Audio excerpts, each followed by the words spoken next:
gonna be a process, okay? We're gonna work through it, but look, before you get mad, look who behind you. You know who That's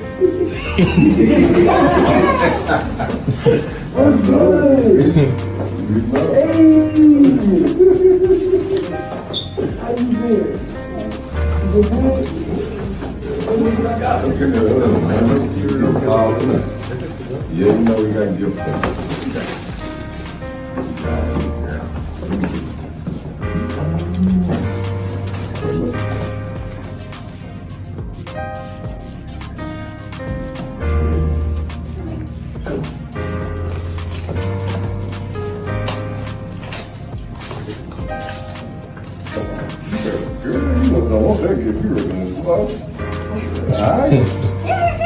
I'm just saying. You got 10 seconds to go. 10, 9, 8, 7. Okay, you got one. Let me see your teeth. Oh man, look at you. Working for them. I'm saying, look at your teeth. Hey. You got your teeth now. You gonna miss your father. Good. There you go. You're welcome. That's what you get. Is that what that is? Let me get the phone for you. Let me know you're being recorded, okay? I'm headed to the DMV. That's where I'm going to get all my registration and everything. You know your registration expired since 2021. That's where I'm going. So you have your license expired as well. That's why I'm going to the DMV. Give me my paperwork here. Yo, don't touch me. Don't give me like that. Give me my paperwork. Get this on camera. Legendary rapper and actor Ice-T, best known for his role as Detective Odafin Tutuola on Law & Order, was pulled over in New Jersey for what looked like a missing front plate on his Porsche. Things took a turn when officers found his registration and license were expired, leading to a heated exchange with the star. Here's how it all went down. Kilo comes back, negative stolen, 2015, Porsche 911, two-door color gray. Registration expired. Step out.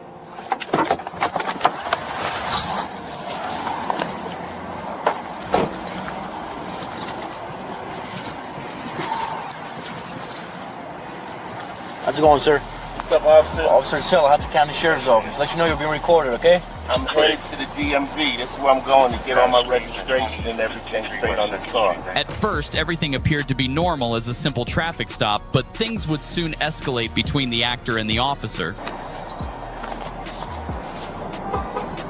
You know your registration expired since 2021. That's where I'm going. I'm headed right there. When did you decide to go and change? Yesterday. I went yesterday, but they... Yeah, but what I'm saying is your registration been expired since 2021. The car's been parked. Are you sure? Yeah, of course I'm sure. That's why I'm trying to get this car set up to roll. Yesterday I went to the DMV and they said that their system was down, so that's where I'm headed.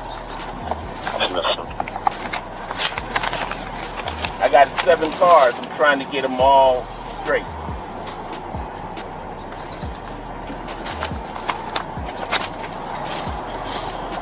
You say you went to DMV yesterday? They said the system is down? Yesterday, yep. What time was your appointment yesterday? I didn't have an appointment. They just take me. You need to have an appointment to go to DMV. I don't need one. Why is that? Because they know me. Because they know you. Is your passport? Do you have a driver's license with you? Yeah. I'm getting that. That has...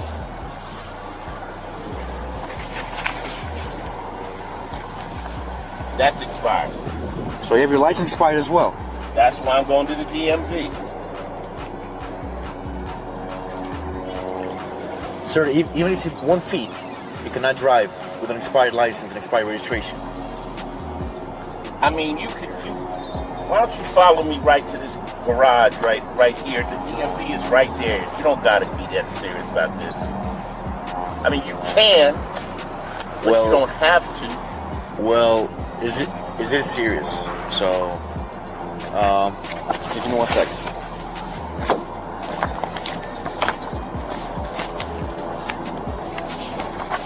I could park the car right here and then walk to the DMV.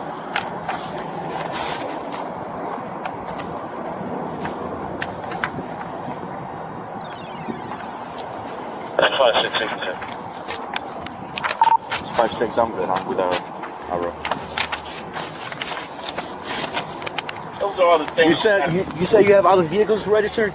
I have 7 vehicles. Okay. Receive. Do you want me to start the hook? It's 5-6. Somebody. You could have drive the other vehicle who was registered and get this one registered. Can I handle this? Can I handle this? You gonna take me to jail? I'm not gonna take you to jail. Okay, can I park the car here and walk to the DMV? I'm gonna tow your vehicle. It's No, you're not. You're not gonna tow my vehicle. Let me park my car right here. You're not gonna move your car, sir. You give me your keys right now, and I'm gonna tow your vehicle.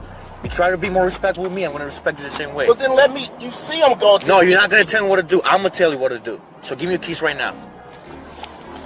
If you're gonna go that route. I asked you, can I park my car? I said not. Give me your keys, sir.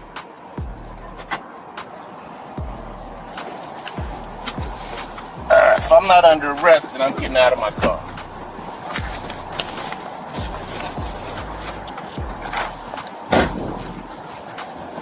Give me my paperwork, you fucking.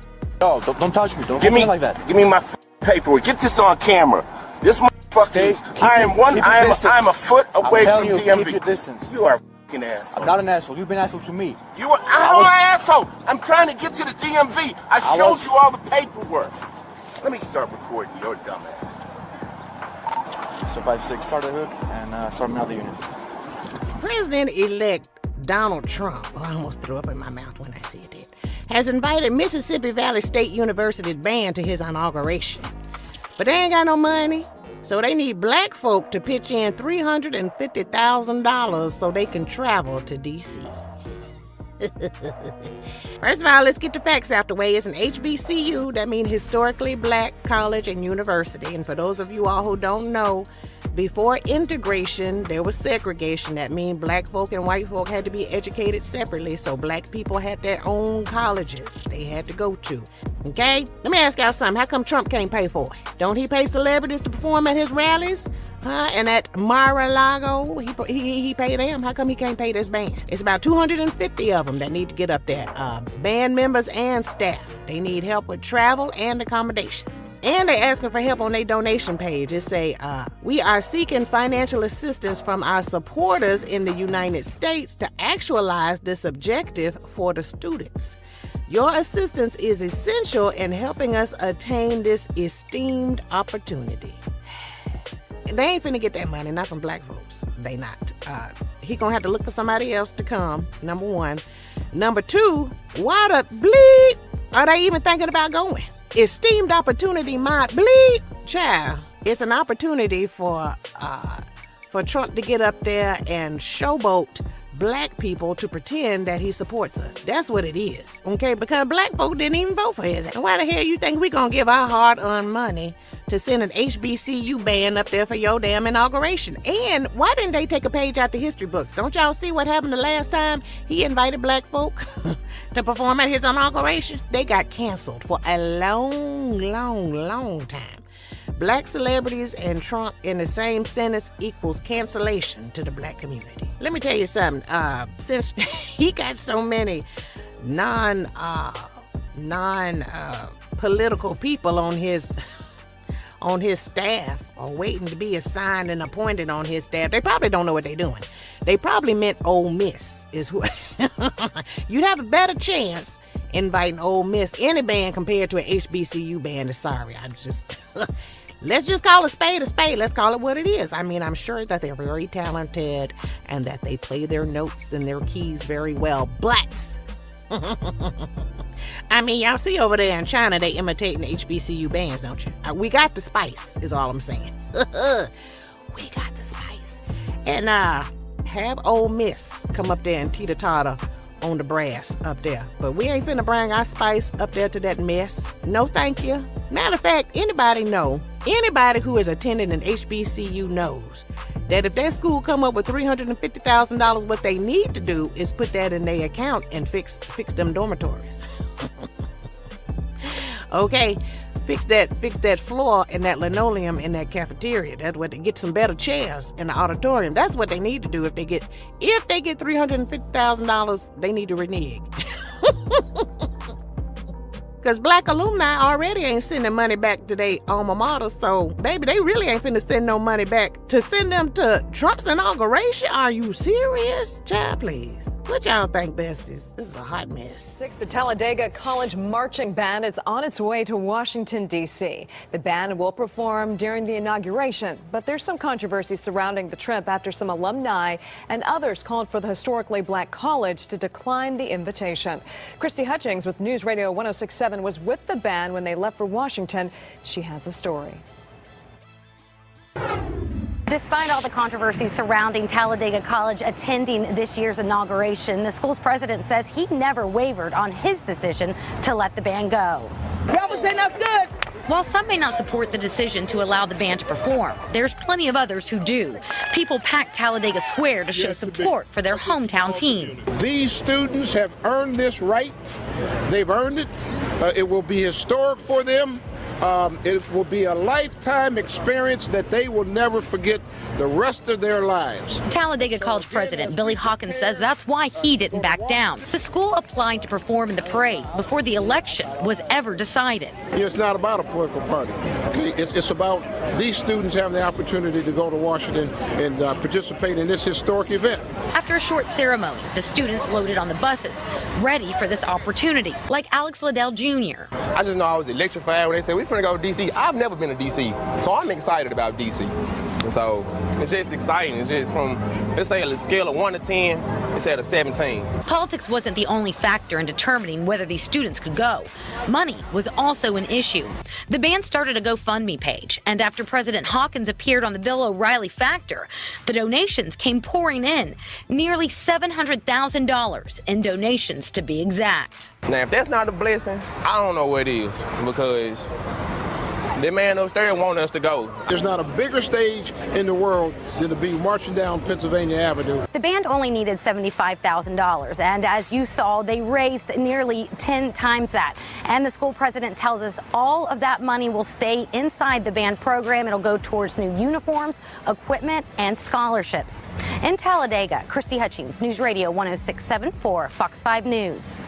That worked out well, didn't it? Well, so Donald Trump is once again trying to avoid footing the bill, this time by inviting the university band to play at his 47th inauguration in Washington, D.C., January 20th, but Trump will not pay the bill for this. Travel costs, food, gas, or even hotel stay. The band is the Mean Green Marching Machine from Mississippi Valley State University. Remarkable band, by the way. Now, the school is facing backlash for asking for $350,000 to send the band to D.C. The university posted on Facebook. It's very clear. It says the Mean Green Marching Machine is headed to Washington, D.C. for the 60th presidential inauguration parade. This invitation is a testament to our students' excellence and dedication. Help us raise $350,000 to make this once-in-a-lifetime experience possible for all our students. There's a donate link as well as a code to do so. All right, you got a QR code. Now, many are calling the fundraiser thirsty and asking why Trump is not footing the bill himself. So some of the backlash on Instagram was brutal. Quote, help us raise $350,000 to go, question mark. Y'all don't even have the money to go, LOL. He's not paying y'all, question mark. I have so many questions. Another quote, ask Elon and the other billionaires to pay. Why did the incoming admin invite them but not offer to cover all the expenses? End quote. The band is very popular. So the Mississippi Valley State Band is famous for its electrifying performances on the national stage, including those seen at NBA games, the Rose Bowl, Mardi Gras, Battle of the Bands, my personal favorite.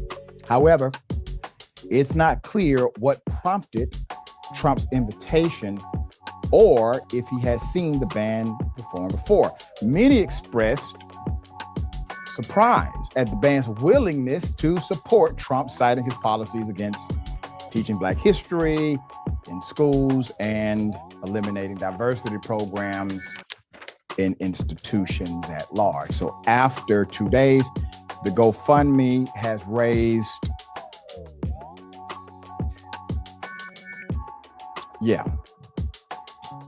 they raised after 2 days, $1,285, but as of Monday morning, the band has raised over $45,000. The band is roughly 77% of the way there now, December 30th. And, you know, I don't know what to say. I mean, to me, it is disrespectful. I'm in second place and you passed me. What place are you in? First. First place. Yes. I'm in second place and you passed me. Well, how would you be in first place? Because I passed you. I passed you, so I'm in first. I'm in second place, though. Congratulations. Now I'm in first because I passed you. I passed you. Are we running? Are we driving? It doesn't matter. I passed you. I'm in first.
Check my levels. I should have good sound. Yeah, we got good sound. Salute. What's up, family? I see you guys. Hey, welcome. We are simulcasting on both channels. I see everybody. Let me give a roll call before we get started. I want to remind everybody, make sure you guys like, share, subscribe. All right, Cash App's available. Super Chat should also be available. We are simulcasting on both the home of the official YT Purge. Kind of do that post-Purge. We're going to be on both channels today. I'm not sure if we'll do that next week. We'll probably be simulcasting on both channels throughout the week, but we'll also be at the Boiler Room. So if you're not subscribed at Auntie's The Boiler Room, make sure you guys subscribe there. Just bear with me one moment here. Got some extra shit going on. There we go. Boom. Had me a little echo. Had to cut that off. Okay. Let me give a roll call to the chat. I see you, Gina. What's good with you? Shout out to Red Flintstone, the Click in the View. Nikki Crayons. I see you. Salute. Peace. All right. Bronze, Flat Power God, the most hated one in the building. Fahim Divine. You know what I'm saying? Long time sub in the house. Happy 2025. Happy New Year, everybody. Sheila E, The Quiet Storm. I see you. Salute, Sheila. All right. Stacy Angelica. What's good with you? All right. I got Ish Trish in the building too. Where you at, Shish Trish? Miss T, Ms. Ooey. What's going on? All right.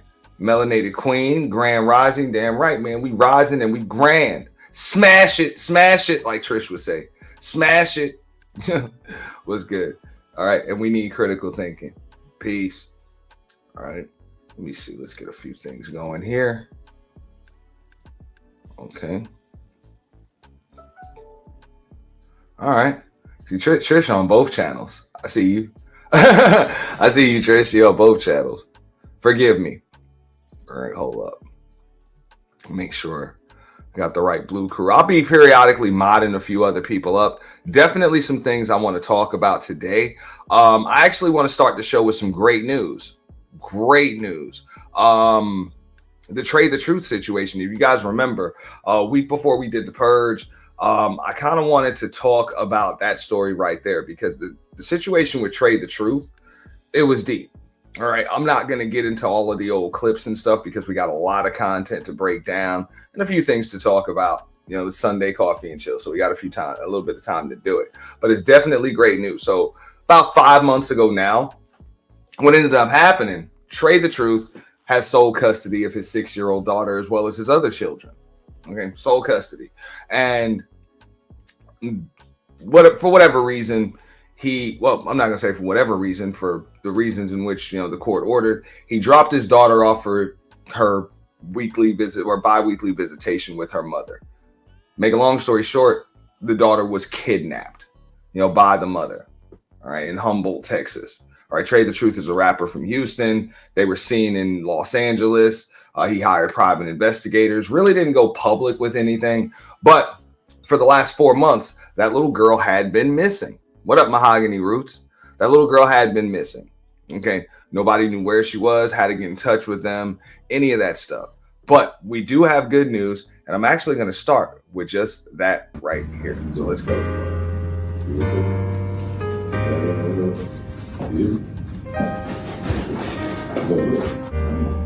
gonna be a process, okay? We'll work through it, but look, before you get there, look who behind you. You know who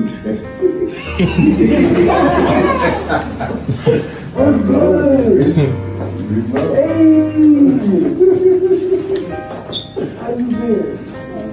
You good?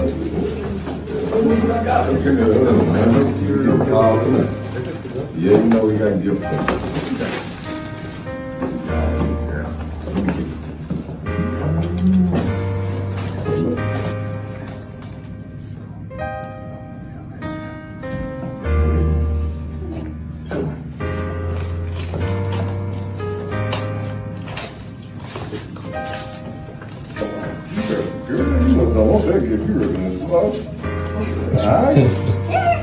I'm just saying. You got 10 seconds to go. 10, 9, 8, 7. Okay, you got one. Let me see your teeth. Oh man, look at you. Whatever. I'm saying, look at your teeth. Hey. You got those teeth now. You're gonna miss your father. Good. send it to her. You're welcome. That's what you get. Is that what that is? Let me get the door for you, Queen. Let me get the door for you. All right. So that's a post from his Instagram channel. So shout out to Trae the Truth. Trae the Truth has been reunited with his daughter. This happened probably about 3-4 days ago, something like that. So definitely glad to see that. If you saw my community tab, I tried to share a few videos that were online, but we've got great news. So, you know, I was just a little annoyed as far as the other content creators in the space. The fact that they were covering a lot of other celebrity gossip and just, if you ask me, it was just a bunch of bullshit that people were covering. People were covering stuff with Travis Hunter. They're covering stuff with Remy Ma. They're covering stuff with Papoose. This was a story that I didn't see anybody covering. Okay? Anybody covering. I felt like this guy had enough fame and clout, period. But nobody gave a shit. It almost seemed like nobody gave a shit. So that's one of the reasons why I say, if you pay attention, you'll see who's kind of full of shit, you know, in these spaces when they say they want to help the community and all of those things, but they kind of just leave a story like this. It's just another footnote, mainly because, you know, it just doesn't really kind of pop up in the algorithm. But this is great news. He has been reunited with his 6-year-old daughter, and the mother has been charged. She's been arrested and charged with kidnapping here. Okay, just so everybody knows, she has been charged. I'm not going to get too deep into the logistics of it because I really don't know. I haven't done too much research. I'm just glad to see that news right there. I'm glad that that family is back together, and you know, hopefully they can, you know, start on their journey of recovery and healing, because this is there is going to be some healing right there. You know, there's probably been a lot of things that have gone on in the last 4 months that little girl has had to deal with. So, you know, my hearts, my prayers go out to that family. Here, I got you, Mahogany.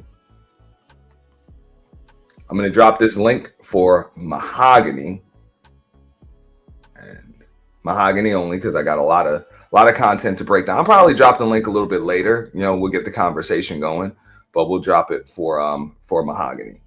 Okay.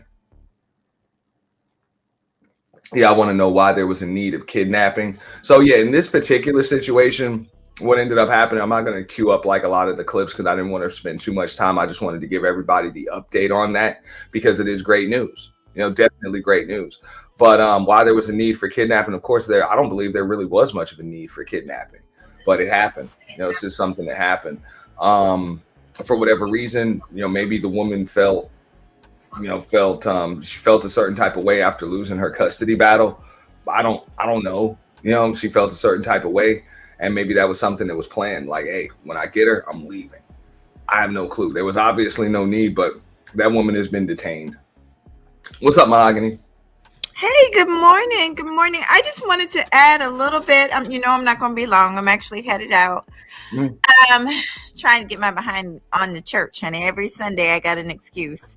But no, I remember this story. I remember you talking about the story, but I also saw it. It came up in my feed also.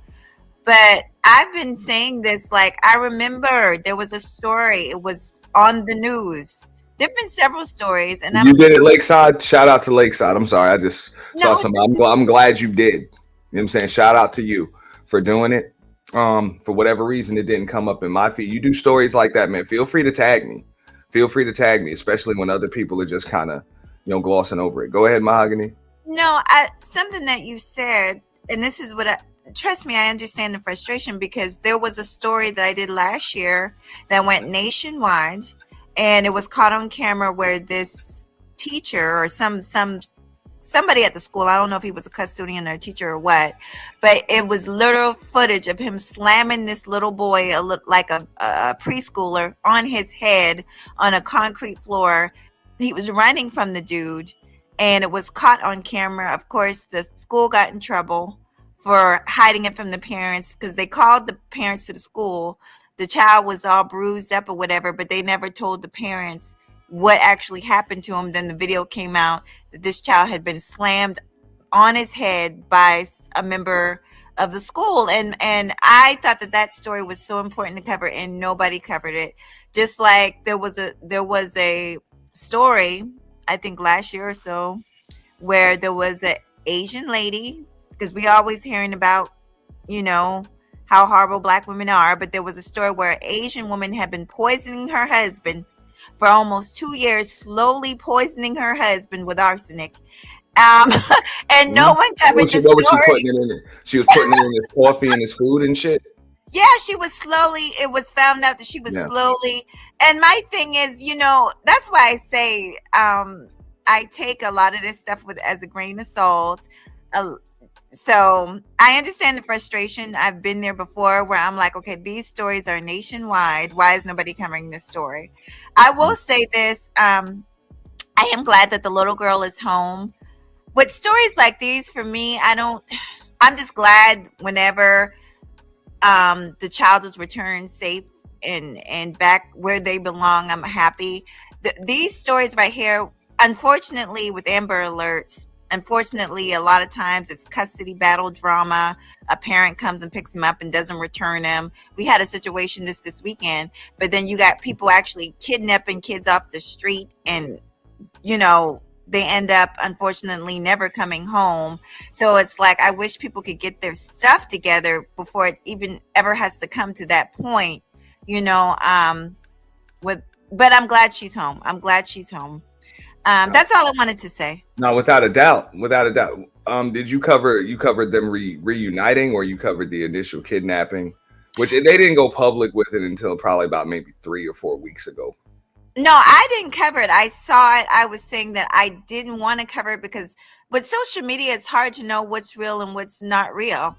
Just like with the brick lady, and then all of a sudden it's like, she didn't have a brick. Like a lot of this stuff, I cover the things that I know. Like a lot of my stuff gets put on the news. Like that situation about the wife poisoning her husband for 2 years, that was on the news. That situation about the autistic child, that was on the news nationwide. So that's why I covered those stories. But I'm glad that you talked about it. It's a good thing to talk about. No, without a doubt. And I mean, I think it just tells us like kind of like what's stuck in the algorithm. We see a lot of BS. We probably see more bullshit BS come up about each other. Just other YouTubers and shit than we see come up about this type of stuff right here. So, if you dig deep enough, this stuff starts coming up in your feed. And this was something that even TMZ reported on. TMZ did a story on this shit. So I know, a lot of folks, they got the alerts on for the TMZ network. They have the alerts on. They just glossed over it because it wasn't juicy. It wasn't trending. They didn't think it was going to get views or whatever. So it just shows you who's kind of working the algorithm and who's getting worked by the algorithm. Listen, if that, like the story I told you about the woman, if that had been a black woman, that story would have went all over this space. We all know. So that's what I'm saying. These people pick and choose what they want to talk about. So that's all I wanted to say. Just like the German broad who got up there and said, I was with a black man and he never had breakfast, lunch, and dinner. And this was supposed to be such hot. Like, girl, please shut the fuck up and sit the fuck down. I don't know from my brothers to my cousins to my uncles who ain't never had breakfast, whose woman or sister or somebody ain't never cooked their man breakfast, lunch, and dinner. You just trying to have a moment, honey. So it's about differentiating between the social media foolishness and what's actual news. But thank you. I'm like I said, I'm headed somewhere, but I'll be listening. I'll be around. I'll be back. Now, please do. Like I said, we got a few more things to cover today. If you saw the thumbnail, I kind of had to update the thumbnail on this. We'll be breaking down the Ice-T video, body camera video. I'm about to go into that in a moment. And we'll also be talking about the kind of meat and potatoes of it today is the Mississippi Valley marching band, them being invited to Donald Trump's inauguration. So, yeah, and just the backlash that they're getting for either going or having to raise their own funds to get out there. Oh, okay, yeah. That's interesting. Okay. Well, it's not new. That's what I'm going to kind of bring up. This is something that kind of went on. A lot of the sports teams dealt with it. Professional sports teams dealt with it. So that's why a lot of them didn't meet with him during his first presidency, which usually, the NBA champions win the championship. They go see the president. They meet with the president. Same with the NFL champions. Same with the WNBA champions, the Major League Baseball champions. Like, they all do it. And this time, a lot of folks boycotted it for this president. So it just makes you wonder why. Oh, I see. You're right about that. Okay. All right, sweetie. I'll talk to you soon. All right. Bye-bye. No problem. Peace. Yeah. So yeah, we'll be getting into that in a little bit. Shout out to Mahogany. Believe it or not, she is my first ever sub.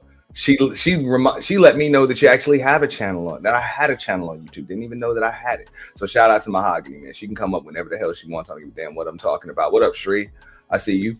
And I see you, Misha. You know what I'm saying? Whenever I get time, I would like to talk about it. Absolutely, bro. Let me know. I mean, I got to do some more homework as far as what's going on with the mother, because at this point, I'm really not concerned. This is what I'm concerned with. So I'm going to show this again really quickly for everybody that just came in, because this is just something that made me smile. Like right after Christmas, right before New Year's, right after New Year's and stuff. And it's a shame that they had to miss Thanksgiving and Christmas with each other. But shit, man, just this damn near brought like tears of joy to me. And what up, Big J? I see you. What up, Angelica too? Who the hell did I miss? Shaka Nulu. What up, New? Salute, bro. Salute. But I'm gonna show this one more time before we kind of pivot and switch topics. I kind of wanted to get this out of there, man. But this is a good one. It's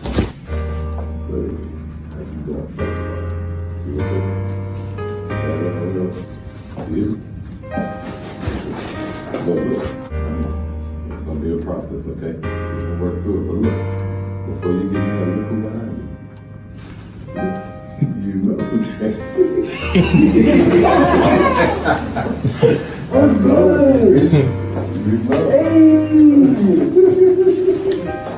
How you been?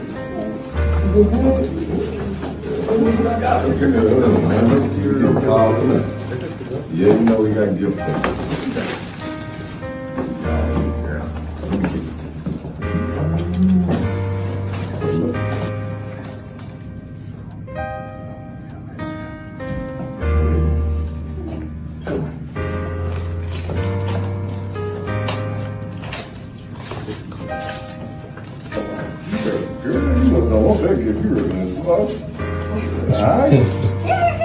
I'm just saying. You got 10 seconds. Let's go. 10, 9, 8, 7. Okay, you got one. Let me see your teeth. Oh man, look at you. Working on that one. I'm saying, look at your teeth. Out of here. Hey. You got those teeth now. You're gonna miss your body. Good. There you go. You're welcome. That's what you get. Is that what that is? Let me get the door for you, Queen. Let me get the door for you. There you go, right there. You know what I'm saying? Such a feel-good story. And shout out to Ray Midnight too. If y'all like Mahogany Roots, definitely make sure y'all sub to Mahogany Roots and MJ. Mods, feel free to drop her link. You're gonna see Mahogany Roots moving around a lot of these spaces. Just like, I mean, you've already seen her moving around, but you're going to see me moving around just the same. So just like you see me moving around, you're going to see her moving around too. By the way, make sure you guys click the membership link. You're talking about $1.99 a month, and you get 2 for 1 as far as both brands, the home of the official YT Purge and Auntie's The Boiler Room. Right now, we don't have memberships on the Boiler Room. That's coming as soon as we could possibly get them in. But in the meantime, you guys got 2 for 1 as far as just upcoming content. The members kind of have input on what's going on, formats, things like that, as far as what happens with that. And also exclusive access to certain content and stuff, which you guys already know. You know what I'm saying? We finished the 2024 year-end purge, and only members have the exclusive access to that right now. That will be made public in the future, but as it stands right now, we have to leave it behind the members only wall. So you guys feel free to check that out. I'm saying anybody that wants to can break it down, react to it, repurpose it if you're able to, do some commentary. Just don't upload it as if it's your own. Nobody has to worry about a strike from me. But you will see Mahogany in a lot of these spaces coming up. Kind of all over the place this morning. Let me see if anybody's got any questions. Reek Money, what's going on? Reek Money, you know what I'm saying? Shout out to everybody. I'm saying with that, let me drop a few links here. You know what I'm saying? Also, let me see. Now, this bugs me out right here, right? Because if you guys notice this, I'm sure by now, just about everybody's seen this whole iced tea thing. You know what I'm saying? Everybody's seen this. And I like to call it celebrity privilege or celeb privilege. Like, just like they say that there's white privilege, there's pretty privilege, there's all of these different things. Fuck that. This is like a clear example of celeb privilege. Hey, y'all do me a favor, hit the Cash App, support the show. We do appreciate that. Super chat is available. Membership links, we always appreciate that. You know what I'm saying? Great access to the members.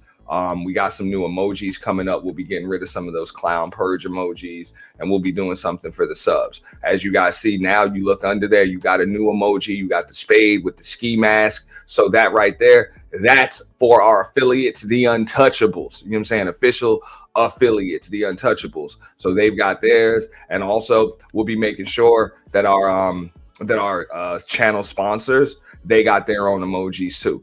That's coming really, really soon. Okay, so the more members we get, the more emojis we gonna get. You know what I'm saying? So shout out to them for giving me that idea. But back to this right here, this iced tea situation. You know, this iced tea situation. Let me bring this shit up. I know you're being recorded, okay? I'm ready to. All right. This was deep. All right. So this situation here, this dude is straight up like, yo, he is moving on some like he's riding dirty. You feel me? Like dirty. Y'all about to see this. Like I'm talking about expire tag, bad license.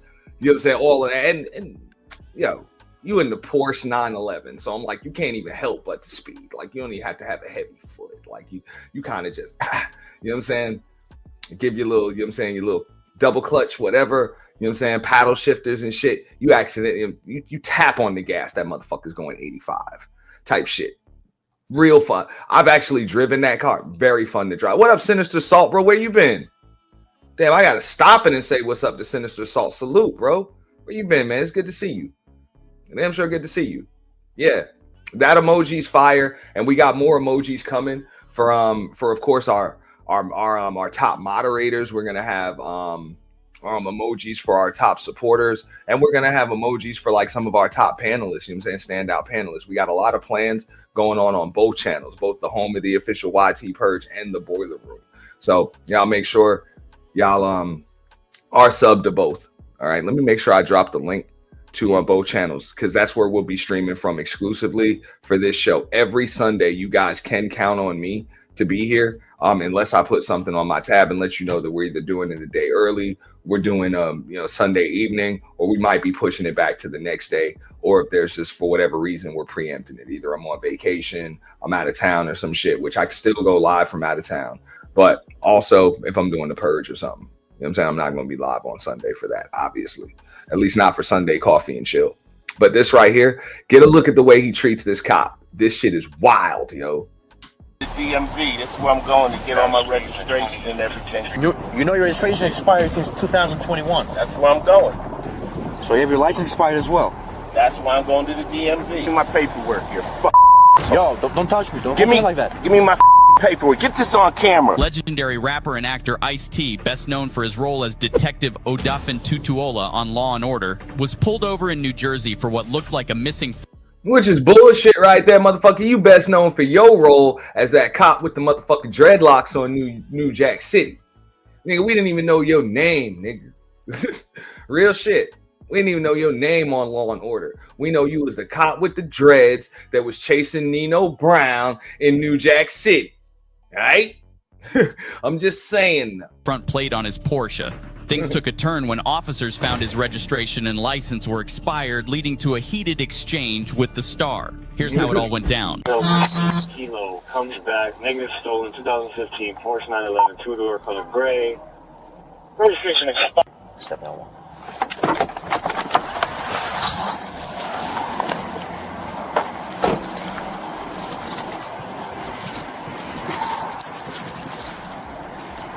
How's it going, sir? What's up, officer? Officer Celeb, Hudson County Sheriff's Office. Let you know you're being recorded, okay? I'm headed to the DMV. Hey, and Ray Midnight, that's facts.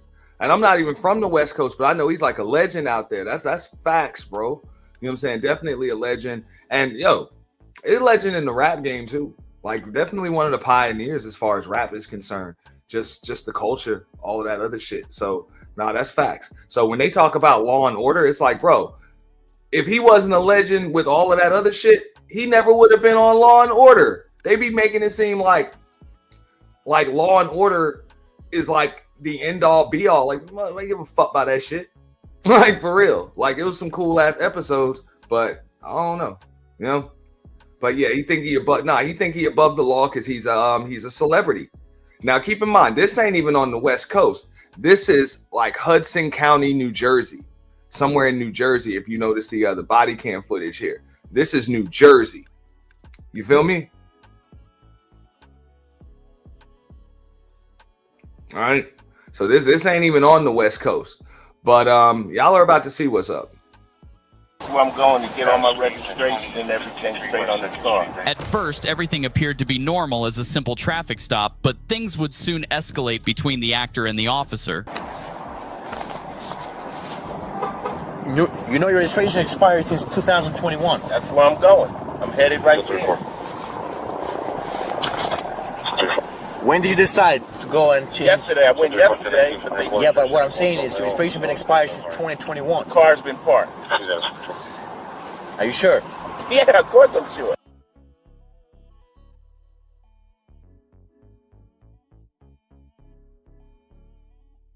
Y'all peep this shit, right? This ain't even just like expired registration. Homeboy got 3 years expired registration. You feel me? 3, 4 year motherfucker said registration expired in 2021. Now I know a lot of folks is like, damn, how the fuck you let your registration lapse that long? Like, come on, these celebrities, bro. So they got damn Tony Stark type garages and shit, bro. You know what I'm saying? You talking about damn 8, 9 cars, some of them they got, you know what I'm saying, along with a couple of boats and shit. Like for real. So motherfucker might not have drove that bitch in damn 2-3 years. You never know. You know what I'm saying? You never know. And then on top of that shit, not only do they got cars, they drivers got cars. Like they get driven around a lot of the times. When they decide that they want to drive, it's on some recreational shit. And a lot of times these motherfuckers be so damn busy, they ain't got time to do recreational shit. So I can understand how shit like the registration can lapse. But that's also one of the reasons why you should have a personal assistant to make sure shit like that don't happen. Like when you hit that type of status, you know what I'm saying? You should have a personal assistant to make sure that shit don't happen. And on top of that, I get it. This is something that once it's expired like that, you kind of got to go down to the DMV, you know, in person. But I wouldn't be driving my own car to do that. I would have had a driver do that shit. And I damn sure wouldn't be going with the car. Like that don't make no sense. You know what I'm saying? Like you rich enough where even in like New Jersey where the cars have to be inspected and all of that other stuff, you know what I'm saying? You can have the mechanics come to you and do that shit. So there's really no reason that I can think of why he's even on the road right there with a suspend. Like, you know, your license is suspended, even to be on the road and knowing that the shit is expired. Like you could have did that shit with the car still in the garage. Like that car never had to leave the garage to do this. Makes no sense. What up, Rogue C? Makes no sense. If you ask me, just my opinion. I'm going to rewind that back a little. Officer Celeb, Hudson County Sheriff's Office. Let you know you're being recorded, okay? I'm headed to the DMV. This is where I'm going to get all my registration and everything straight on this car. At first, everything appeared to be normal as a simple traffic stop, but things would soon escalate between the actor and the officer. You know your registration expired since 2021. That's where I'm going. I'm headed right there. When did you decide to go and change? Yesterday. I went yesterday. Yeah, but what I'm saying is your registration been expired since 2021. The car's been parked. Are you sure? Yeah, of course I'm sure. That's why I'm trying to get this car set up to roll. Yesterday I went to the DMV and they said that their system was down, so that's where I'm headed. I got 7 cars. I'm trying to get them all straight.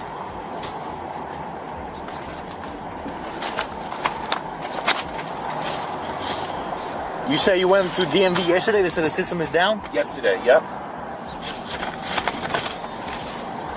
What time was your appointment yesterday? I didn't have an appointment. They just take me.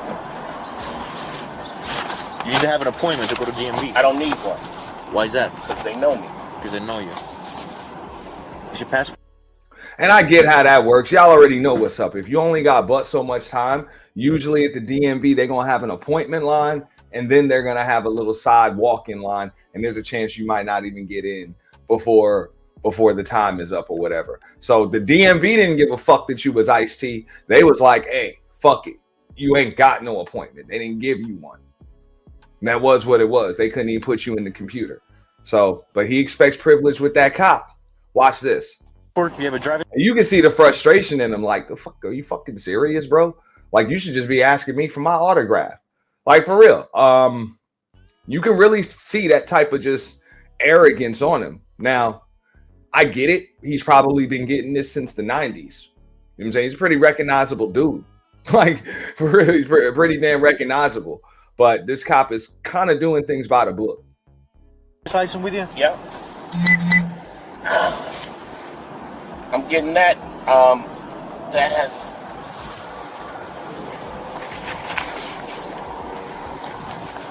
That's expired. So you have your license expired as well? That's why I'm going to the DMV. Sir, even if it's 1 feet, you cannot drive with an expired license and expired registration. I mean, why don't you follow me right to this garage right here? The DMV is right there. You don't gotta be that serious about it. It's funny when they say that. Why don't you follow me? Motherfucker ain't following you nowhere with a suspended license, bro.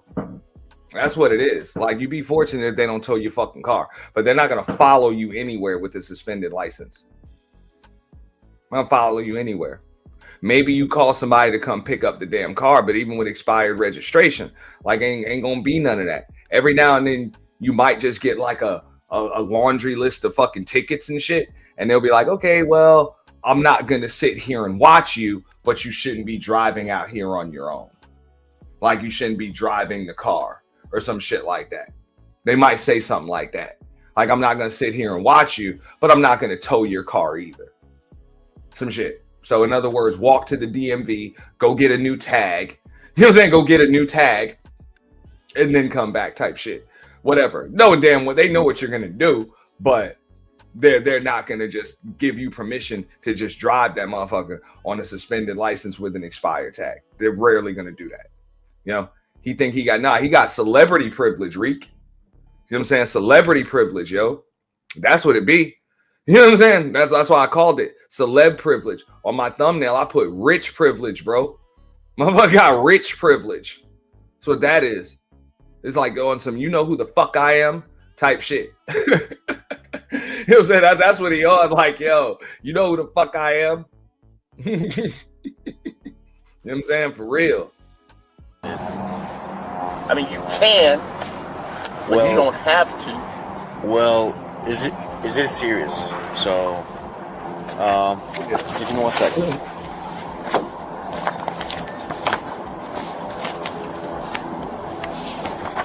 I could park the car right here and then walk to the DMV.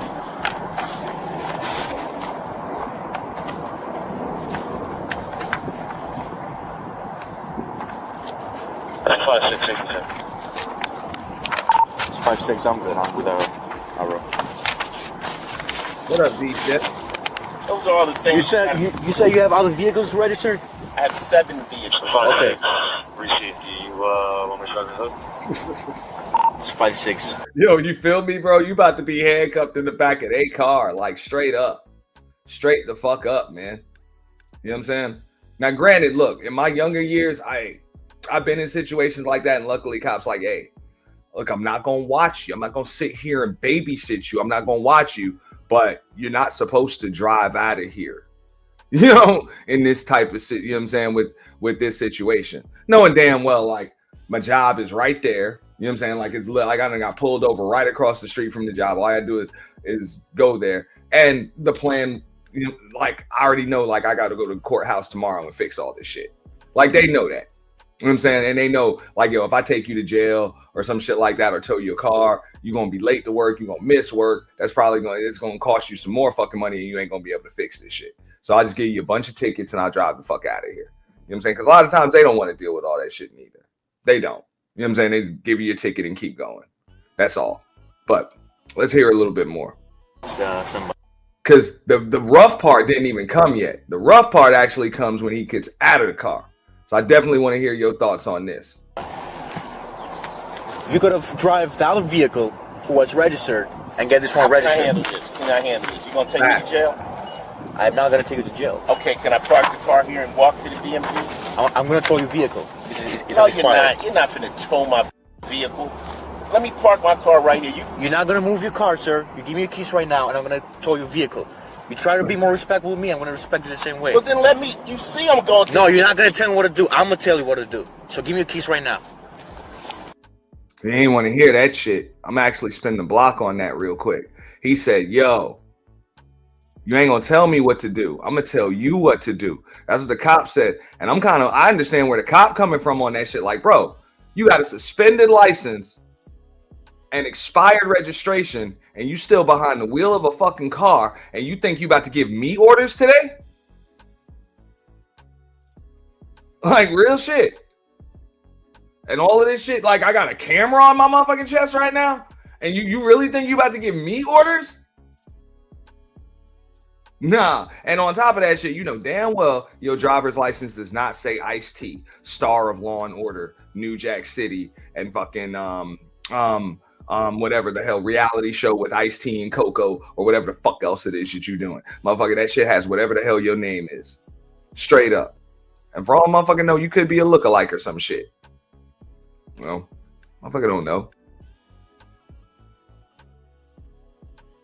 Hey, facts. He didn't really turn up till well, no, the thing is, the cop can already see his vibe and his attitude, and you can tell Ice-T is annoyed because he's not used to dealing with this shit. Motherfucker probably don't even drive himself around very often. Obviously, that's why his registration is 3 years expired, 4 years expired. He don't drive himself around. Motherfucker got a driver. You know, when he's not working or he's not out and about making appearances or something, he's chilling in his crib. That's the purpose of having them damn big ass cribs. Everything's already there. So you got people to go out and get shit for you when you do have to go somewhere. People pick you up. You know what I'm saying? Your security. You know what I'm saying? You got somebody you work with for security. They drive you around and shit too. So you ain't really worried about that. But, you know, more than likely he probably had already got a warning or some shit, went out with the Porsche, or maybe the kids or grandkids went out with the Porsche or some shit and then got a warning or something like that. Or maybe he wanted to let wifey drive it or some shit. It could have been anything, whatever reason. Just can't let it lapse like that. No, too much longer. Might have got a letter in the mail. Who knows? No, you're not. You're not finna tow my vehicle.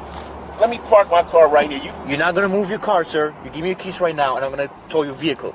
You try to be more respectful with me, I'm gonna respect you the same way. Well, then let me. You see, I'm going to. No, you're not gonna tell me what to do. I'm gonna tell you what to do. So give me your keys right now. If you're gonna go that route. I asked you, can I park my car? See, and that's the thing. That's that rich celebrity privilege. And a lot of times he's used to being around people that he can just tell them what to do. It's probably been like that for him for the last like 30 something years. Like he's really not around people unless he's calling the shots and telling people what to do. So that's a tough like switch to just cut off. Remember that shit. You know what I'm saying? When you used to every minute of every day, you just tell people what the fuck to do and they just do it. He thought he could do that shit with that cop too. Just naturally. You know what I'm saying? And hey, the cop ain't having it. He like, I got a fucking job to do. I don't give a fuck about any of that bullshit. Like you got an expired tag, suspended license. I'm supposed to be taking your fucking key fob. You know what I'm saying? I'm supposed to be taking your key fob. I could really arrest you and I should be towing your fucking car right now. So, but the cop ain't taking no orders. And to be honest, I don't blame the cop right here, especially in this day and age with body camera footage and shit. See, this is the reversal of body camera footage. Back in the day when there was, what the fuck, 2-3 years ago or whatever, when every cop didn't have a body camera, this shit probably would have been over. He would have just let him go. But nowadays, these cops need that shit to protect themselves. It's not just to protect the person getting pulled over or being You know what I'm saying? That gets called, that gets them called on them. That shit is to protect the cops and the jobs that they're doing, just to be able to prove, hey man, I'm doing my job properly. So I don't blame them. I said not. Give me your key, sir.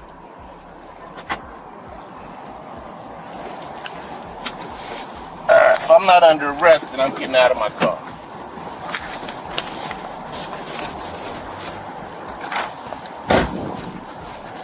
Right there. I don't even think the cop told him to get out of the car. Like, when the fuck do you voluntarily get out of the fucking car? Like, y'all gotta think about that shit. Like, you just voluntarily got out of the car without being asked to do it. Man, you lucky you ain't get tased, homeboy. You lucky you ain't get tased.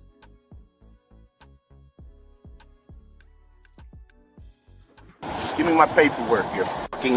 No, don't touch me. Don't give me like that. Give me my paperwork. Get this. Look at this shit.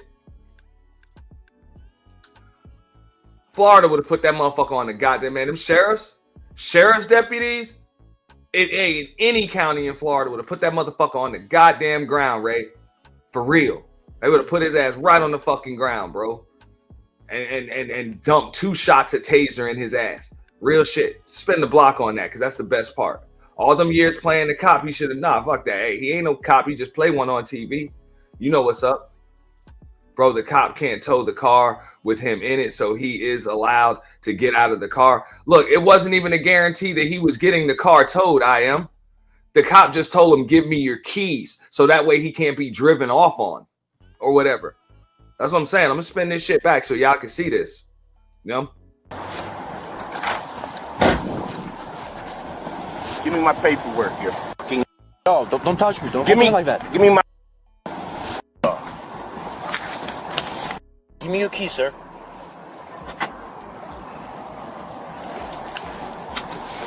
If I'm not under arrest, then I'm getting out of my car.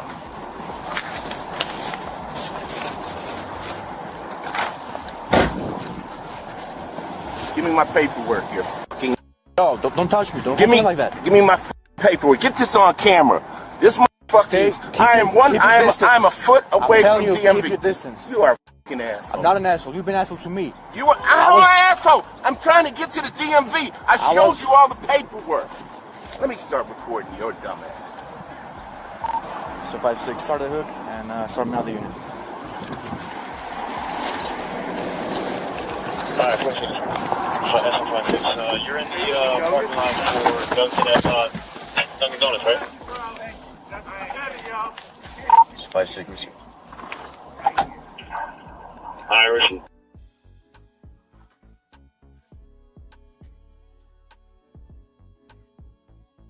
Here's the deal. Don't come in here with that shit, bro. You know what I'm saying? You go over them broad channels, bro. You in the mood to just argue and shit. You know what I'm saying? Just trying to be a contrarian. There's plenty of channels that hey, bro, they welcome that shit. It's Sunday coffee and chill, bro. We chilling. Now, if the cop told him he was towing his car, he would have said, step out of the car. We're going to tow your vehicle. He said, we may tow your fucking car. Maybe even implied that he was towing the car, but he never said, I'm towing your car. Because everybody knows he can't tow the car with you in it. So unless the cop tells you to get out of the car, you don't get out of the fucking car. That's simple. You don't.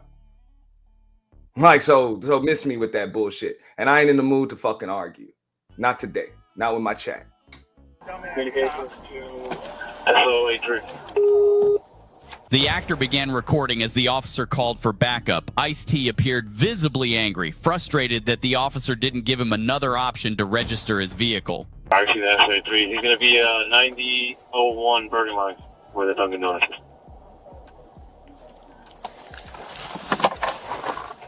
SO83 reaching.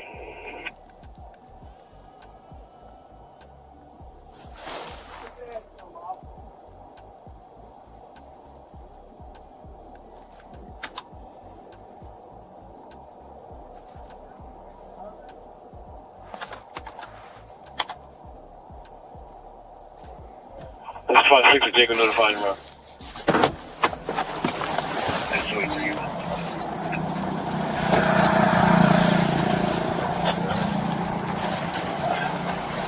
So what happened, Sarge? What's up, Sarge? Hey, what's going on, brother? How are you? I'm trying to get to DMV to register my cars. Okay. I got all the paperwork and everything.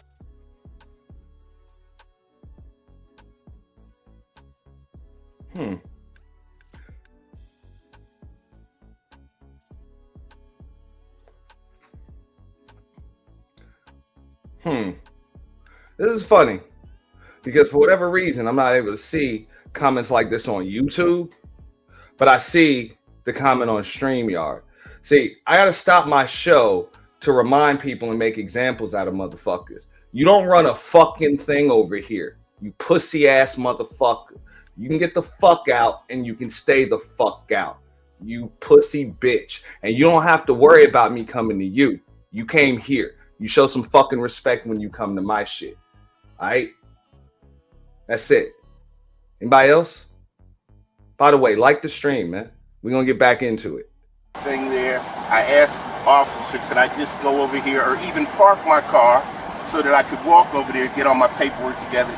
He says he wants to tow my car. All right, give me a second. Let me find out what's going on here, and then we'll figure something out, okay? Okay. Right. It's doing a little too much, dog. Okay. So what I was going to do is just issue him a ticket. I'm going to park here. Okay. He jumped out of the vehicle. He didn't even ask me. He came so close to me.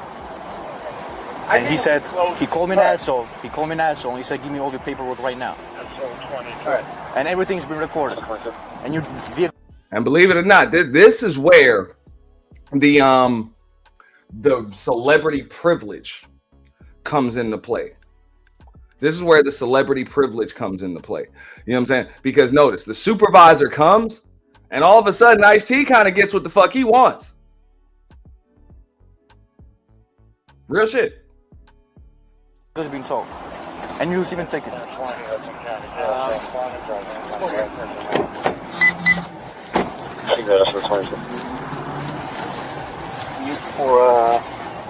Right now, for tactical purposes.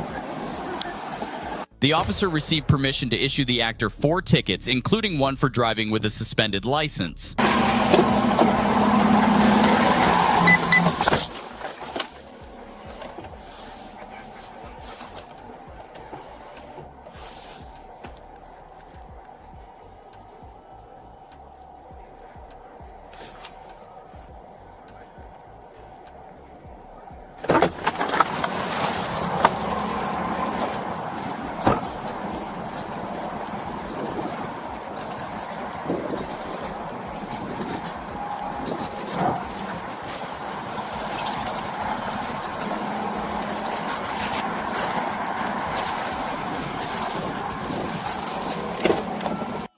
Yeah, half of them tickets likely will get dismissed, you know, because he'll have registration by the time he has to go to court, and he'll have his license straight by the time he goes to court. So, you know, just driving on a suspended, driving with expired registration. If he can't prove that he had legitimate registration during the date, whatever. It's no big deal. Really no big deal, you know. And that's what I'm saying. Motherfucker ain't gonna get towed. There was really no reason to get out of the car. Unless you're being told, hey, step out of the car, please. Why the hell don't you step out of the car? Or I'm sorry, unless you're being told, step out of the car, please. Why would you step out of the car? Real shit. And then walk up on the cop. Like the cop had to say, yo, don't touch me. Get away from me. Man, that's some serious privilege right there.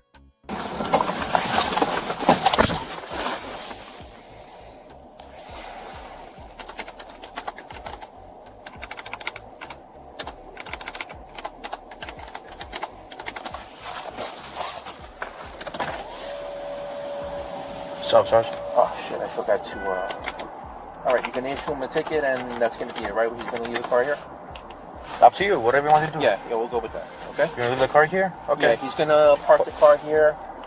No problem. Go across the street and get the stuff, the paperwork for the car. Okay, but he's getting 4 tickets, though. All right, okay.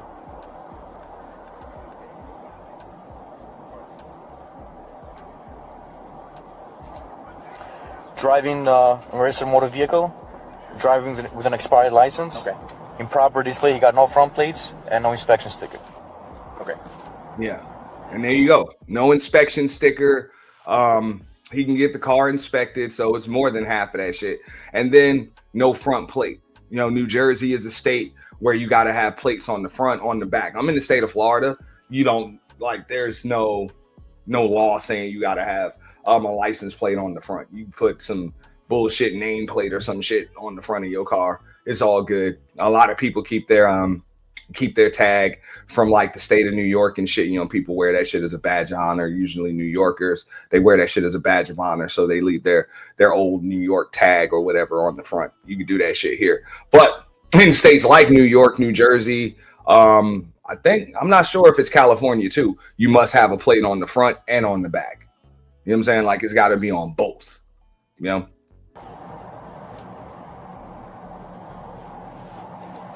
How many did you make out already? What's that? 4. You made 4? You already sent them in? Not yet. Yes? Can you bring it down to 2? Nah, I'm sorry. Okay. All right. No, it's up to you, bro. I can't tell you. Okay. All right.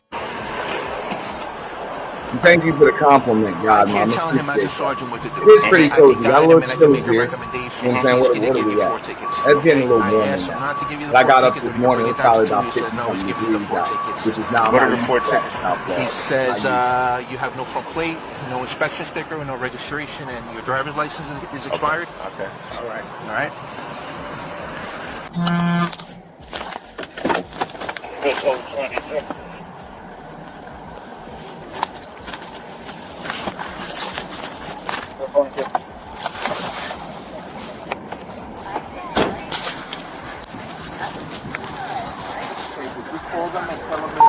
I did. Okay. All right. So I know if you want to come with me or... Yeah. Okay. Do they know that you're not going to get the tow and that you're going to... Yeah, I'm a little right now. Okay. Yeah, I'm sorry. I don't know if he told you, but everything's being recorded on these body cameras, so... Okay. So, as my sergeant, we're not going to tow your vehicle, but you're receiving summonses. Here's your keys. Here's your paperwork, driver's license, everything you gave me. You're receiving a ticket for no front plates. Where's all the other paperwork? It's in there. Everything you gave me. It's in the vehicle.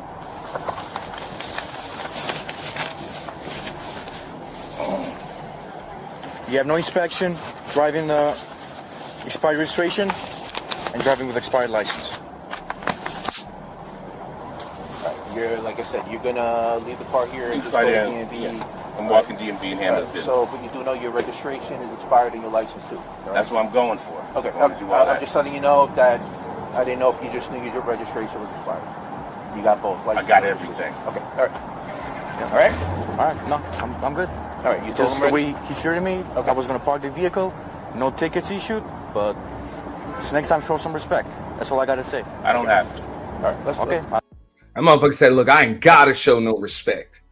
I ain't gotta show no respect." In other words, y'all gonna show me some motherfucking respect. Do you know who the fuck I am? Type shit. It's like, bro, you over here operating a motor vehicle, okay, with a bad license, no license, expired license, whatever, registration, years expired, years, like 1,000 days past due, all right, 1,000 days past due. You know, you violating all types of damn policies as far as, you know, the no inspection, you missing the front plate, all of that shit. And you saying that they owe you something. This motherfucker really do feel like he above the law. That's some amazing shit, man, right there. Dead wrong. Dead wrong. And that's just a total lack of respect for a man that's just doing his job. That cop was really just doing his fucking job, man.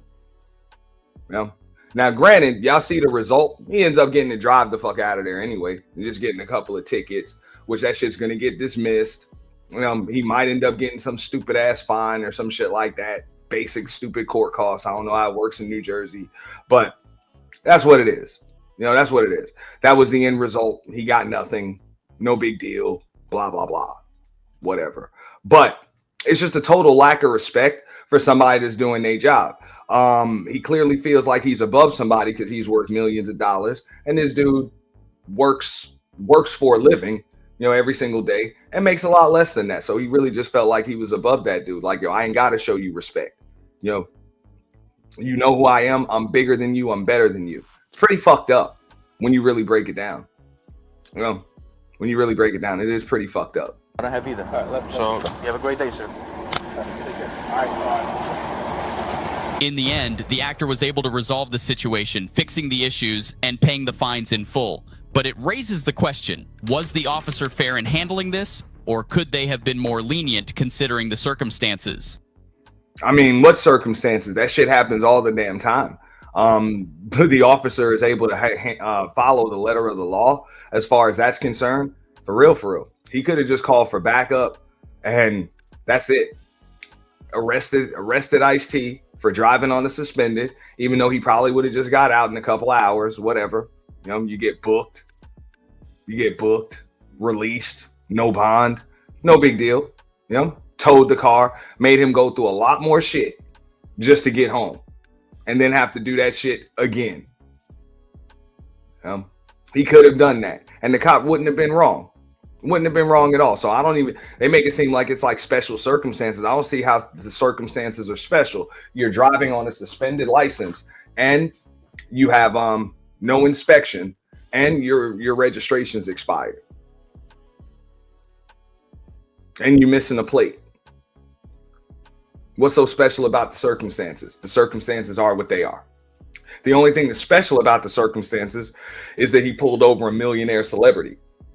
That's the only thing that's special about the circumstances, which really means nothing when it comes to the law, or at least it shouldn't. So you guys see this shit right here. Feel free, if you're watching the replay, leave a comment. Tell me what you think about that. But for the most part, I think Ice-T was dead wrong in how he handled it. I believe the cop was really just doing his job. Even when he did that, had he not been who he is, had he not been, let's say he was just rich and not a celebrity, chances are the situation would have escalated worse. Meaning he's not known or something like that. It would have escalated really worse and he wouldn't have, he'd have likely went to jail that day. Likely went to jail, likely got tased, just fucked up. Just fucked up. So that's kind of what it is. All right. So let me remind everybody, like the stream, share the stream, support the stream through Cash App, Super Chat, Super Thanks if you're going to be catching the replay. Of course, we're going to have to get up out of here. Let's see what you guys had to say. Yeah, he could afford to keep his credentials straight. You know what I'm saying? There was no circumstances. Facts. It's really just being neglectful. And I'm like, yo, since you so rich and you such a celebrity, why ain't your personal assistant handle this shit for you? Oh, you don't have a personal assistant. So real shit, how important are you? That's what I would have said. How important are you? You don't even have a personal assistant to handle this shit. I get it. You're a busy guy. But usually people that are really that busy and have shit to do have an assistant to handle little shit like this for them. Since this is so fucking small. If it's so small, why isn't it done? Matter of fact, don't even tell me why it's not done. We'll give you plenty of time to sort it out. You get a phone call. You get a few phone calls. Fuck it. Technically, he was above the law.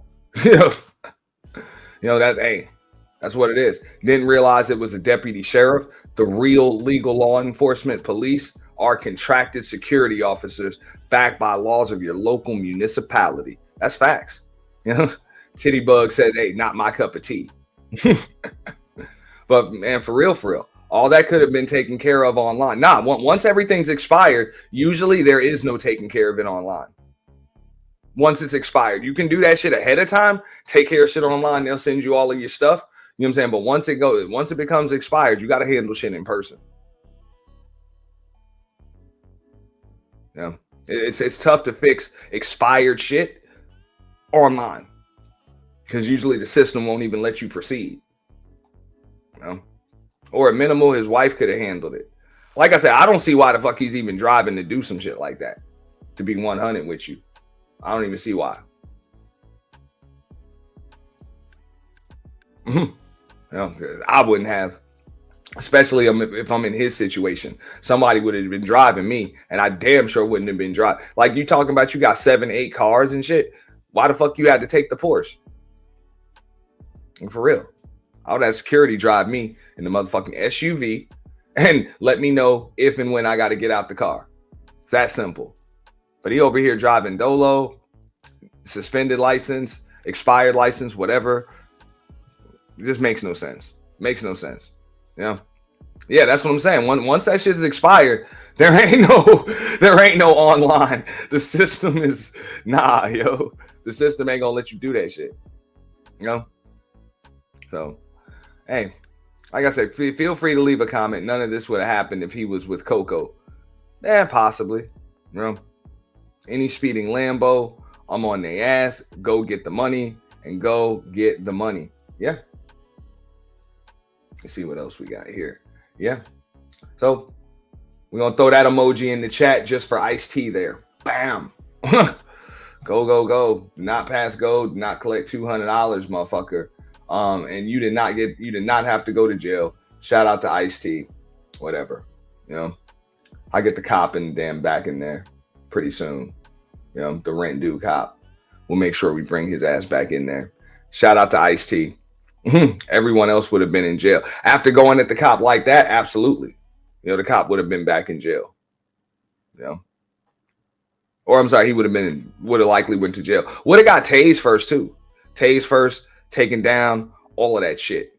Now, let's get back into the next story. Like I said, like the stream. Feel free to hit the Cash App. Super Chat's available. Cop the membership. $1.99 a month. You guys get the 2-for-1 special when it comes to that. We're simulcasting on both channels, the home of the official YT Purge, as well as Auntie's The Boiler Room. Appreciate y'all when it comes to that right there. So this is another story right here, right? That I really wanted to talk about. I've seen a few other folks talk about it. Now, just like I was saying to Mahogany earlier, it's amazing that for whatever reason, with this incoming president and also as the 45th president, Mr. Donald Trump, a lot of folks are really treating this dude, you know, just a lot different than they've treated other presidents. I know with Bush, with pretty much both of the Bushes, that's what I was alive for. You know what I'm saying? I saw both Bushes in their administrations. I would always see, you know, bands come and perform, you know, singers, you know, actors and stuff. They come meet with them. The sports teams, when they win their championships, they go to the White House. It was never a problem. It was never a problem. Whether those presidents were liked by black folks or certain demographics or not, you know, when teams, bands, you know, musical groups, celebrities and stuff were invited, they usually went. But for whatever reason, I know through this dude's first 4 years of presidency, it just didn't happen. A lot of folks just didn't go. I know that the Golden State Warriors, after winning all those damn games and the championships and stuff, they chose not to go. I don't remember if the football teams went, you know, when they won. I think the New England Patriots went, but I don't think a few other teams, you know, went. And it bugs me out and makes me wonder why, because usually that's not supposed to matter when it comes to like political views and stuff isn't supposed to matter when it comes to whether or not you've been invited to the White House or you've been invited to a presidential inauguration. But for some reason, you guys see the title. They're taking a lot of backlash when they choose to even talk to this president for whatever reason. And believe it or not, I don't think a lot of these folks know why. I think they're being held. I think they're susceptible to media propaganda and some other things. Like, we're supposed to keep politics and all of that stuff kind of like out of our sports, out of our entertainment. But for some reason, it's become a big part of our sports. It's been a big part of our entertainment. So I want to show you guys how a lot of this stuff really isn't new.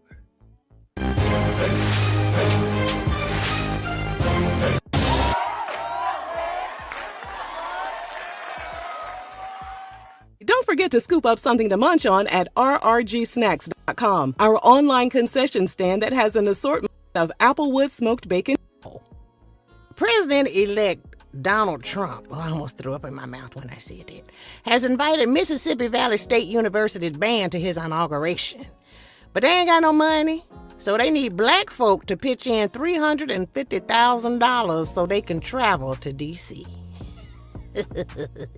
First of all, let's get the facts out the way. It's an HBCU, that means historically black college and university. And for those of you all who don't know, before integration, there was segregation. That means black folk and white folk had to be educated separately, so black people had their own colleges they had to go to.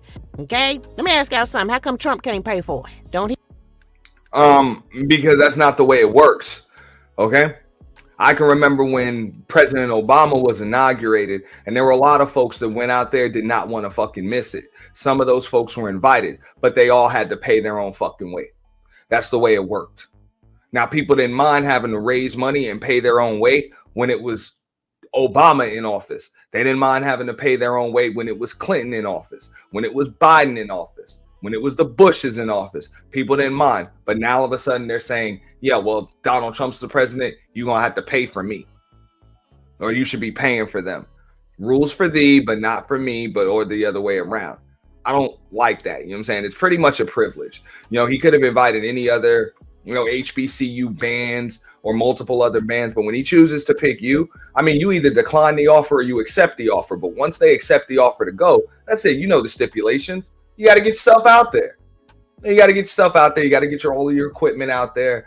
You got to prepare for it. You got to do all of that shit. And, the band is huge. You got the band, you got the dance team, you got all of that stuff. So we're going to go into it because not only am I going to show you this story currently, but this went, the same shit happened 8 years ago. The same exact shit. He pays celebrities to perform at his rallies, and at Mar-a-Lago, he paid them. How come he can't pay this band? It's about 250 of them that need to get up there. Band members and staff. They need help with travel and accommodations. And they're asking for help on their donation page. It say, we are seeking financial assistance from our supporters in the United States to actualize this objective for the students. Your assistance is essential in helping us attain this esteemed opportunity. They ain't finna get that money, not from black folks. They not. He gonna have to look for somebody else to come. Which is a fucking lie, because we've seen black folks raise money. If you can raise money for a chick that says she got hit in her face with a fucking brick, okay? If you can raise like $50,000 in a week for a chick that says she got hit in her face with a brick, but she really just injected her face with like saline or some shit. All right. If you can raise, I don't know, $20,000, $30,000 so some dude that says he's a plumber can splurge in the club after being on a dating show and stalking his exes. All right. Black folks can raise money for shit like that. They can raise money for just about anything, just like any other demographic can raise money. So I don't see why black folks wouldn't raise money for this band to go meet or to go perform at a presidential inauguration. Forget what your ideologies are as far as politics are concerned. It really shouldn't even matter. There are going to be Democrats in office. There are going to be Republicans in office. Hopefully we'll live to see the day when it's a damn independent in office or some other party in office. But for the most part, that really doesn't matter. You're just going to perform and do what you guys do. What does that have to do with someone's politics?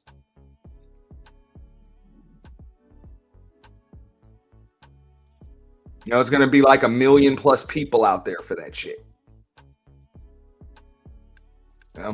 It's a privilege. It's an honor to be chosen for something like that. And I think that a lot of folks really do step in the way of the blessings of others when they throw all of this personal shit, into things like this, because I mean, what other honor are you going to have? And the messed up thing about it is, it's a college. So none of these people are going to be in college forever. It's not like, well, whatever. We'll just go for the next president. As long as it's not Trump. It's like, no, they probably, none of those people will be in college when there's another president. They're not going to be there. So they're probably only going to have one chance to do this. So to block that blessing, I felt the same way when I saw like sports teams that won championships that didn't go because it was Donald Trump or something like that. I'm like, what the fuck? Like, you may never win a championship again in your life. And you may never get to meet the president of the United States again, regardless of who the president is. Like, I didn't like Bush. But at the same time, it would have been an honor to meet President Bush and then be invited to go meet President Bush.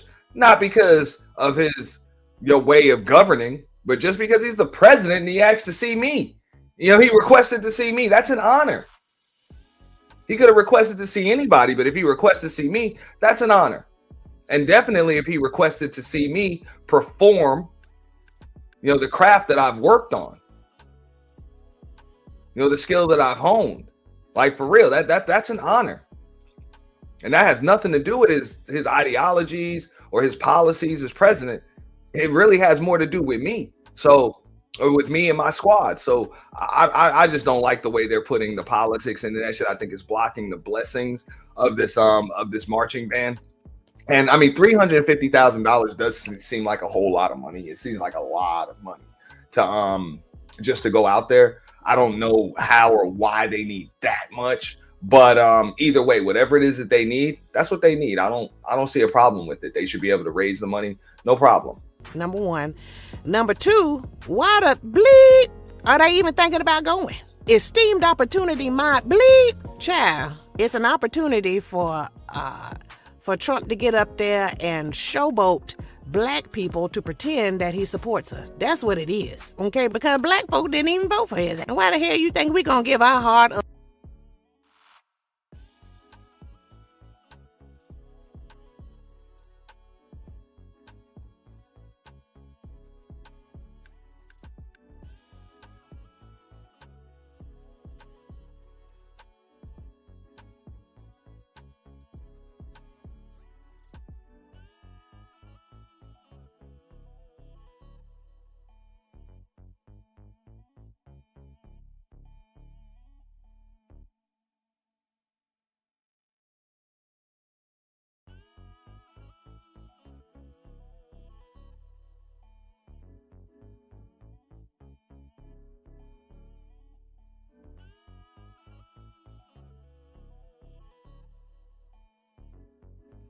Damn, y'all got to remind me when I'm on mute.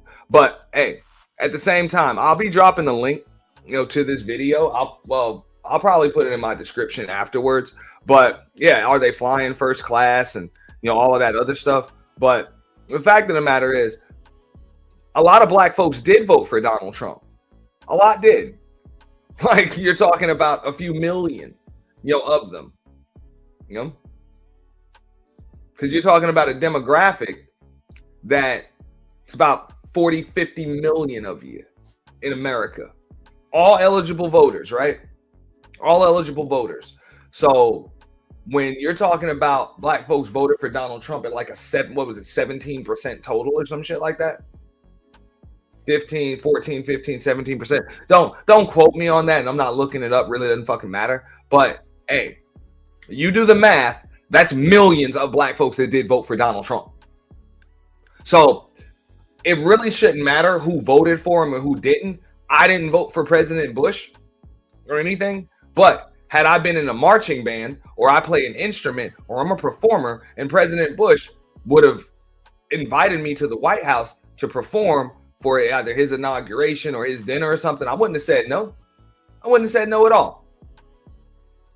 And most people wouldn't if it weren't for this backlash that they think that they're going to receive on social media and from a bunch of people that weren't invited. That's the problem. You know, yeah, you represent for your team, you represent for your school, you represent and show some damn decorum. You know, show that your skill, your craft is bigger than politics. You know what I'm saying? It's more important to you than politics.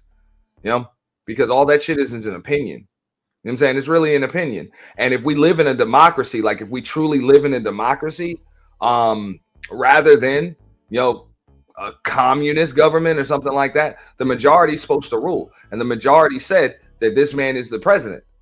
So whether you agree with him or not, that's it, man. That's all it is. So, I mean, it's an honor.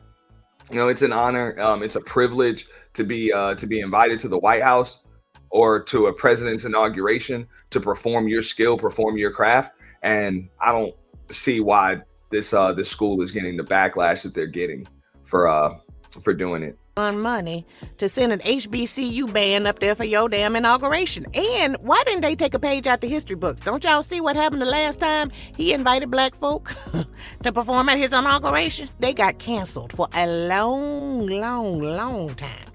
Black celebrities and Trump in the same sentence equals cancellation to the black community. Let me tell you something. And the thing is, nobody gives a fuck. Like, nobody gives a fuck anymore as far as being canceled and shit. You know, nobody gives a fuck about that shit. You know, for real. These people have their own social media platforms and everything else. You see, they're trying to throw fear tactics and fear mongering. Oh, well, if you go there, you're going to get canceled. In other words, our opinion is more important than your opinion. People really do feel as though their opinion should dictate the actions and acts of others. It's extremely rich. You know, it's extremely rich. Cancel culture is a motherfucker, man. I think I'm going to do a follow-up show where we speak on the effects of cancel culture in society, because it does really create a go along to get along mentality. And what happens is you end up suppressing the voices of actual potential leaders. Nobody really wants to lead. And what they're saying is, fuck it. We don't need leaders. We need more followers. When they say that, everybody should be following. Nobody should be leading.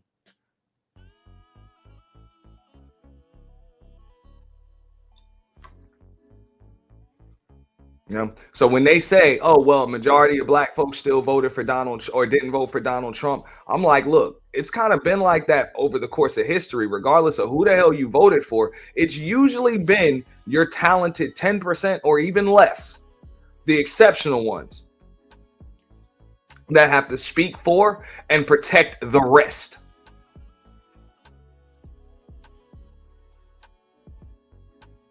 You know, it's rarely the 85 or 90% that are considered the leaders or considered the talented ones or the ones that are even fit to fucking lead.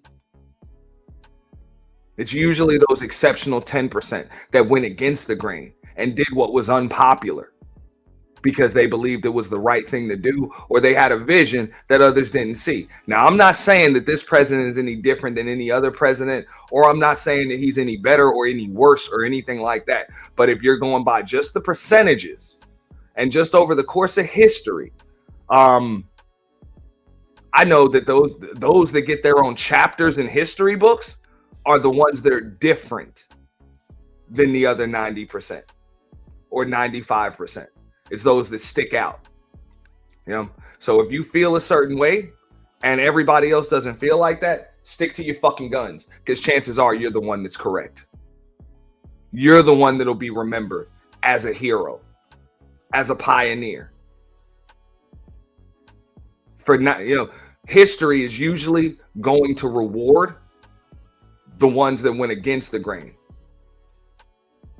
the ones that swam against the current, rather than the ones that just went along to get along.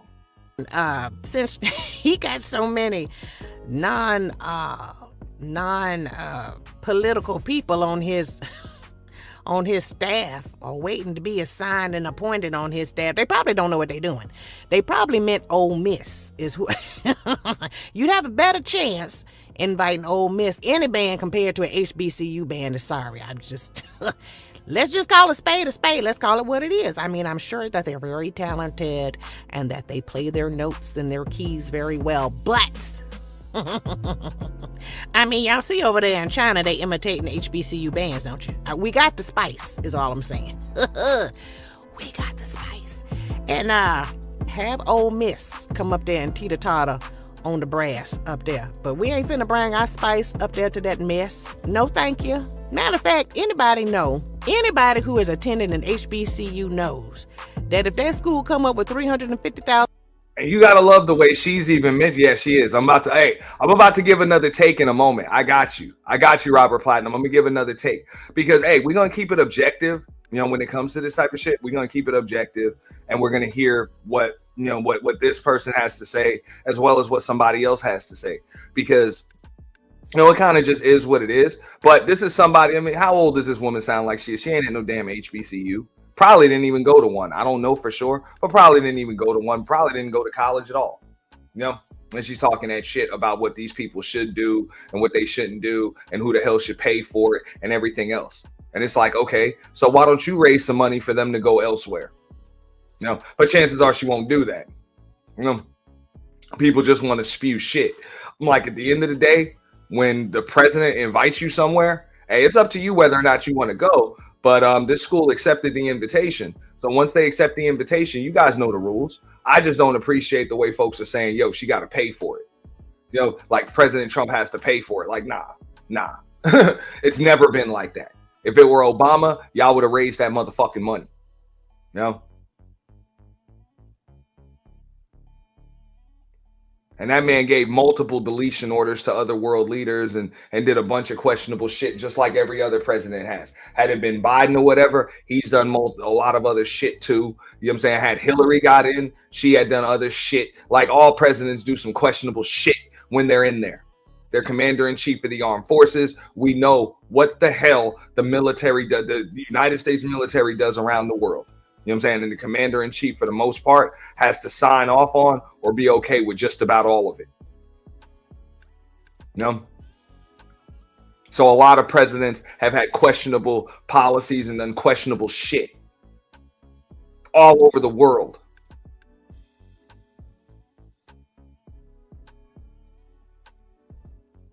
So I don't see how it's considered disrespect or anything like that for this guy to invite you there, you know? But I'm going to finish her story and then we're going to get into another one. $1,000, what they need to do is put that in their account and fix them dormitories. Okay, fix that floor and that linoleum in that cafeteria. That's what they get, some better chairs in the auditorium. That's what they need to do. If they get $350,000, they need to renege.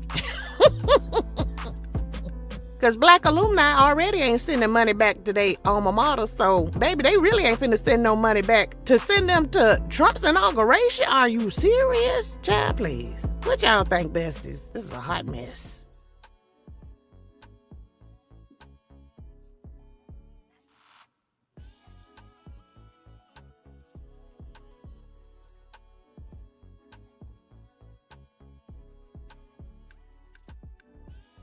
All right. Let's get rid of that real quick. Bring up some more shit.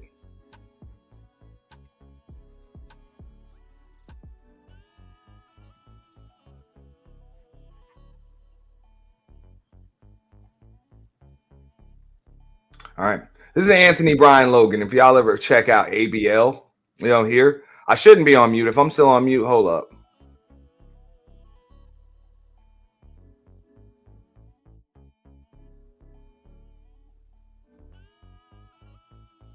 All right, hold on. Let me check my shit.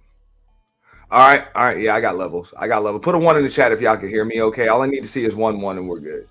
But we're gonna get back into this right here. Trump is having Mississippi Valley State University play at his inauguration, and y'all got a problem with that? See, this is I don't understand. How's everybody doing? My name is Anthony Brian Logan, and today we got to talk about President Trump inviting Mississippi Valley State University's marching band to their inauguration to perform. Now, for me, this is a great thing. Shout out to them. Congratulations. That'd be great if and when you're able to make it. However, you got to have some haters. A lot of black folks hate on it, talking about Orange Man bad. He's racist. He doesn't like you. He doesn't want to fund HBCUs. And some black folks say it's a great thing, and why are you hating? Now, we're going to hear from both sides of that coin, but first things. And personally, I'm going to say this right here. Really, who gives a fuck? The dude's already, like, he's already gone through one term. He's going to go through another term. That is what it is. And he's not running for re-election. So all of the smearing and the canceling and shit, it's kind of a waste. Like, it's just a waste. All of the boycotting and all that other bullshit, it's just a waste. You got to go through 4 years of the motherfucker. He won. That's it. Keep moving.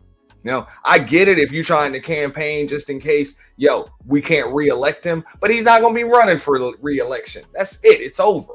You know, it's over. Y'all might as well drop the bullshit, deal with it. That is your president, whether you like him or not. I didn't like Joe Biden, but he was the damn president. Whatever. You know, he was the president.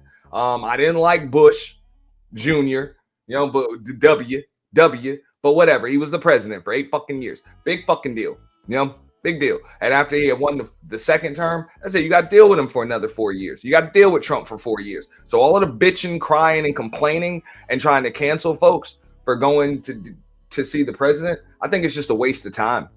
Like, it's a waste of time, and it's really not going to solve anything. All it's going to do is cause more division amongst the community that you claim that you're trying to keep together. That's it. it's just going to create more damn division. You know, so just my take on it, which isn't really going to solve anything, you know, right there. So, you know, respect the president, respect his position. Most of these people get up and go to work every day for a boss they can't stand, for a boss that is actually racist, you know, that has them overworked and underpaid. And they go and they smile and say, yes, sir, every fucking day. And those are the same people that will tell you that when the president of the United States invites you, you shouldn't go. But they get up and they punch a clock for a slave wage every day from a motherfucker who they know goddamn well don't like black folks. Amazing shit, isn't it? Amazing shit.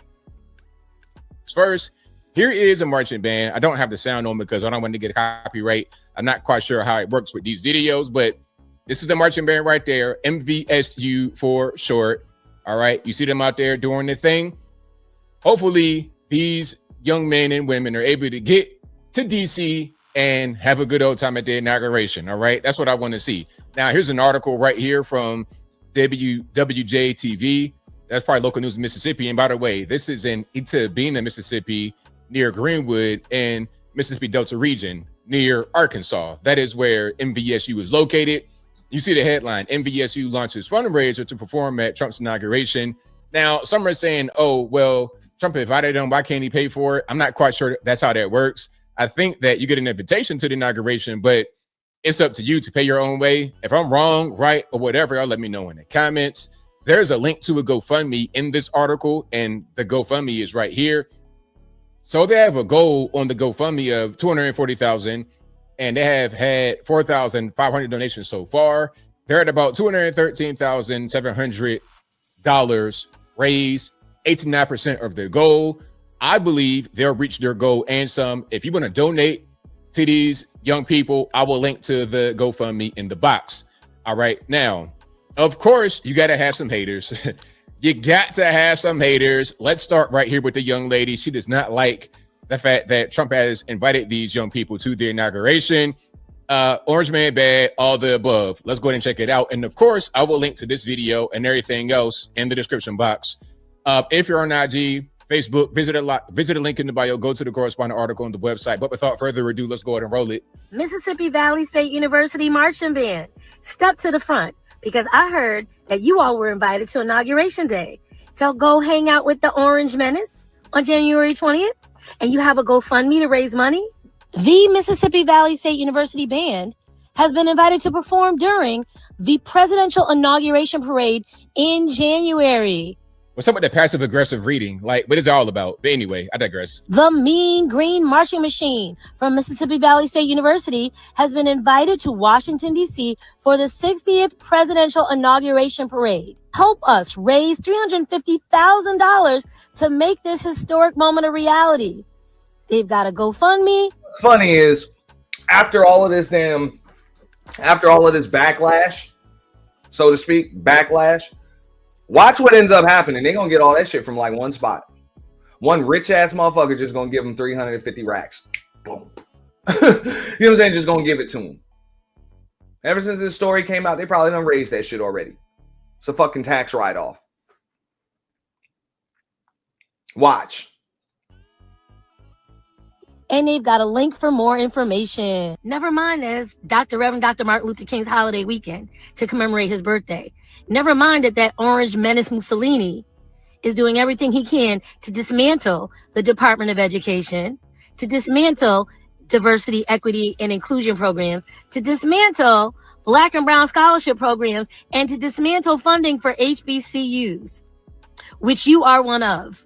Now, I love Black children. I love Black people. I love my HBCUs. I can't tell. I cannot tell. But yeah, I will be honest there. She's a little uninformed as far as what Trump has done as far as funding goes for HBCUs. I didn't go to an HBCU, but I do know that there was some money, a decent amount of money that was allocated under Trump's first presidency for HBCUs. So I don't know what the fuck she's talking about when it comes to that. I didn't hear anything about dismantling, HBCUs. As far as just the scholarship programs for Black and Brown people, come on, we all know that system is kind of flawed. like it's just kind of flawed. You know, as far as just, you know, folks getting in, they made it so that, you know, Indian dudes, Arab dudes, people that ain't even from here, you know, Americans, they can just shave their damn head and shit like that and say that they're black. You know what I'm saying? They can shave their head, shave their beard and shit, say they're black. I did a story about that shit. Like there are some changes that need to be made as far as that's concerned. So it's not, that's why they always make sure they mix in that black and brown shit. You know, if the goal is to make sure that everything's straight for black folks, that this isn't the way to do it. It's really not. Really gonna go perform on Dr. King weekend for that Orange Menace at the 60th inauguration parade? Really? That's what we doing? Yes, it's what we're doing. Okay. Well, just like they say, I mean, I'm not a person of color. I am a colored person. I know the difference between the two. Okay. You know, all of them brown folks that come over here, those are people of color. You know, those are people of color, and that's cool. They can have that. You know what I'm saying? We colored people. For real. That's what they called our people back in the 60s and shit, right? When we had to drink out of certain water fountains and all of that other shit. They called, we were colored people. I know that there's a difference between colored people and people of color. You know, there's difference. You know. So, hey, as always, y'all let me know what y'all think in the comments. Well, you know what I think? I think that you are just on some other stuff, okay? You are just on some other stuff. But fortunately, we got some guys that think differently. All right, let's go ahead and check this out here.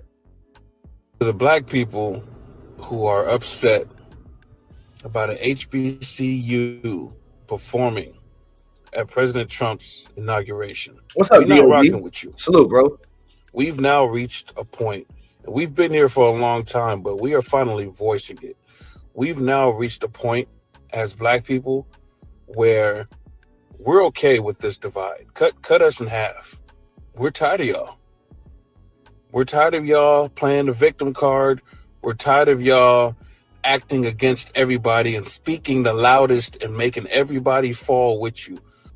And that's facts. This is the first time I'm actually watching this ABL video. I know I needed some clips to kind of break down on Sunday Coffee and Chill. By the way, like the stream, share the stream, support the stream through Cash App, Super Chat, Super Thanks if you'll be catching the replay. But either way, I like what he's saying because that's something that I said too. These people are creating more division than they're creating inclusion. That's what I said. That's what DEI should really stand for. You know, it shouldn't be diversity, equity, inclusion. It should be division. You know what I'm saying? Division, insults, and exclusion, or division, exclusion, and insults. That's really what the fuck it is. You know, division, exclusion, and insults. You know, and I thought this was supposed to be a democracy. Like I thought we were supposed to respect people and their diverse opinions. So for those that actually did either vote for Donald Trump or they're not going to let politics get in the way of basic shit like performing at an inauguration, you know, no knowledge necessary. You know, I mean, the hell up out of here. I could care less. Like I could care less. I think that's an honor. And, you know, if my son was at a damn HBCU or any school, or he was part of a sports team that got invited to the White House, I'd do everything I could to make sure that he got there. I don't give a fuck who the president is. I don't care. If the president invited you, man, do you want to go? Yes, I do. That I'm gonna make sure you get there, whatever you need. You know, whatever you need. That's it. You know, for real, that's an honor. We don't want to hear your voice anymore. Very well said so far. I am loving this so far. Let's let them keep on cooking. We're not going to allow you guys to be the loudest in the room anymore. You don't get to make decisions for these children. You don't get to make decisions for none of us. It's time for y'all to sit back and allow us to love like we love. Allow us to live how we live. Allow us to be happy with the rest of the world and allow the rest of the world to be happy with us. Necessary. You know what? What you said from the beginning is the correct thing. We're done with these people. The people who just want to hate and stuck in the past and don't know anything. Either you're going to get with the program or you're going to get left. That's it. Really no in between. And if you want to get left, that's fine. If you want to get on the boat, come on. I got free tickets all day long. You want it? Here you go. You don't? All right, bye. Yeah, these are the same people that said in 2016, if Trump gets elected, they were going to move out of the country. None of them left. None of them left. So I'm like, what the fuck is the big deal? Like, for real, what is the big deal? They the same motherfuckers that that took whatever damn stipends and stimulus and PPP and all of that other shit when it was given to them under that administration. They would have took any damn benefits, any handouts. So I agree with this brother 100%. This cancel culture, it creates more division than anything. I just don't understand what they're trying to solve, with this. And I said this when I did the State of the Space address the other day. No, that's facts, Harlem. So some aren't feeling Trump at all. But whether you feeling the dude or not, you get invited by the president to perform and do what it is that you do. That's it, man. That's what it is to be a professional. Now, I get it. In college, you're considered an amateur. But, that's what it is to just be a professional. You go perform. These are the types of people that would have to deal with lawsuits if they actually ran or owned a company or some shit. Because there'd probably be certain people they don't sell their products or services to. Either because of their race, their gender, their political ideologies, their sexual orientation and shit like that. Which, look, I'm in business. All right. I do marketing consultations for any business, that needs customers and they need revenue to keep going. There are plenty of them that I don't necessarily agree with. I don't agree with what it is that they do. I would never be a consumer of their product or service.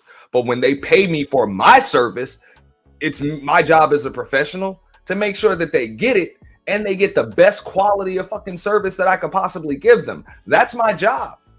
Like, that's what it is to be a professional. I may not like you. I may not like your ideologies. I may not even like your damn business. But when you hire me, it's my job. It's just like a lawyer. I got to give you the best defense possible. Or a doctor or something. Can y'all imagine that? If doctors, lawyers, we already got issues when police officers do shit like that. They got certain ideologies. They don't like certain demographics and shit like that. And they take that shit out on their job. We have issues when they do it. But we're supposed to demand that HBCU bans and other people? Nah, damn that. You're supposed to put your ideologies in front of being a professional. But cops can't do it. Isn't that something? Isn't that something? The hypocrisy. We don't care about the stuff that y'all complaining about. We don't look at everybody. When you really bust it down too, a lot of these folks, if their boss, I'm gonna say it one more time, like I said earlier, if their bosses, the people they work for, the folks that sign their checks, were to put their political ideologies in front of running their business, a lot of these motherfuckers wouldn't even have a job. They wouldn't even have a job because the racist son of a bitch that they work for wouldn't even hire them. And a lot of times the person they work for, they don't even have a problem with black people. They just don't have any respect or they don't care about poor people or broke people or people that are just less than them on the socioeconomic totem pole. They don't give a shit. So if they said, you know what, I'm only gonna hire people that think like me, or look like me or act like me or on the same page. Like I say, a lot of you motherfuckers wouldn't even have a damn job. And you'd be crying. So that cancel culture is some funny shit because folks demand that others get canceled. But if they get canceled just the same for having a difference in opinion, they'd be crying about discrimination. Body as racist. We don't care if white people say we like your hair. Oh my gosh, that's nice. We don't care if white people say, come on, come perform over here. We love what you guys do. You're talented. We don't care. Because we appreciate every race, we appreciate every person, and we appreciate the talents that every community and every person has. So many different races and so many different cultures have so many different amazing talents. So when we see one of ours get to use their talents for something as amazing as President Trump's inauguration, this is not a negative thing. it's time for y'all to get left behind. Yes. If you want to go experience racism, go ahead. If you want to go cry in the corner and say everything's against you and everybody hates you, go ahead and do that. Go sit in the corner. Go ahead. But the rest of us, we're done with y'all. We're done with y'all. We don't want no part of what you're talking about. Yeah, but I said this when I did the State of the Space address the other day. These people ain't going to take change lying down. And it's not even just political change. You're talking about just social change. It's a lot of shit going on. And check it out. Even in your YouTube algorithm, the spaces that you guys are in, if you primarily watch live streams like most of us in here do, everybody that's catching the replay, we watch live streams, you're going to see a lot of folks that are resistant to change. They are going to want to continue to do the same shit. Just like old boy came in my chat earlier. Same shit every time. Every time. He just came in here to start some shit and be disrespectful. That's why I check that shit, nip that shit in the butt. Fuck out, get the fuck out of here. You don't fit in. You don't fit in and you're not welcome.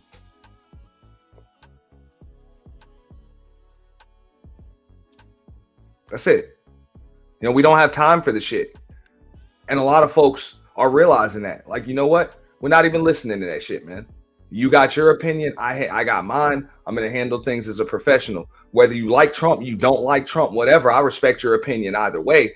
But when people try to force their opinion on other people, that's when I just say you're out of line. Because I thought, you know, just being an American and us being individuals, like that's pretty much what's supposed to make us American. Like as far as American culture is concerned, you know, the free thinkers, the forward thinkers, that's it. You know? But you should respect the opinions of others, regardless whether they align with yours or not. You know, so I don't see what the big deal is. It's time for y'all to go, man. Hey, hold on. I got to. And I'll be honest with you. None of those schools, you're going to need crowdfunding for that shit no matter what. There's going to have to be some kind of funding. So every now and then, some of the other schools are going to have like boosters and shit that pay for that. They're going to have, you know, alumni, rich alumni that are going to be able to pay or something like that. But the school, that shit's not going to come out of the school budget. It's not going to come out of the school budget, no matter what. Somebody is going to have to split the bill for that. That's going to be a tax write-off for somebody. I see you, Gemini. You know what I'm saying? And Big Chief, what up? You know what I'm saying? And by the way, I'll probably be live, if not later on today, probably tomorrow for a member stream. We got to talk about some content because I got some new ideas, but I got to run them by y'all first. So shout out to the members, Titty Bug as well. Why do people do that shit? Do they truly have nothing better to do with their lives than to disrupt others? A lot of people have nothing better to do. They have nothing better to do. Yeah. That's what I mean. These be the same motherfuckers, man. Even old boy earlier. You know, you pop all that shit from the chat. If I drop the fucking link, you'll come up here and cop a plea. Real shit. Nothing but the utmost fucking respect. When he speaks. But until then, you know what I'm saying? Bump the gums. Same motherfuckers have been on this bitch for like 6-7 years and got don't even have the heart to start their own platform. Can only go elsewhere and do it. Don't even have the heart to go do it on their own. And that's what I tell all those detractors and shit that even have stuff to say about me. I'd be like, why don't you go get your own? Go start your own. Go start your own. Put in the work that I put in and then critique what I'm doing. Yeah. And I would say the same thing to these people right here. Why don't you hone your skill and get you a scholarship or a free ride to go to any school? You know what I'm saying? And get to the top of your craft to the point where any president, whether it's a president you like or a president you don't like, where the president of the United States can actually invite you to go there and perform.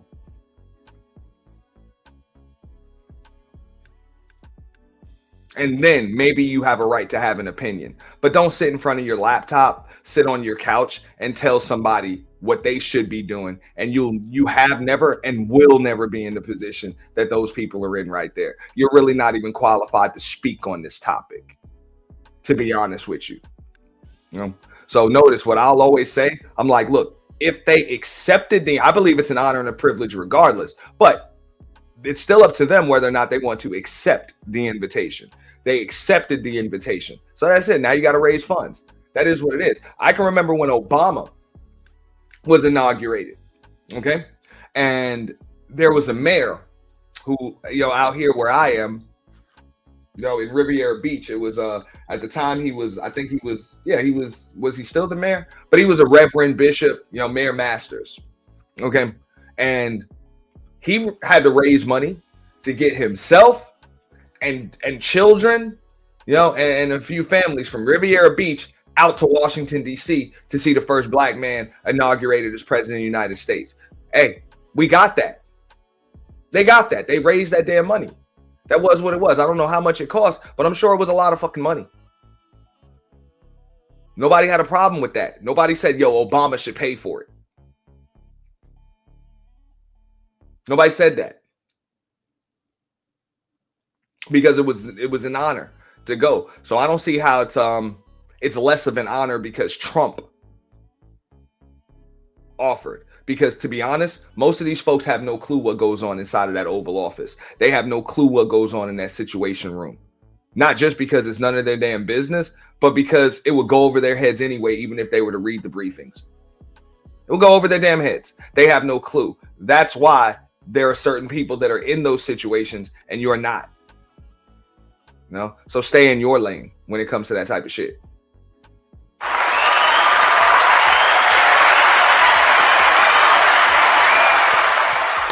I love it. That was fantastically said. Now we got one more. We got one more from the beginning. We got to check this out as well.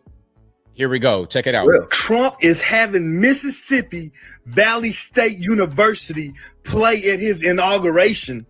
And y'all got a problem with that? See, this is I don't understand. Y'all didn't have a problem with Megan Thee Stallion on stage shaking dookie dust in front of your kids, but you have a... That's a good point there. Hey, Megan Thee Stallion shaking dookie dust. Trump is having Mississippi Valley State University play at his inauguration. And y'all got a problem with that? See, this is I don't understand. Y'all didn't have a problem with Megan Thee Stallion on stage shaking dookie dust in front of your kids, but you have a problem with young black kids playing a symphony at Trump's inauguration? See, the difference is Trump is doing it after he already won, meaning he don't have to do it. Versus Kamala doing it before just to get your support. And y'all can't see the difference? That's a damn good point, which I never thought about it, but that's a damn good point he just made. He's like, Trump invited you after he won. He didn't have to do that shit. He could have been invited. Hey, he could have just invited country bands, rock bands from Europe and shit. He didn't have to invite you, like for real. Yep. She tried to do that shit ahead of time to kind of garner your vote. He don't need your vote now. He ain't running again. So this is actually a true honor when you really look at it from that perspective. I never thought about it. That's a cool perspective to look at it from. That means it's more likely to be a genuine honor. Because he don't have to win no points now with you. He done already won the damn election. He got 4 years. That's it. It's called having a reprobated mind.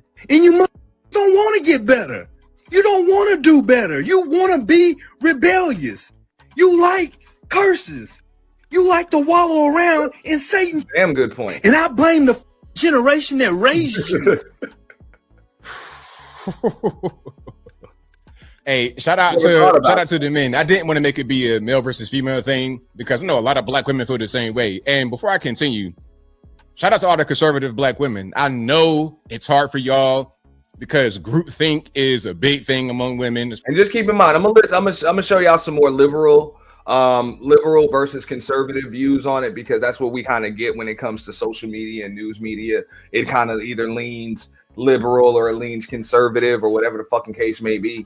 Look, I try to keep it neutral because I try to respect everybody's opinion, but at the same time, I'm human. I got my own opinions too, but I'm not going to try to force my opinions on y'all. I'm really not. I respect y'all opinion either way. You have the right to disagree with me. And that's the thing about elections. If you were subscribed here, I just covered the election. I'm like, all of that shit. before election night is all fluff. Let's see who gets 270 first. That's all that matters. You know what I'm saying? That's the game. You know what I'm saying? That's the game. All that other shit is fluff. It's a sick ass game, man. But people are still kind of stuck on that shit, man. They're stuck on other stuff. So after this one, we're gonna go to some more conservative stuff. Especially black women, black people. It's rough. You're gonna find a lot of your friends, co-workers, colleagues, sisters, cousins, everybody who are just like the first woman, and you can't say anything to her. You want to be public and vote for the orange man. You're considered a heretic. You're considered a witch. They pretty much want to burn you at the stake. So shout out to you guys for being resilient and not falling for the herd like group think mentality. But as I close, I want to say this. Shout out to NVSU. You guys will meet your goal. You guys will be in DC on January 20th. I'll be covering it. And I can't wait to see you guys on the YouTubes, on the televisions, on the TikToks, wherever. I cannot wait to see you guys performing. And if anybody got a problem, oh well. Okay, you can be a hater. Look, check it out. Here's what I want to say as wrap it on up and put the bow on top. In 2025, you can be a hater, stay wallowing in your misery, stay stuck in the past, never advancing, always crying, got your hand out. Now that's facts. I'm actually gonna bring up a story from 7 years ago, because I'm like, look, if you can't afford it, you can't afford to go. Just decline the offer. Just decline the offer. It is what it is. Like that's just the way it works. Like they're not gonna pay for you to come out there. If you can't afford, it's like you just say thank you. We're honored, but no thank you. We're not gonna make it.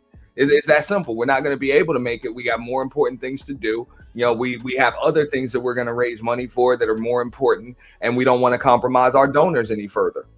Whatever. I mean, it's that simple. That's what it is to be a professional. You don't have to. Like you can just decline the offer, but if you do accept the offer, handle it like a professional. That is what it is. And I don't like the fact that everybody's given this HBCU marching band, they're giving them all this flack for being professionals and handling it like a professional squad. That's what the fuck you're supposed to do. It's them that are acting like babies, like children, like non-professionals. They want to throw a damn temper tantrum. Begging for scraps. You can do that if you want to, and that's fine. Or you can be like us, roll with the winners. Do things that are going to advance you in life. Like imagine that, Miss T, right?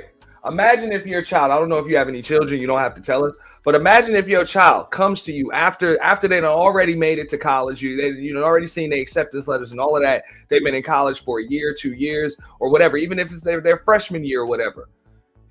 Or 3 years, and they tell you, guess what, Ma? We got invited to the White House. We got invited to Capitol Hill for the inauguration that the president invited us, or the inauguration committee, the inaugural committee, invited us. You would be proud. I know I would be. I would be so proud, especially if I know damn well, my child goes to a pretty unknown school, like a Mississippi Valley or something like that. Like it's one thing if you're in the band and you go to like Bethune-Cookman or some shit. You go to Bethune-Cookman or you go to FAMU or something like that. Some of those seriously known HBCU bands and shit. But for like a Mississippi Valley, it's like, damn, really? You guys? Shit. Like I'm proud. Like I be bragging about that shit, regardless of who the president is. So I just don't understand why these folks are really. I'm not gonna say they're blocking the blessings, but they're just really like, and no pun intended, but they raining on the parade of those kids. For real, those young adults, they are raining on the parades of them, and this is an honor, regardless of who the president is. It's an honor. Now, I don't know if the committee chooses them at random, says just get us a HBCU or whatever. I don't know. But even if it's a lottery or something that they have to, win to get there, that shit is still an honor. For real. It's the experience and the honor that counts. For real, Reek money, for real. That's an experience and an honor. And that's just what I would say. Yeah, if you want them to go, donate. If not, don't. It's that simple. I agree. I agree. But all of the caping online and shit like that, like, come on, man. But more than likely, just all of this backlash, like I said, they just go get some rich motherfucker to go get a tax write-off there.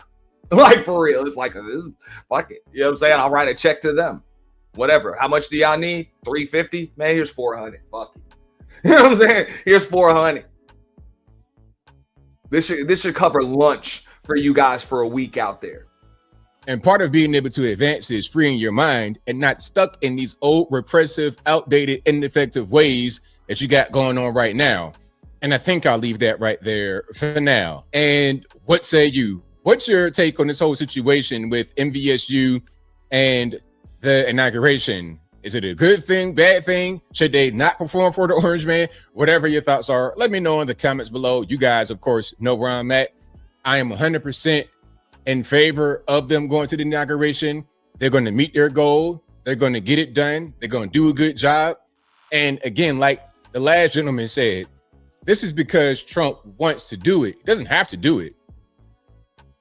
Met the Stallion was on stage in Atlanta performing before the Kamala. Yeah, Bridget, they have a GoFundMe. They set up a GoFundMe. I mean, that number seems crazy. The marching band is huge. The marching band is huge. It's probably like maybe what? How many kids are in a marching band?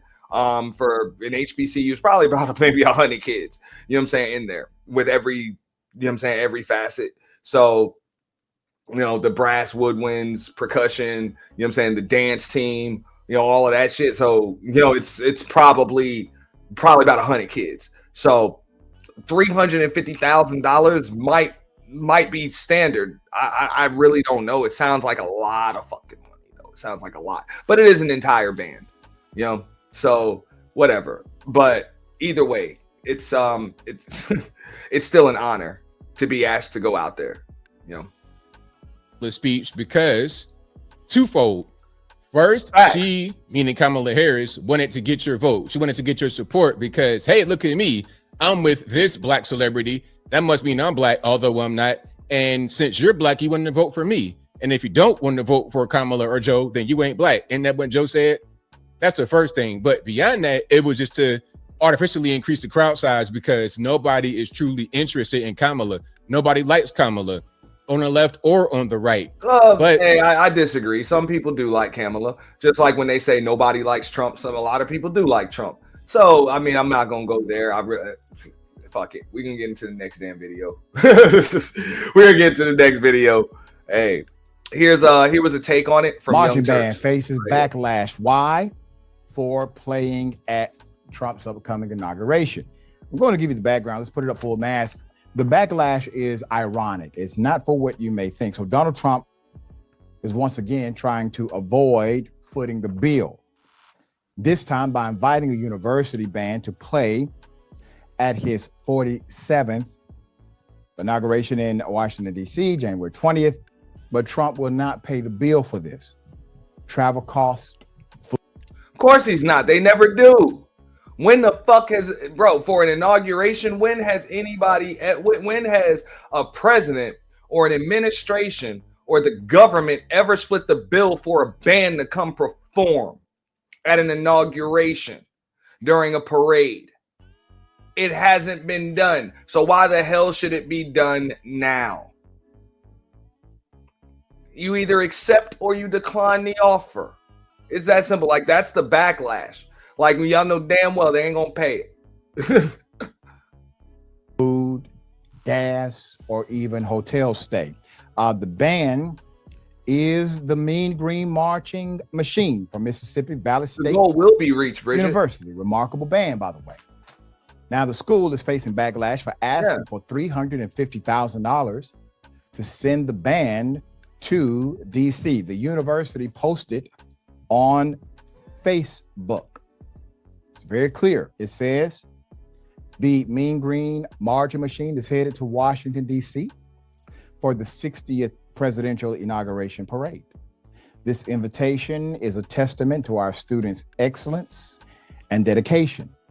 Help us raise $350,000 to make this once-in-a-lifetime experience possible for all our students. There's a donate link as well as a code to do so. All right, you got a QR code. Now, and mods, do me a favor. If you're at the home of the official YT Purge, you know, right there, shout out to the members. Y'all know Sunday Coffee and Chill. Every now and then we're going to simulcast it but for the most part, that is exclusive and Auntie's the Boiler Room. So mods, if y'all can do me that favor and just make sure y'all just periodically make sure you guys drop the link to the Boiler Room in the chat, because we know there are a lot of people that are subbed to one channel and not the other. Just I can tell by the sub count. So make sure you guys are subbed at the Boiler Room too. You know what I'm saying? That's a little bit more, you know what I'm saying, Aunt T, rather than just, you know, the Purge and stuff like that, and other things that are just a little more inclusive. That's a little more Aunt. So if you like content like this, you know, go over to the Boiler Room, because we do a lot more of it over there. You know what I'm saying? Appreciate y'all. many are calling the fundraiser thirsty and asking why Trump is not footing the bill himself. So some of the backlash on Instagram was brutal. Quote, help us raise $350,000 to go, question mark. Y'all don't even have the money to go, LOL. He's not paying y'all, question mark. I have so many questions. Another quote, ask Elon and the other billionaires to pay.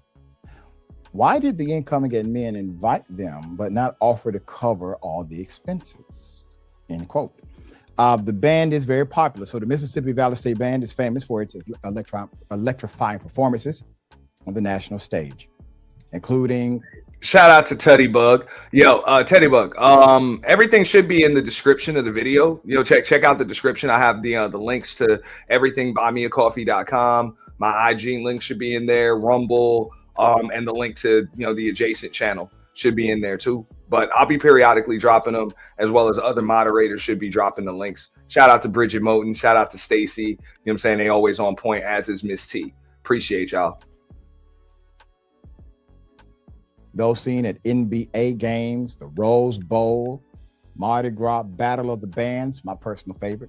However, it's not clear what prompted Trump's invitation or if he has seen the band perform before. Many expressed surprise at the band's willingness to support Trump, citing his policies against teaching Black history in schools and eliminating diversity programs in institutions at large. So after 2 days, the GoFundMe has raised,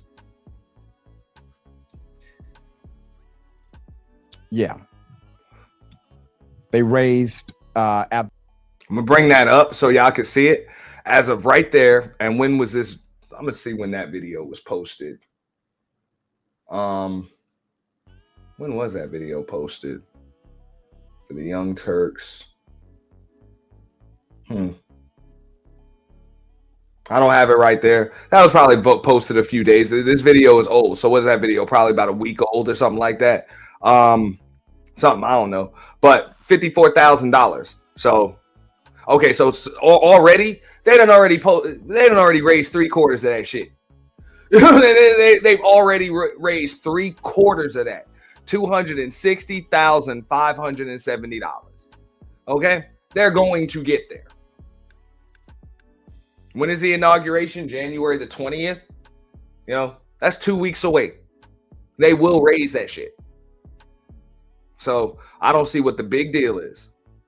The 2 days, $1,285. But as of Monday morning, the band has raised over $45,000. The band is roughly 77% of the way there now, December 30th. And, you know, I'm mostly here too. And I know my Twitter link, you know, my X link is like right there. Y'all can see it. It shows up at the bottom. I gotta get on there a lot more often. So if anybody sent me like follow requests on X or anything like that, I appreciate it. I will be there more often in 2025. You know what I'm saying? I will be posting Linktree. You're going to see me doing a lot more on IG. TikTok is coming soon. And we will be opening up a Discord. But shout out to the members, because we got the merchandise. I know I've been saying this, but trust me, I'm on it right now. We got the merchandise coming soon. I found the right vendors, so we just got to get everything in order. The first thing that's coming off the assembly line will be those coffee tumblers, and members are going to get exclusive access. Trust me, I got shit that you guys are going to want to pay for, but I also got shit that you won't even have to pay for. Just having a membership, you're going to get it. We're going to make sure that you guys get it. So like I said, cop the membership. Members get exclusivity to everything, information, resources, consultations. You guys get access to just to me and a lot of the behind the scenes footage, a lot of the behind the scenes decision making. You know, you guys, if you remember, the members were involved in just the bounty structure of the purge and some other things as far as how we were going to do things. They found out about things ahead of time. So just about anything that you guys find out or you see it on the community tab, members know about it first, at minimum, usually a week in advance. And then when it comes to videos, members get it about 6 to 12 hours before the public gets it. Sometimes it's a couple of days before the public gets it, depending on how long it's going to take before we actually need to pump it out, whether it's for promotional purposes or whatever the case may be. So you guys make sure that you get a hold of that membership. Right now, you got 2 for 1 for both channels. I don't know what to say. I mean, to me, it is disrespectful that the administration, the incoming administration, could not foot this entire bill, or at least have some type of matching gift program or something. All right. Already there's going to be natural backlash because the policies of this administration, in particular the man Donald Trump, is adverse to many of the policies that these students, the institution, and the culture believe in. So there's already this backlash, but I get it. You have a band director who wants to be part of this legacy and wants the performers, the young people who are very good at their craft, to have this moment. I assume a judgment call was made that included the students, so I don't want to get into that. That's up to them if they want to do it. I hope it is by agreement with the students. That's the only thing. I'm pretty sure it was. I doubt any of those students are going there against their own, free will. I doubt that. So come on. They're making it seem like just because that's how you feel, that's not how everybody else feels. Now, what annoys me is channels like the Young Turks and other larger channels. I'm actually going to play a video from the Roland Martin network as well. It's amazing how they can get Kamala Harris on there, and they are so damn opinionated. I'm pretty sure if you guys ask for one interview from one of those band members, you would get it. It's as simple as emailing a StreamYard link. It's as simple as emailing a StreamYard link or a panel link or a Zoom link or some shit like that. You could get that interview if you wanted it, to actually find out what it is. But they would prefer to just spew shit. Yeah, well, I don't know. You don't know because you don't want to know. Let's keep it real. If the Young Turks said, look, man, we'd like to talk to you about you being invited to Trump's inauguration. Hopefully we can bring some awareness and raise you guys the money that you need and get you guys that extra exposure. Who would say no? They didn't bother doing that. So what does that tell you? This is left-leaning biased news. That's simple. That's what it tells you. And you see a lot of that all over social media. Folks I get it all of the time too. I heard a lot of things even before, after the event that I'd done. And I've been hearing it for years. I've seen it with other people. People will just come up here, assume stuff, and then regurgitate and spew it as if it's facts, rather than just asking the person. Just asking the person. They'll say this about somebody, that about somebody, that about somebody. And it's like, yo, I got everything right here. Why don't you just ask? I'll answer you. But you don't have to tell me anything about myself. You can just ask me and I'll tell you everything you need to know. But they're like, nah, that's not juicy enough. I got a narrative to spin. I'll be concerned about. Outside of that, the administration, the incoming administration, not paying you gas money, not giving you the opportunity to have a temporary domicile while in DC. None of this. You know how many damn bands are being invited to this shit? Like it's a presidential inauguration. When these bands get invited to the Macy's Day Parade, do you think like the Macy's Day Parade on or Macy's Christmas Day Parade or some shit on Thanksgiving Day in Midtown Manhattan? You think the city of New York pays for all of them to come out there? They don't. But it's an honor to be asked. This makes sense to me.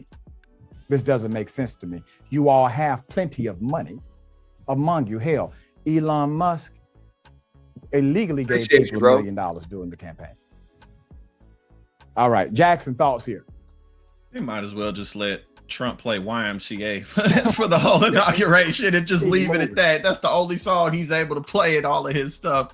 I mean, I don't really think that anybody should be surprised. Any of them should be surprised if they're getting backlash for this.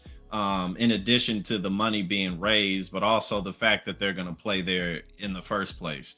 But that really sheds a light on how unpopular Donald Trump really is. Yes, he won the election. He won the popular vote by 1.4 percentage points. He barely won it.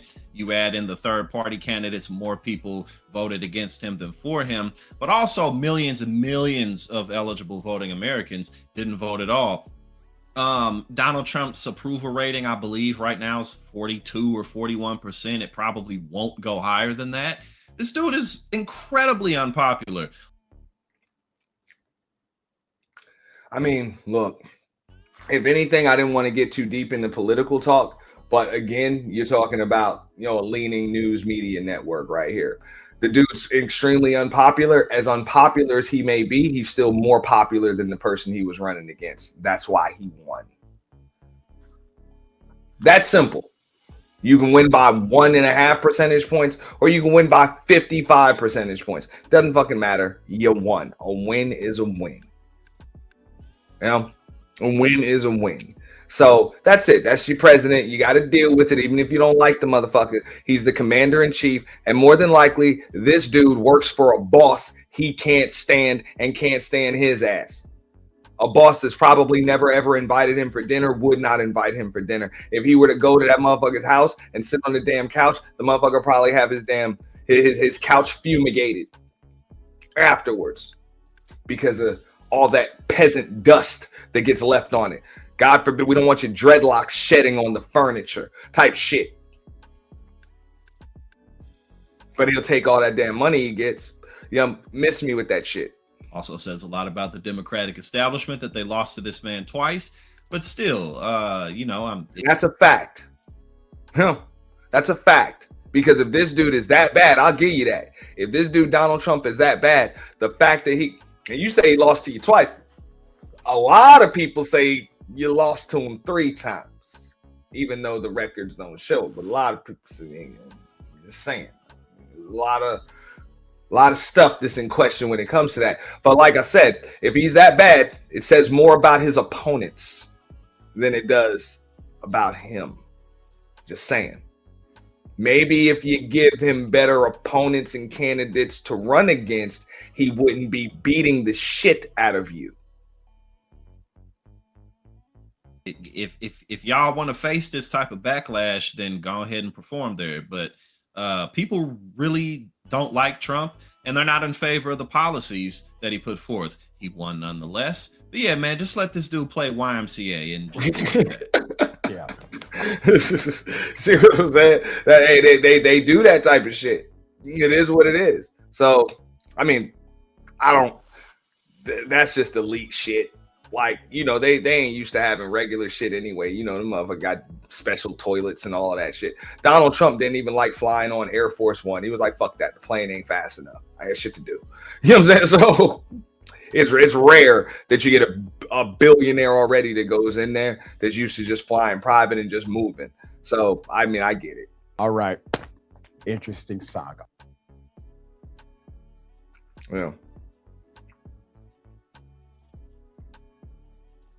So let me get back into this right here. What else we got?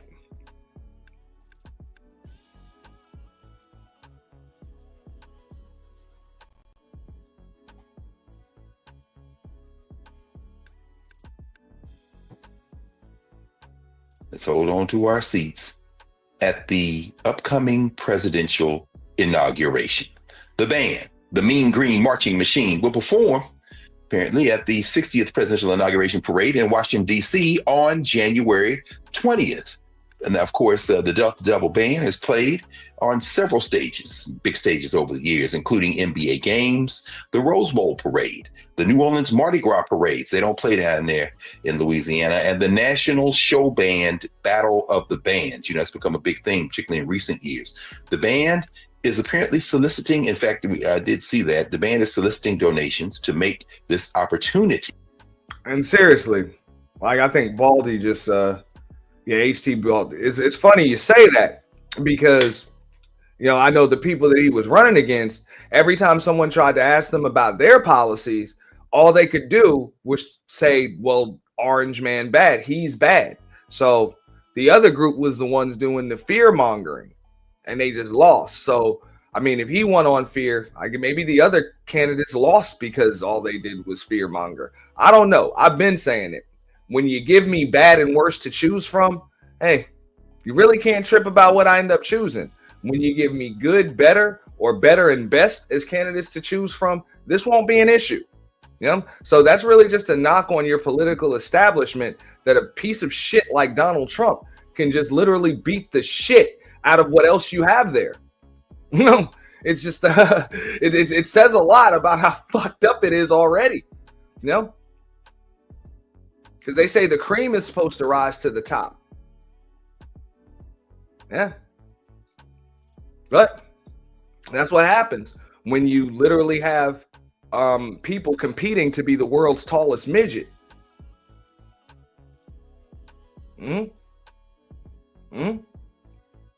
That's what it is, you know.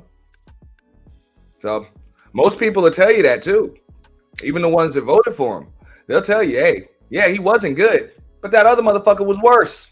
They'll tell you that. That's how they feel. And this is a democracy, so majority won. You know, we ain't got but 4 years of it. Possible for students, but is this a good thing? Let's talk about this, brothers. Matt, good thing, bad thing? Any thoughts about the Mean Green Marching Machine being invited to come up to DC and march in the Trump inauguration parade? It's a bittersweet thing because, of course, what college kid doesn't want the opportunity to perform for the president? The problem is it's going to be this president. That's the bad part about it. But it sounds like it's a great opportunity for them, for the school. And I hope despite the person in the White House, they're able to really revel in the honor of being, asked to perform in an inaugural parade. But again, I wouldn't want to do it for this guy. So that's the bittersweet part of it. Absolutely. Absolutely. Mike, what you? Well, luckily you're a civil rights attorney and you're not it's amazing that he even said that, right? Because hold up, let me dial that shit back. Think, brother. That part about it, but it sounds like it's a great. I'll show you his credentials right here. This is Matt Manning, a civil rights attorney on the Roland S. Martin network, right? Okay, so he says like he wouldn't have done it. Amazing. This dude literally makes his living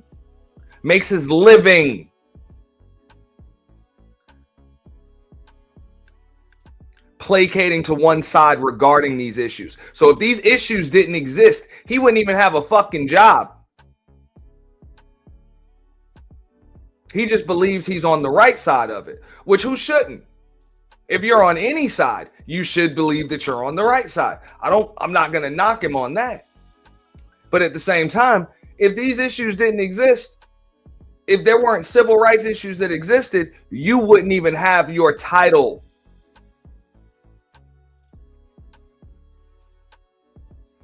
So when you bust it down, this dude is no different than a lobbyist in Washington, D.C. that's able to stay rich because of gridlock.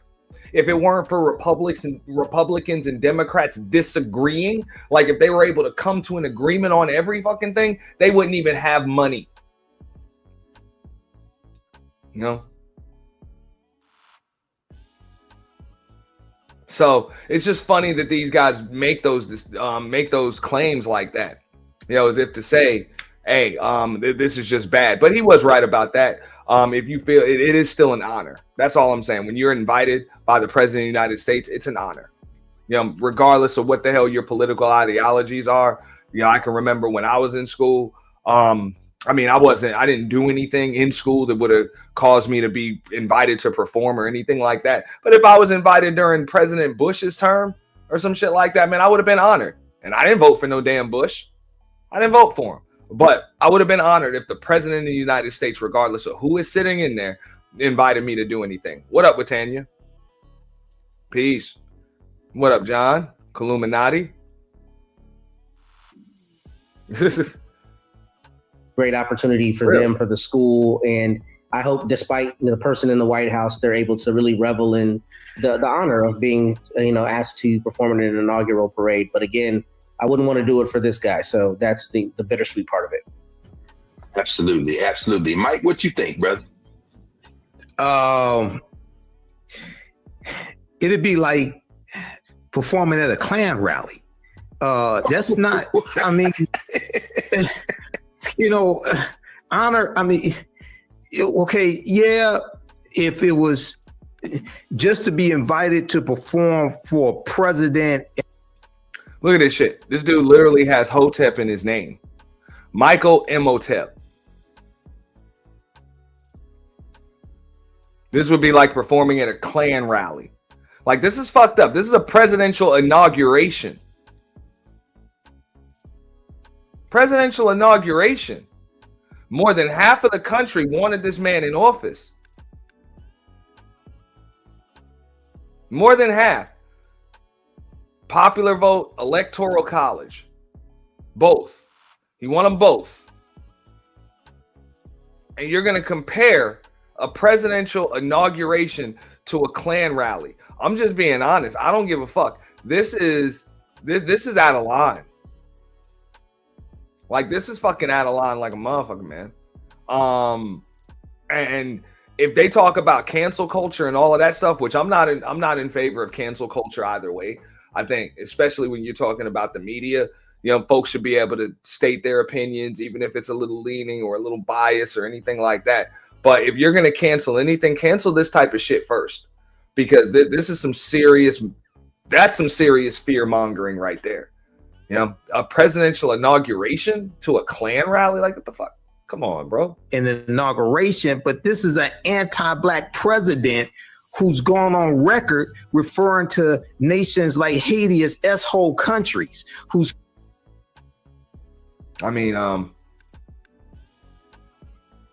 don't like the term shithole countries, but Haiti is pretty impoverished. Like, it's pretty poor. It was one of the poorest nations on earth. It's pretty damn poor. So it is what it is. But I'm pretty sure had Hillary Clinton gone into office, you would have felt like it was an honor to go to her inauguration. And her husband looted Haiti with the Clinton Foundation after that damn earthquake. Real shit. I'm sorry, I'm not supposed to go in on politics today, but y'all do it. The Clinton Foundation looted Haiti. Ran a straight up Ponzi scheme. And pocketed that bread. So when you want to bring up Haiti and how they were referred to, talk about how the hell they were treated by the Clintons.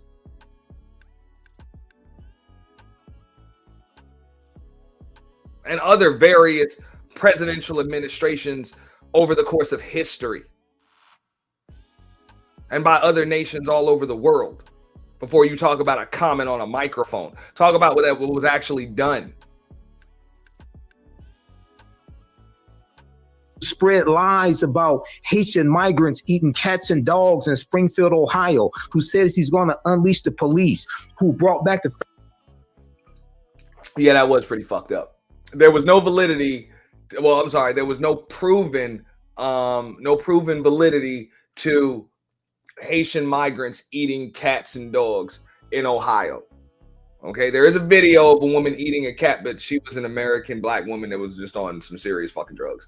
But yeah, there is no validity to that. So yeah, that was bullshit.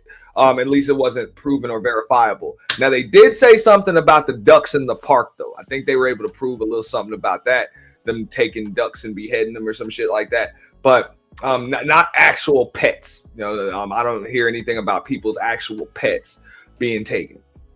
Federal death penalty the last 6 months he was in office and executed 13 people, including 5 black people. I mean, it'd be like performing at a Klan rally. I mean, I guess you could tell your children about it, but why would you do it? I mean, no. 2025, I mean, all opportunities are not.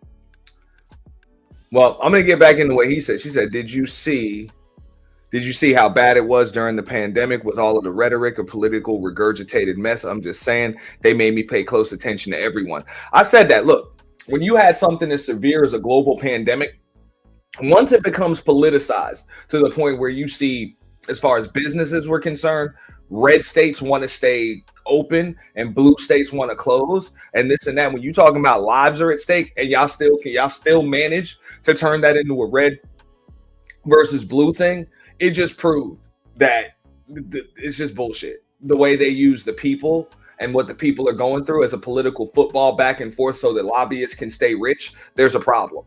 There's a fucking problem.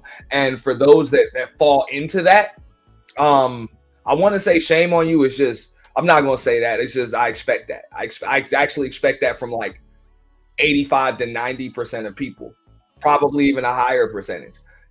For real. I expect the true leaders, the free and forward thinkers, to be a small percentage, but that's the way it's been over the course of history. The strongest 5 to 10% have always had to fight for the weakest 90. Like that's just that's the way the game goes. Like, and then the smartest 5 or 10% have always had to think for the not so smart other 90. Because if those folks had to think for themselves, we wouldn't be where we are. We wouldn't be where we are. We wouldn't have the greatest technological invention in the history of mankind. We wouldn't have that. I've even done things not just on YouTube, but just in life. I had a lot of detractors. Oh, that ain't going to work. This ain't going to work. That'll never work. That'll never work. You have no chance. I did that shit anyway. Boom. There it goes. Them people stagnant. Never grew, fell down, or just disappeared. I'm like, what the fuck did they know? And trust me, I had more detractors than supporters when things were just an idea. Way more detractors than supporters. Which is one of the reasons why I keep a lot of those ideas close to the chest. Because I understand that I'm likely not just going to get detractors, I'm going to get saboteurs.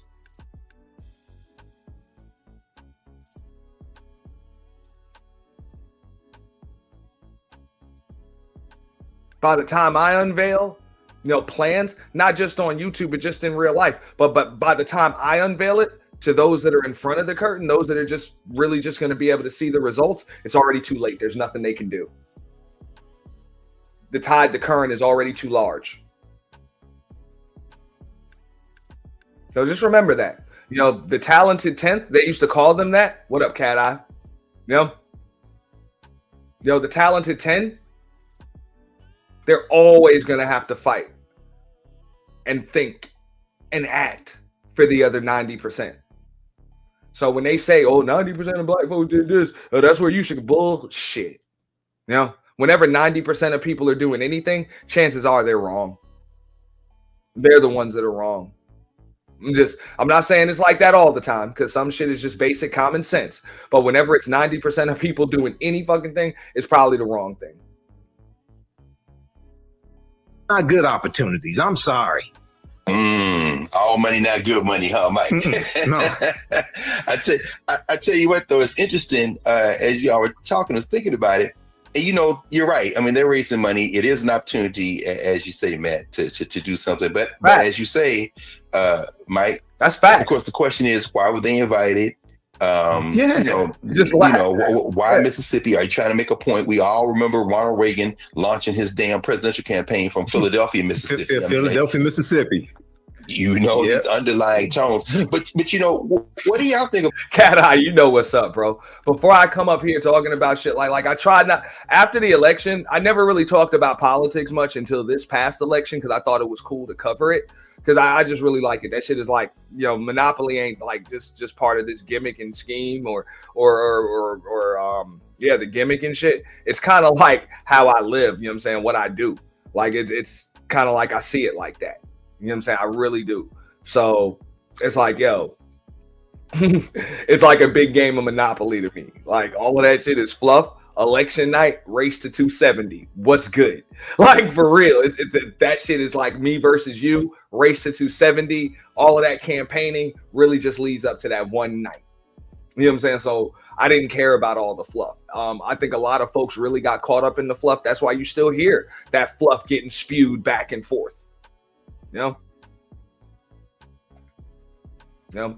But I always tell people, remember, even though, you know what I'm saying, I use that shit as kind of like a gimmick, monopolies are not good. Like they're not good. That's why there's laws against them, because notice, even when you play a game of Monopoly, as soon as somebody has a monopoly, the game is over.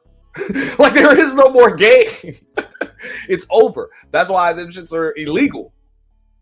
You know what I'm saying? It is what it is. Like they're not a good thing.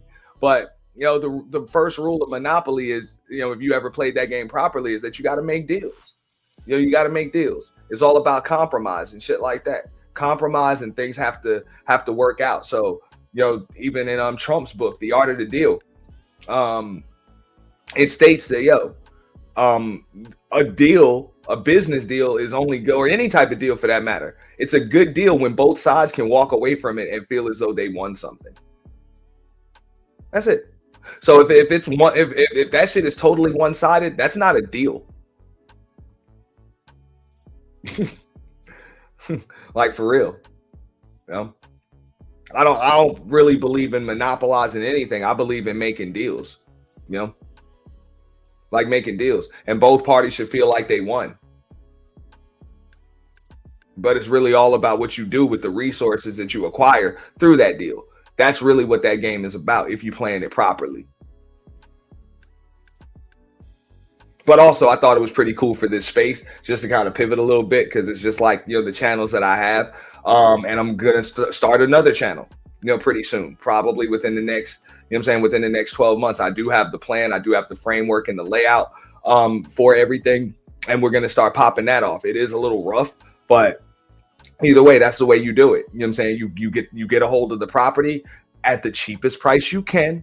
And then you get the adjacent property. And you build, you know, and then you buy the block, and then you get the block next to it, and you make it so a motherfucker got to roll a perfect 12 while sitting on the right spot and not to land on your shit.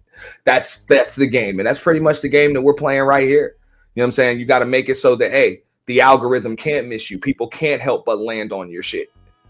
They can't help but come here. You know? Even that asshole that was in the chat earlier, he was blocked before the damn purge. Blocked. I didn't talk to him. Fucker still watches this shit. I literally just blocked him. Just unblocked him.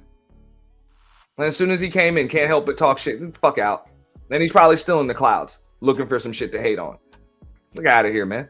I know I got hate watchers. Fuck them. You know, fuck them. Appreciate the view.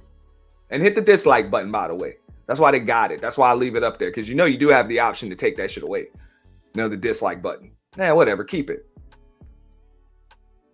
Think about this, and then just think about it as we were talking.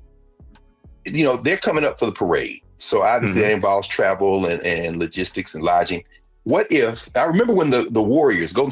Great question. All right, so the next class session, and we're going to listen to a little bit more of this. But yeah, next session, as far as like graphics, visuals, I need to get somebody on when it comes to sound. I'm trying to get DJ Kuda on when it comes to sound, because he's really, really big on sound. And I also want to get somebody on that could tell us a little bit more about some video and shit like that. I'd like to be able to get my video quality up too.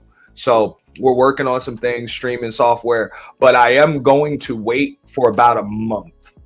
You know, because we got a lot of like gifted memberships during the purge and stuff. So there are a lot. I mean, not to say that everybody with a membership, like nobody gives a shit, but we got a lot of gifted memberships. So that's something that we kind of want to make sure that our legitimate, true members, you know, get that game, not just people that were just gifted memberships at random. You know, they get all of the meat and potatoes of that game. So we probably will wait until about February to give that. You know what I'm saying? Or, you know, I like, and not only that, I could just put it on a higher tier, but if you know anything about gifted memberships usually go on that higher minimum $5 tier. So, you know what I'm saying? I got loyal members that have a $1.99 membership that have been members for over 12 months. You know what I'm saying? Over 14, 15 months and shit. So that's something that we'll likely wait until about February to start giving, you know what I'm saying, all of the game and some of the secrets away. State Warriors came up and they won the championship. And the good brother David West was on the team. We will still have members only content. I'll be talking to the members about that. Like I said, it'll either be today or tomorrow. Trust me, I'm gonna schedule it ahead of time. I'm gonna actually schedule everything a week in advance. I'm gonna stop waiting till the last minute to schedule this stuff. I got to start scheduling stuff early. So shout out to the team for just keeping me on point with that. I got a lot of shit to do these days. At the time, they had to go to the White House, of course, and that was fraught with all kind of tensions at the time. But David West came up. You don't have to worry about upgrading, at the moment. Usually everything that I do, I put it on for all channel members, but there is a $4.99 tier as well as a $1.99 tier currently. I don't think I have one that's higher than that, but everything is pretty much goes to all channel members. I haven't really put anything behind any higher tier paywall. So I'll be honest, nobody really needs to upgrade their membership currently.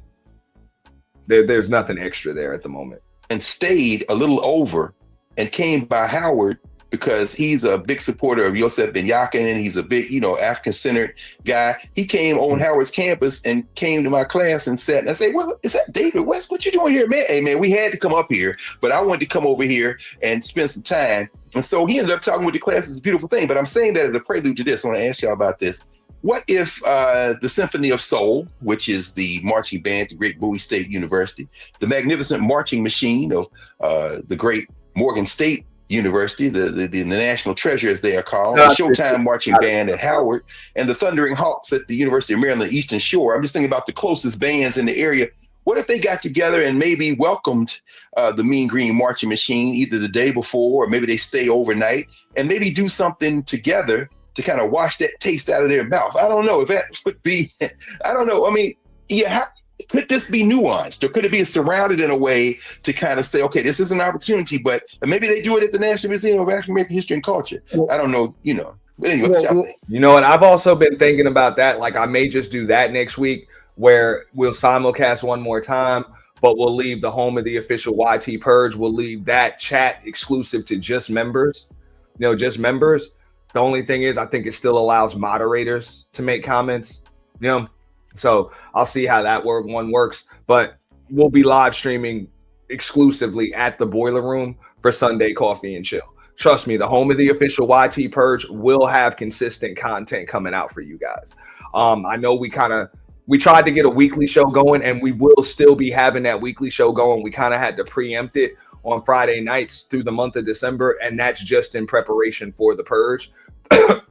It's a lot of work and a lot of time that goes into just promoting and getting ready for those 48 hours. It's not just, clicking the blue button and going live. It's a lot of preparation and a lot of stuff that goes in. And I do a lot of work behind the scenes, and the people that I work with do a lot of work behind the scenes. And we can tend to neglect little things like sleep, like a social life, or even just the necessary promotion, just being on the ground and being in other channels and letting folks know that we exist, like that I exist, or that the event is coming up, or whatever. And a lot of times when you don't see me, I'm either working or I'm working. Like, I'm always working. So that's what it is. But we will get back to doing not just one weekly show over there, but multiple weekly shows. Also, we will come back with the body cam breakdown and reactions on the Boiler Room. We'll likely be simulcasting that this week on Thursday. That will be simulcasting on both channels. We got some cool things coming up for you. I just did a little bit of body cam footage, but myself, just my 5 cents, will be able to do that, and we'll be giving a few people the link exclusively to come up and do a few breakdowns with us. But I appreciate everybody's support and patience with us through all of that. Well, the day of the inauguration is the same day as the celebration of Dr. King Day. And there's going to be a big celebration in Washington, D.C. as well. So maybe the I don't know, but the organizers of the Dr. King Day celebrations need to reach out to them and have them come perform, because it's like, look, what are you celebrating? Okay, yeah, you go perform, but why? What are you celebrating? Have you read Project 2025? Have you read Trump's policies? They're anti-DEI, anti-diversity, equity, and inclusion. They want to close the Department of Education. What in the hell? Why? I mean, that's a good question. I think you should ask them. Everybody that's voting for it, ask them why. And they'll likely tell you that the shit is broken. The shit is broken to the point where there are people at the top that are making decisions to line their own pockets, rather than for decisions that actually benefit the people. They'll tell you that, and then debate them on those topics. I'm not saying the dude's right. I'm not saying the dude's wrong. I'm just saying, instead of spewing into a microphone and a fucking camera, why not ask the actual people doing this shit? They will likely answer you. But keep in mind, the tea and the gossip and shit is usually way more interesting than the facts. That's why you hear these folks do that shit. Because I thought there was supposed to be some level of journalistic integrity. Maybe it was because I grew up in a day and age where both in college and in high school, I took journalism classes. I would never spew some shit like this without having a source to back it up. Like, I would actually have some quotes from, senators, lawmakers, to actually back up the shit that I'm saying. On both sides. I would have that. That's like journalistic integrity, citing your sources. These folks are like, fuck that. I'm not going to cite my sources. I am the source. I have an opinion, and I'm going to spew it as if it's fact. That's not journalistic integrity right there. It's really not. It's horrible. It's really horrible. And trust me, these left-leaning channels and networks aren't the only ones guilty of it. You got a bunch of conservative channels that are guilty of this shit too. And usually you can spot them because as soon as you click on or you see their preview thumbnail, or even just their thumbnail, some dude's got on a fucking MAGA hat, or he's got, blacks for Trump or Trump in the background or some shit like that. That's usually a right-leaning network that's doing the same shit. It doesn't matter what the hell is going on. Nothing's objective. If you dig deep enough, you're going to be able to find flaws on both sides. Very few of these networks, channels, and social media platforms are totally neutral and unbiased and just report the news as it is. Very few of them do.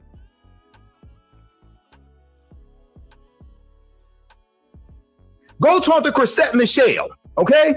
Chrisette Michele damn near lost her career when she performed at the inauguration in 2017. Her manager... Yeah, hey, you know what I'm talking about. So, look, I'm all for it. Everybody's entitled to an opinion. I just don't like when people spew their opinion as if it's fact. Cite your damn sources, bro. Cite your sources. Don't just spit out one situation as if that shit is fact. That's it. Told her, don't do it.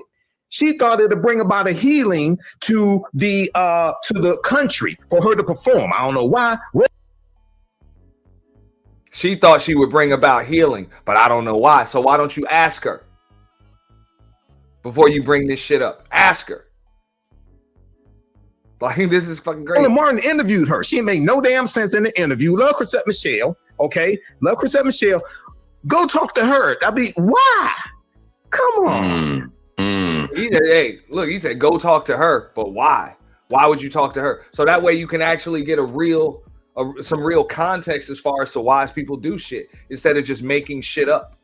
That's something that I personally can't stand, is when people tell me why I did something or how I'm feeling or something like that, or whatever the case may be. They're like, oh, I can hear your tone. You sound angry. I'm like, when I'm angry, I'll tell you I'm angry. I'll tell you that you're pissing me off.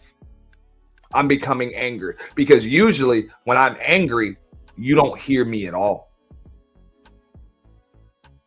You know, when you hear me and my tone raises or something like that, I'm usually just a little passionate. You know? But with me, anger usually comes with absence and silence. I don't have shit to say to those that make me angry. They're not worth any more of my attention. And if they are worth my attention, trust me, they ain't gonna like it. So if your goal is to trigger me or piss me off or something like that, you know, if you can see my emotional response or you actually feel my emotional, you ain't gonna like it. You ain't gonna like it at all. You know, but these folks don't understand that shit. You know, so just remember that. Matt, what do you think about that, brother? Is it possible, and Mike has kind of laid this out a little, since it is the King holiday celebration, might it be possible for Valley to fold in some other things and maybe while they're marching through right quick for a parade, make this about something else? Or are they, as Mike says, running the risk of perhaps being known for something they don't want to be known for? Well, I'm glad you asked it that way, Doc. Mike is right, and I'm wrong about this. This is not an opportunity you take the more I think about it. I think he's correct. I think there are a lot of things they can do to try to salvage it, but you know, there have been so many statements by this Trump White House and by Mr. Trump in seeking the White House again that I think he's right. I don't know that they would be canceled by like Chrisette Michelle's, obviously apples to oranges, with her being an individual artist and this being the band. But, you know, there is precedent for people saying, I am not coming to the White House to, you know, celebrate with you because I don't stand with your ideology. And I think you're right. I think my first take on it was probably a little short-sighted. Yeah, but you're talking about it's probably over 100 kids that are part of that damn band. Like 100 kids, 100 young adults. The fuck you mean we don't align with your ideologies? Some of them do, some of them don't. But they're a marching band, and that's what they do. That's their craft. They perform. And they were asked by the president-elect of the United States and his administration or committee to perform. So that's an honor. And they chose to accept the invitation. So I really don't see why the hell they owe anybody else anything other than a hell of a performance. Can somebody explain that to me? Why would they owe anyone anything other than the best performance they can possibly put on? That's their job.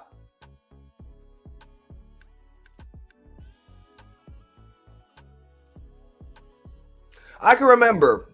Let me back this up a little bit, right? All right. So I can remember. This was probably about 8 years ago now, right?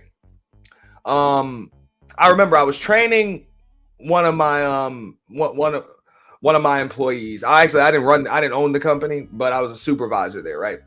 So I was training him, and he was, on the line with a client, and he just needed some help. I kind of had to talk it off, get it done, right?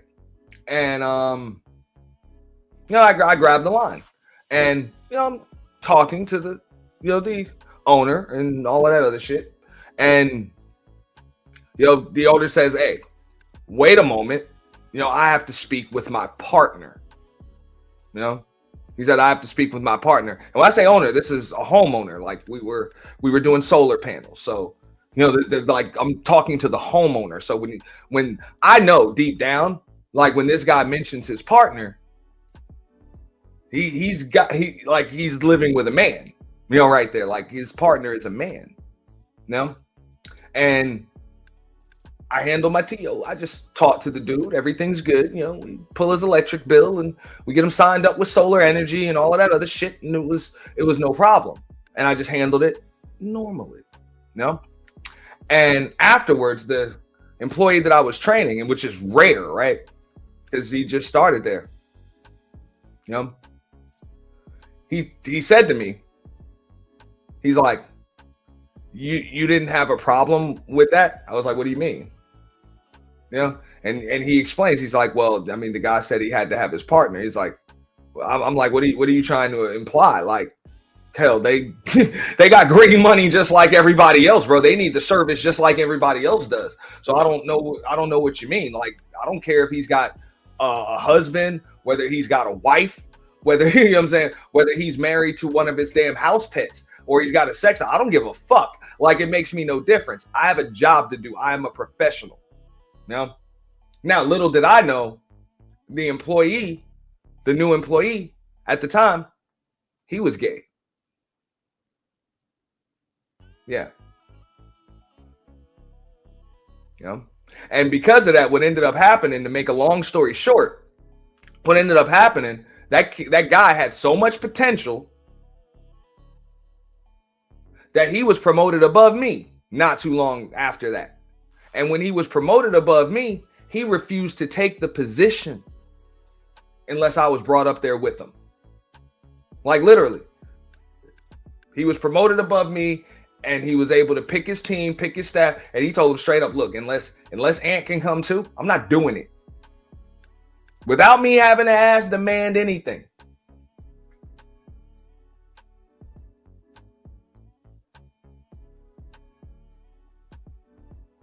You know? So all of that bias bullshit, it doesn't make sense. That's what it is to be a professional. No? And literally, I wasn't doing that shit because it was right. I wasn't going to make any jokes or anything like that because I really didn't see that shit. I got tunnel vision. You know what I'm saying? My job is what at the time was to sign people up for solar. Okay, that's it. If you got a home, your roof ain't flat, you ain't got too many trees in the yard, you're qualified, damn it. We're trying to get you signed up. That's what it is. But nah, that's what ended up happening. When that dude ended up promoted, I got promoted too.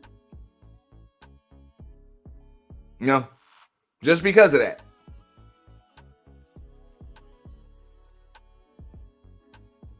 I think it's, quote, an opportunity. But when somebody tells you that they hate you, why would you go do something for them, right? I mean, and that's what Trump has done here. So I think there are a lot of ways they could make it good. They could come by Howard. It would be great for them to come by and have like a... No, but and I'm going to go back to that really quickly. The dude asked me, like, I couldn't really tell at the moment, you know, because he was a new employee. You couldn't really tell. After a while, you could tell by his mannerisms that, you know, things were a little different. But at the same time, I didn't give a shit. I just answered him straight up. He was like, that doesn't, like, you're not offended by that type of situation. Because, of course, you sees me, I'm a black dude and all of that other stuff. So he just assumed, like, you know what I'm saying, most straight black dudes got a problem with that. I'm like, whatever my personal feeling is toward that shit, which really ain't none of your damn business, we got jobs to do in here. Give a fuck about any of that shit. And we got a certain quality of service that we're going to give our clients. That's it. That's all. That's all that matters. So, you know, they need the service just like anybody else. So when the dude went and got his partner on the line, I spoke to him and he just noticed my tone, my inflection didn't change one bit. Well, didn't change one bit. Yeah. A battle of the bands at Howard in oh wow. At the football stadium. I mean, that would be dope. But that's a great idea, man. Right. Hey, Greg. That's a great idea. Yeah. Mississippi State Valley Band. Go talk to Benny Thompson. Go talk to Representative Benny Thompson from Mississippi, who headed up the January 6th committee. Okay, well, and filed a lawsuit against Donald Trump, Rudy Giuliani, and others using the Ku Klux Klan Act of 1871. Filed a civil lawsuit, right? Because of statements, derogatory statements they made against Benny Thompson and others. Don't forget Shay Moss and Ruby Freeman. Okay, how he put their lives in jeopardy with the lies they told. No, y'all need to rethink this. Well, and on top of that, you know you're being used as a pawn because what everybody knows is what you said, right? So I think that's really what Michael put into focus for me, and I was a little short-sighted in my first answer because you've already told us you hate us. So the whole reason for you to call us is to say, I don't really hate them Negroes to say it the way I said I did the previous 200 times. So, you know, you're playing into that. I do recognize that there will be some people who will be, you know, like, man, this is the president of the United States. We have to take this opportunity. And I get that as a thought kind of in a vacuum. But when somebody tells you they hate you, take them at their word and don't go do something for them. So Yeah, and when somebody tells you they hate you, but you can't find one quote of that man saying he hated any fucking body, which is one of the reasons why he can win more than half the damn vote. I'm just saying, I didn't vote for the son of a bitch neither, but I didn't vote for her either. But either way, I keep saying that shit. I have no problem putting none of the above on that ballot, especially when they give me the option to write it in, because if I believe you're going to give us bad and worse as candidates, I'm not choosing either. That's falling for the bullshit. That's falling for the bullshit. But I also believe that we're a nation of laws. You know? So even though the justice system is corrupt and it's fucked up, I don't think it's a good look to put our criminals to the highest position of the land. You know? And even though it's a fucked up situation, you know, where all of that stuff happened, I would always say, fix the criminal justice system. Fix it first. You know, because there are plenty of people that have quote unquote trumped up charges, no pun intended, that are sitting behind bars and don't have the clout like Donald Trump does. And they're going to sit in jail for a long fucking time. And y'all forgot all about them because they're not running for president. Yeah. So as far as the justice system being weaponized, I know it was weaponized against him. It was weaponized against Hunter Biden. It was weaponized against a lot of folks. It's been weaponized against people for decades. You know, these laws were made in the first place when your quote founding fathers made a bunch of these fucking laws. They were made up to be weaponized against people, demographics, genders, and all types of other shit. So instead of just saying that the justice system was weaponized against them, why don't we fix the justice system?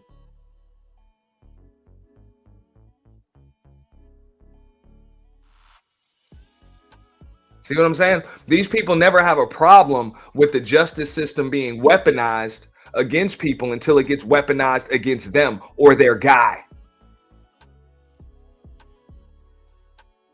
And I'm talking about a majority of these motherfuckers voting.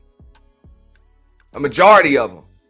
Because that's what a lot of people have to say. Oh, well, I didn't care that Trump had those felonies. I still voted for him anyway. Cool. Cool. But do you think this needs to be fixed? And if so, why are you not advocating for that? Because there's a lot of people that are sitting in fucking prison, can't get damn jobs because of trumped up shit. Because of their demographic, their geographic areas, had shit planted on whatever the case may be, non-violent crimes and shit. People can't get jobs. They got felonies on their record. There's a lot of shit. Chances are, if you owned a business, there's somebody you didn't hire because of some trumped up charge on their record. But you had no problem hiring him with 34 fucking felonies. So, again, you got rules for thee, but not for me. I agree. Justice system is fucked up. It's fucked up. But I say if you're going to fix it or look past that shit for anybody, why don't we do that shit for everybody it's trumped up for? And the only way to do that is to fix the system. Mm-hmm. No? Like, let's fix the system first before we just overlook shit because we want Trump. Let's fix the system, because if we fix the system, it wouldn't be weaponized against anybody, including Donald Trump.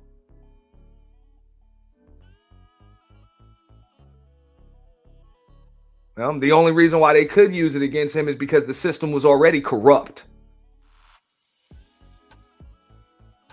But nobody had a problem with that corruption until it affected their guy.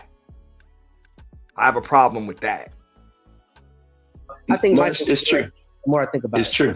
It's true. And Congressman Thompson, of course, you know, he should be in those blanket pardons that Joe Biden should be giving out, because otherwise they're going to be trying to put Benny Thompson in jail. Right? And he said he'll accept one. He said he'll accept one. Yeah. Oh, no, of course. I mean, Thompson is the marquee guy. Well, I mean, that's also a big part of politics. You know, the privatized prison industrial complex, which is big business, big business, especially in the United States of America, they pay a lot of those lobbyists in Washington a lot of money to get their guys and gals in office. And I'm not just talking about presidential office. I'm talking about on the Senate to get them certain positions around Washington, D.C. so that way they can do things and make laws that help to keep that system going. That's why the United States of America, it's not ironic. It's supposed to be the land of the free. But yet we have more people incarcerated in the United States of America than the rest of the world combined.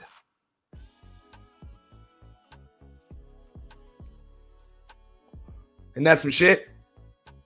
Not about a bitch, but the land of the free, where we have more people locked the fuck up in bondage than the rest of the world combined. No. It's food for thought. You know? So I don't have a problem looking past Donald Trump's bullshit trumped up charges. I just think we need to look past some other people's bullshit trumped up charges too. You know? But they won't. They just pick and choose who they're gonna let that shit go for. That's my problem.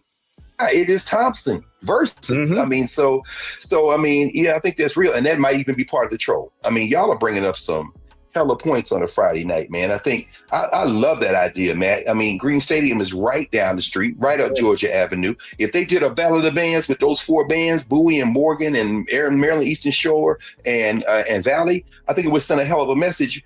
And you know, it's interesting because this might be the opening salvo of the conflict, of the real battle with the Trump administration. And wouldn't it be ironic that a little band out of the Mississippi Delta Valley, which has been known up to now for most people for Jerry Rice, might be known for either leading the resistance or bowing down. And God knows, I hope it's the former.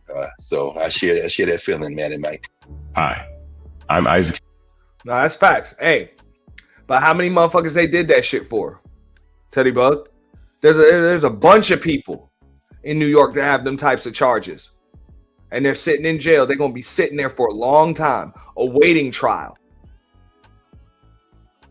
And they know damn well a large majority of them charges ain't going to stick. They just got their asses in jail over whatever fucking reason, man. You know, just to keep funding that big business known as the privatized prison industrial complex. You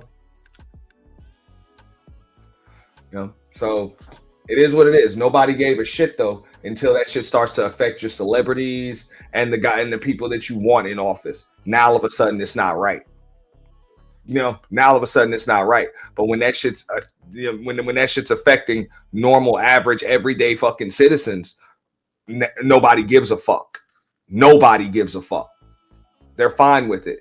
They label you everything under the sun. Criminal, this, that, everything. You know. But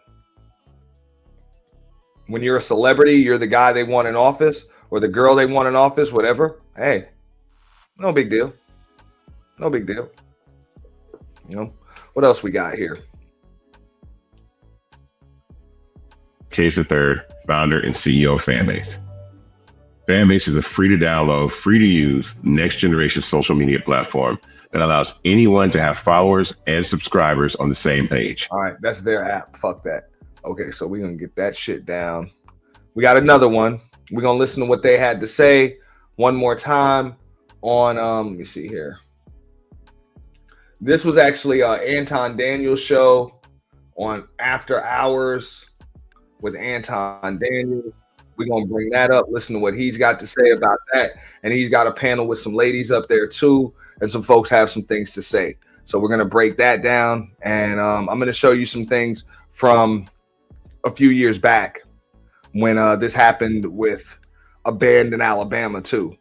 They just running the same playbook, you know, trying to blackball folks for not agreeing with them. What a lot of the liberals had to say. Here we go. HBCU swag bands. So let's talk about it. Belly has got invited to the inaugural for Donald Trump. When do we learn to stand up straight, put our chest out, and stand for what the fuck what When you learn to stand up straight and stop arching your fucking back, motherfucker. I'm sorry. what we are as people, as a society. Because it's one thing to be invited and everything was to be paid for, everything's to be luxury, and y'all was to get paid or something. But you're not. They're literally slapping your ass around and playing in your face. Making you feel like, oh, this is a historic moment and this can mean so much. What is that gonna really do for you in the band? Honestly, what? If y'all got to go raise $350K to be able to go, what is that going to do for the band? They literally just using y'all just to say, I had a HBCU. Now, the reason why I say that shit is because this dude's clearly promoting his agenda. Had it been the other person that won, you consider it an honor. So I don't see why it's less of an honor when it's Trump. For real. Because honestly, I'm on the record as saying I thought Kamala was actually going to be the next president. I thought so. Whether I voted for her or not, I thought she was going to be the next president because I was like, shit, she ain't have to win no damn race to get as far as she did. I don't think she really got to win this one. I really didn't think so. No. But for real, had she chose anybody else, I don't see why it's less of an honor if she would have chose or her people would have chose you to come as opposed to his people. Like, it's an honor when you're chosen out of all of the marching bands in the country. You were chosen along with just a select few other ones. Like, come on, man, that's an honor, regardless. So I don't see why folks can't look at that shit objectively and just be like, look, it's an honor, and those kids should be proud. Those young adults should be proud that they were chosen, selected above so many other people. That's like what 2% of marching bands in the nation. You know, and even if they had to have HBCUs and only maybe 2 or 3 different HBCU marching bands got, and I don't know how many of them were invited, but either way, there are a decent amount of HBCUs in the country. So for that school to be chosen, I mean, it's an honor. It's just an honor, man. I don't know. I'm not here to tell anybody what political party that they choose, but when you can get politics out of that shit, you're a professional. You go out there and you perform, and then you go home, and you actually get to leave that shit. That's a notch in your belt. You get to put that on your resume. Like, I was with Mississippi Valley, man. We performed at the presidential inauguration 2025 for 47th president of the United States, Donald Trump. You know, like, that's an honor to have that shit on your resume. And that's something nobody can ever take from you. So, like, why throw shade at them for that? That's crazy. Just to be professionals. Like, if you were performing at a nightclub or you're performing in a stadium and Donald Trump buys a ticket, or somebody you don't like or somebody you don't agree with buys a ticket, are you going to refuse to perform that night? It's pretty unprofessional. And most people will still take the dough. So I just don't. It's extremely hypocritical. And this dude right here that they're listening to, you clearly promoting an agenda, and we don't give a shit. You know, what is this going to do for the band? They literally just using y'all just to say, I had a HBCU band.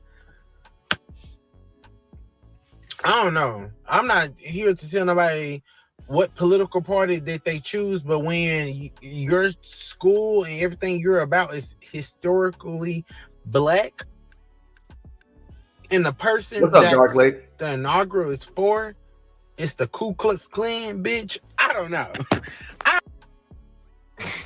All right. They cut that shit off. So I want to go to 2K first. So 2K, what do you think about what he just said? First of all, I went to Mississippi Valley State University. Okay. Second of all, did you really? Yeah, I went to Valley. Dope. That's dope.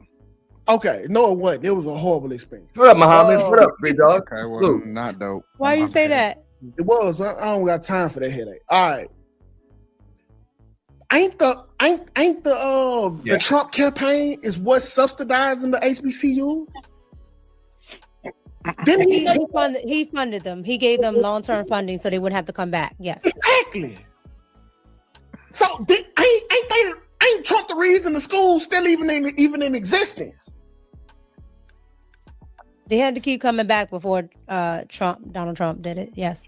So I don't get what we talking about. Like, cause this why, like Anton say, bro, it's cool to be a black racist. You get away with it, bro. And that $350,000 number, that was the black folks number that they came up with. You don't need no $350K. Yeah, I don't know where they came up with that. I don't know. What I don't know. If let's say they've got 120, you know what I'm saying, people, staff, and all of that other shit, and they got to stay out there because it's an inauguration, so they're probably gonna have to stay out there for 3 days, like 3 days, 4 nights, 3 days, or something like that. As far as hotel expenses during the presidential inauguration in DC, it might be about $3,500 a piece a head to get that shit done. You talking about airfare, you got to transport all of the equipment, all of the instruments, all of that shit, uniforms, everything. I don't know. I don't know. So, and then of course they got to be able to practice and get there. So it might not be too far fetched. 30. I'm saying even if they have 100, young adults there, $3,500 worth of expenses for each person when you bust it down doesn't necessarily sound that far fetched. Just saying. If you go to the GoFundMe, it's not just for them getting to the inauguration, but them being on that platform gives visibility for them to raise money to do other things. So it says the Green Mean Marching Band of Mississippi Valley State is seeking funds to travel to Washington, D.C. to participate in the inaugural parade. The band is seeking funds to acquire instruments, uniforms, provide scholarships, and get other essential resources for its continued development. Has over 250 individuals, played on several stages, NBA games, Rose Bowl parade, so on and so forth, and they seeking financial assistance from supporters to actualize this objective for the students. So it's not just for that one thing, it's also for other things, and they've raised so essentially the left is doing what they normally do. And so they've raised over $220,000 of their $240,000 goal. So, and Tom, what I just heard was exactly what them people do with the bill. Okay, the bill is for this, but we're gonna put a bunch of more stuff in it so we can get a bunch of more stuff, and that's exactly what they just did. I don't have no problem with it. They leverage the visibility. So if the president is about to give you a big platform, they're leveraging it. Yeah, that's what they're supposed to do. Because they may need other stuff. Because a lot of these HBCUs, they're underfunded. They don't have like a big alum going back to give them money for whatever reason. But see, they corrupt as the person who they put in their office. They need to be transparent. Take those that y'all be talking about. It says it on the GoFundMe what they gonna use it for. It's really transparent.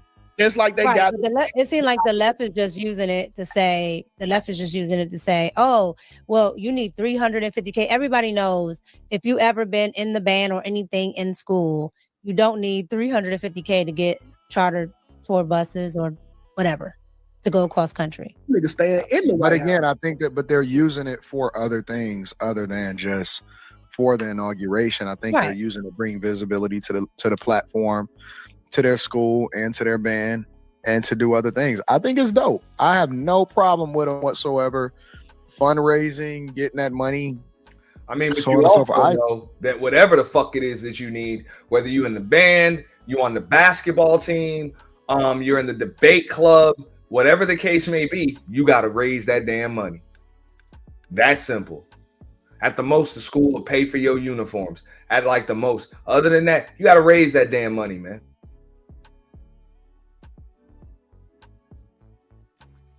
That kind of just is what it is. Whatever you need, you got to raise that shit. So I don't get it. I even thought about donating, to be honest with you.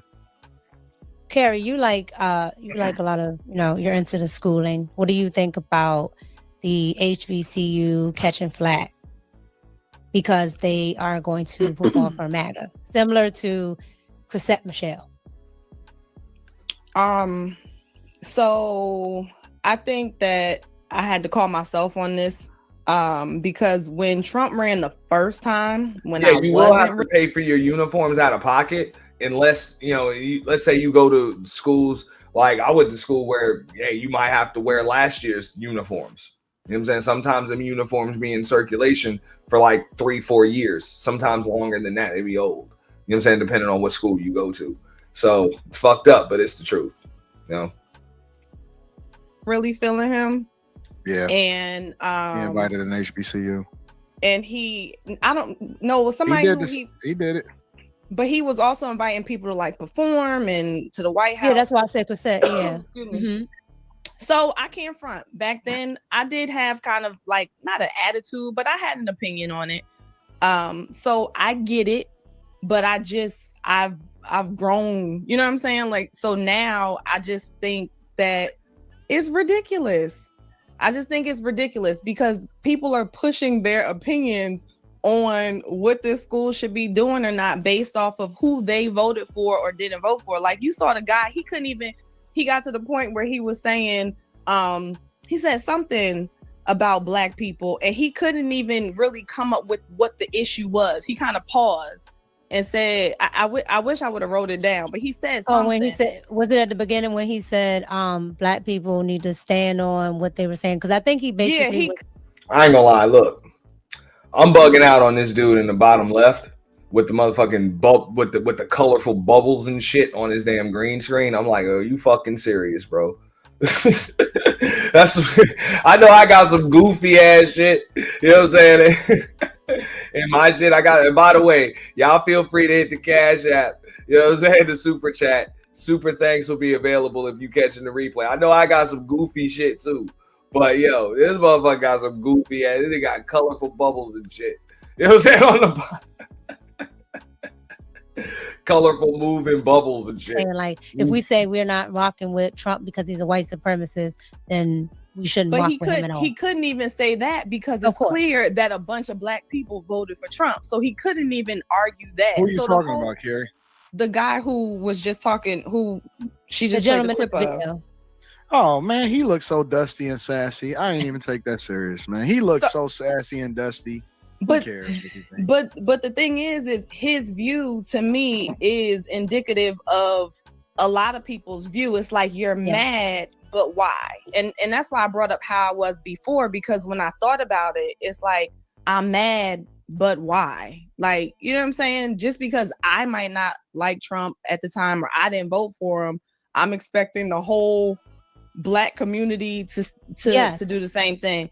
And in terms of raising the money and all that stuff, I say, listen, if you have momentum, if you have people's eyes on you and you can leverage that to benefit you without hurting anybody, without, you know what I'm saying, then you need to do that. And I'm sure Mississippi State. Was that the school? Mississippi Valley State, I think, something like that. I'm quite sure that they needed to be raising the money anyway. So go ahead and raise it. I think I might have been on a panel with 2K before. It was a while ago or something like that. I'm just bugging out on the colorful bubbles and shit. Like that shit is pretty fucking like, I'm just bugging out on that shit. Yo. Go ahead and now my school, there were a lot of people commenting from my school, people have strong opinions on it. I'm not surprised, but I think at some point in time, it's like, y'all, at some point in time, it's like, we got to get over this, y'all. Like, he's a lot of people say they were not.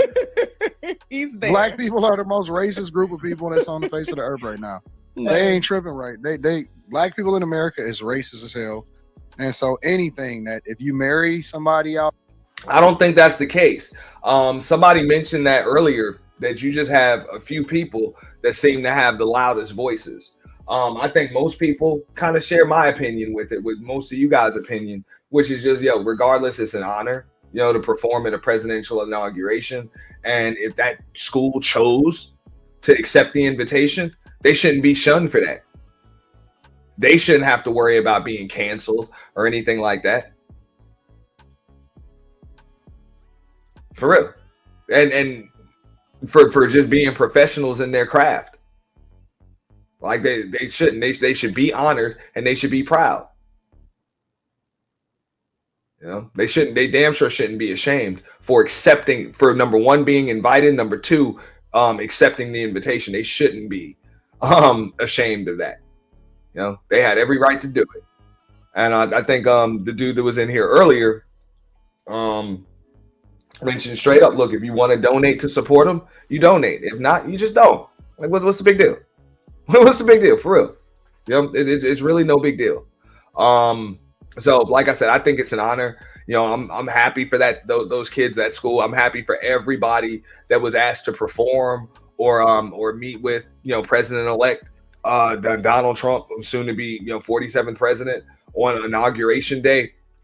Just like I was happy and proud of everybody that got there for Obama's inauguration and anything else. I remember my aunt, for example, you know, she went to Howard and she voted Republican for all I know. But I remember when Clinton was inaugurated, she was an invited guest there. She voted Republican. Black women voted Republican. Hey, I don't remember if she actually went or not, but if she didn't go, it had nothing to do with political ideologies. If she didn't go, it's because she was in her damn dorm studying or some shit. You know, that's all it was. You know, she just really didn't care. It wouldn't have made a difference who was elected, but chances are she did go. You know, but I mean, she was still proud to be invited, regardless of whether she voted for the dude or not. So this is crazy right here. And even though she voted Republican or whatever, I can't remember anybody in the family saying that, well, if the other person would have won and you would have been invited, we would have canceled you. We'd have been just as proud. We would have been just as proud.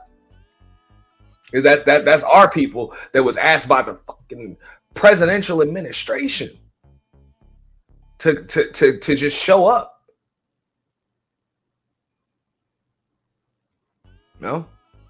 And especially with her, she didn't do anything like perform for the band or sing or any of that shit.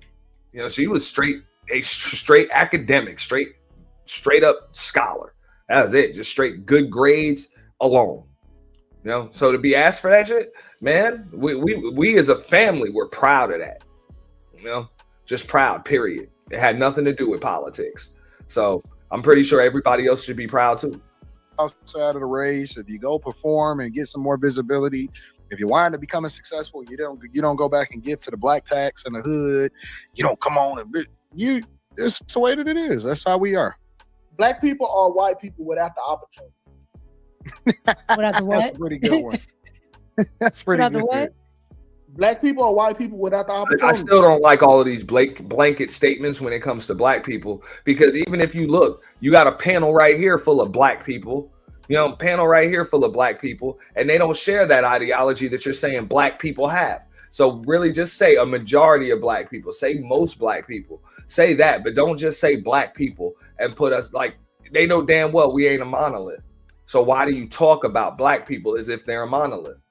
No, and I get it. It's catchy for the algorithm. It's catchy for the titles and shit. When you say black people this, black people that, and you can just say that because people are more likely to click on it. But to be honest with you, I'm sick of the clickbait.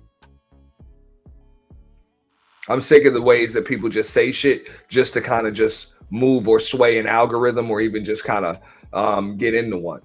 You know, stop it. You guys can add some context to that shit when it comes to it.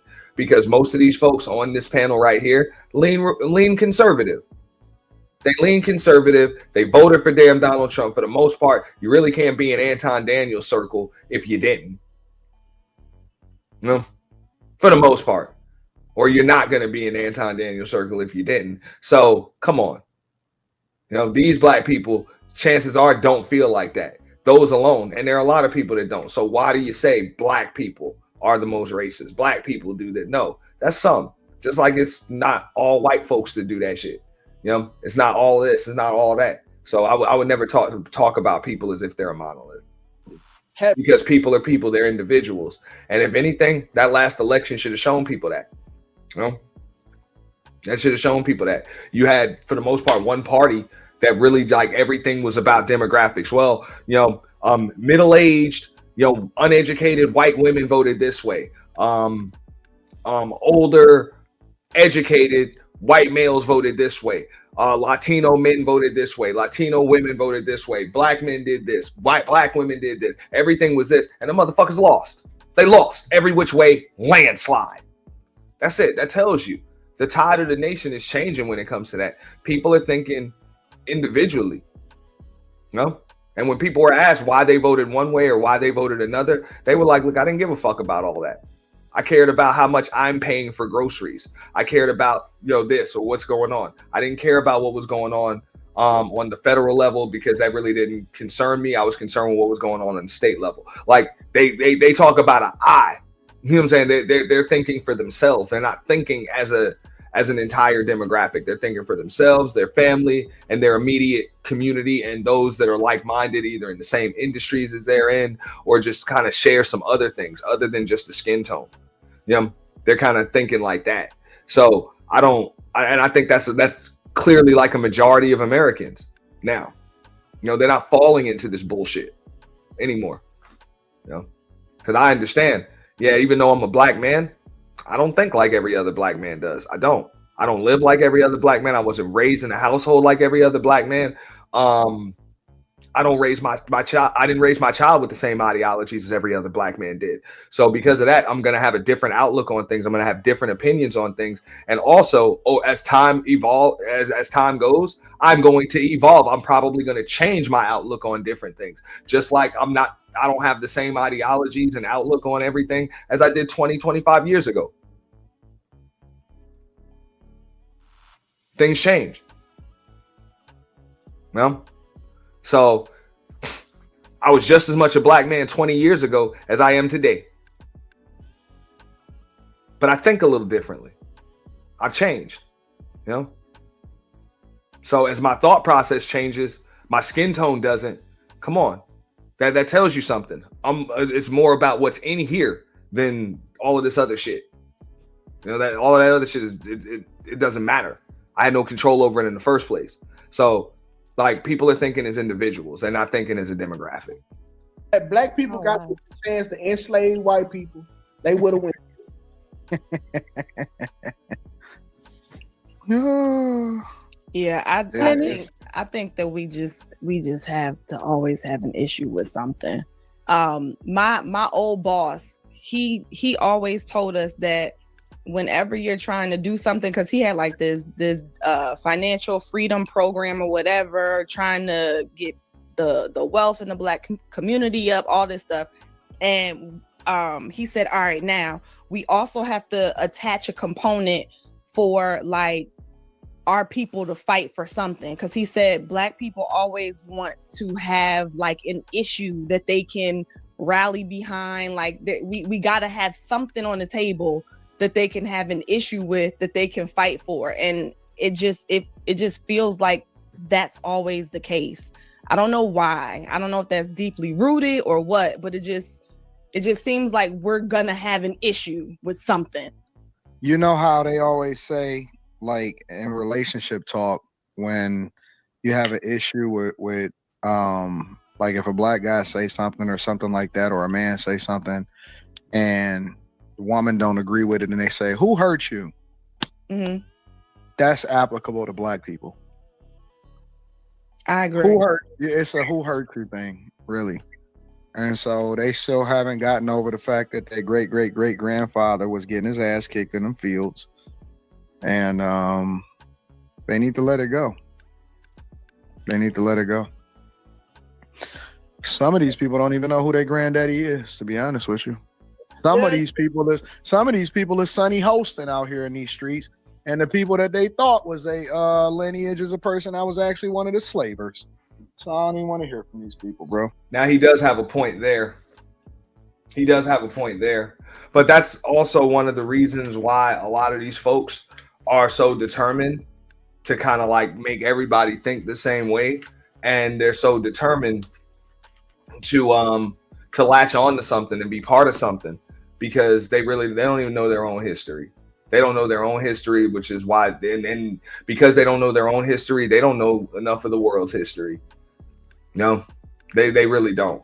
If they actually saw that picture as what it is, which means you're gonna have to do your own research because a lot of shit has been kind of like skewed and buried underneath propaganda and agendas and skewed narratives and shit like that. But you do have to do your own research. I tell motherfuckers, it's a damn shame. Now you got all this information at your fingertips, right in your phone. All of this information right there. But it's a shame that people were more informed. People knew more when all they had was the bookshelf and a library card. And that's some shit. Everything that was in the library or in those books is right in that phone, and you always have it with you. But people are less informed with that phone than they were when all they had was the bookshelf with the Encyclopedia Britannicas and whatever other books that you had there, and a library card where you actually had to physically go and get the damn information between specific hours and then bring shit back and all of that other stuff. Like I always say, our people, and most people for that matter, they don't suffer from a lack of knowledge. They don't suffer from a lack of resources. They suffer from a lack of thirst for knowledge. That's first and foremost. It's not even a lack of knowledge. It's a lack of thirst for knowledge. You got to be thirsty for knowledge, because at the end of the day, just like somebody asked me, like, when was the next class or whatever, get out of here, man. A lot of people are going to be getting that game for free, and we're going to give a little bit, we're going to give a little taste for the new members. But at the same time, if people don't want that, you can't just throw it at people, because folks are going to shun it just naturally. There's a reason why you put things behind a paywall.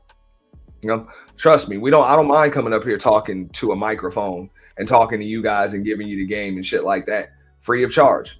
I don't mind doing it. The fact of the matter is, I already know most folks, unless I put it behind some kind of paywall or something, they won't appreciate it. And not only will they not appreciate it, they'll likely come up in my chat just like that motherfucker earlier just to start an argument. Doesn't matter what the fuck I say. You're going to pick it apart looking for an argument. Because you don't have nothing better to do. But I done lived on this earth long enough and done enough shit to know why folks do that shit. All it does is speak to the insecurities that they have on their own.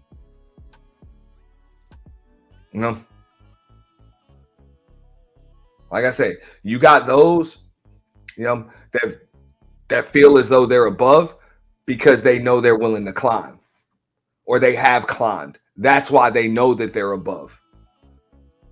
And then you have others that are only feel as though they're above if others are beneath them. So that's their only real goal. Let me put somebody else beneath me. Let me make somebody else feel small. That way I can feel big. And really, those people are the truly small ones. Remember that. I mean, because in order for us to get to that place where we want to get to in society, we can't strike revenge. We got to be the bigger people with the opportunity. So we can't say, okay, white people, the only way we could be cool is if y'all let us enslave y'all for 300 years. At some point, we got to say, okay, it happened. Let's get over it. Let's move on as a society. But if we start being racist to each other because they white, and I have seen it so many times, like, it's like, what are we doing? Like, do we want the equality that we asking for, or do we want to be superior? But even then, 2K, it's still...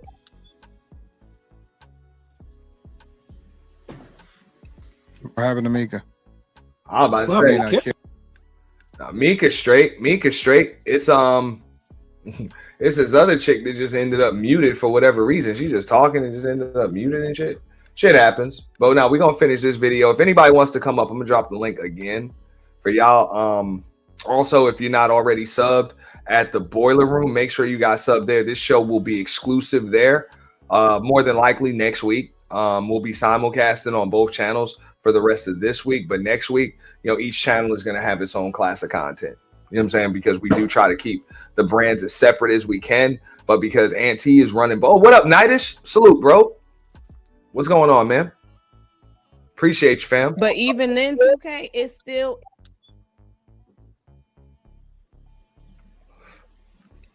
What happened to Mika? Well, I mean, Carrie, she was talking and she just Carrie, got your audio is out.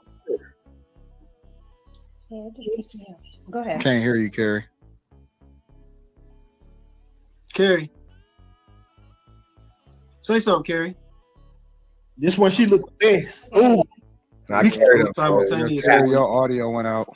When Mika came back, Carrie's audio stopped. Yeah, I don't know how that's possible, though. Wish I had this for my wife.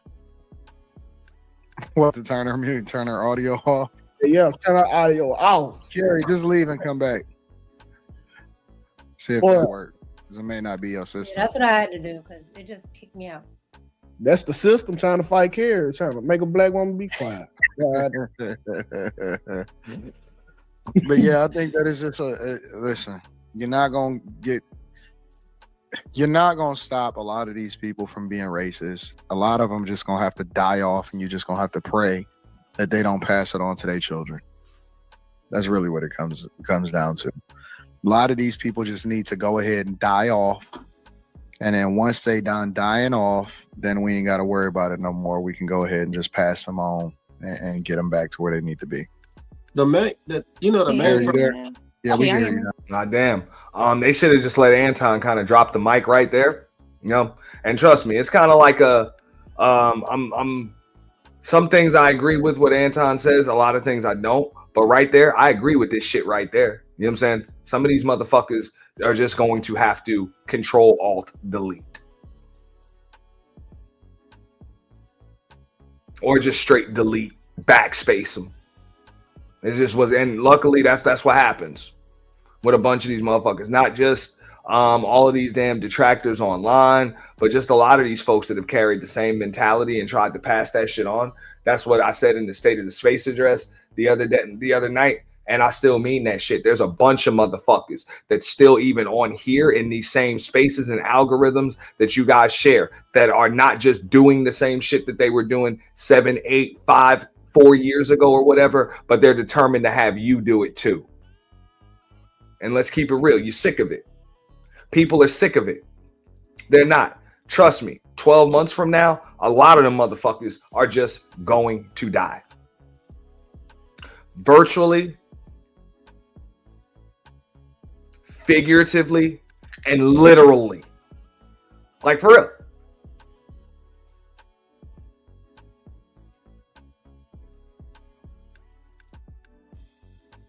Their maker's coming to get them. Gonna just remove them from your just remove them from your feed.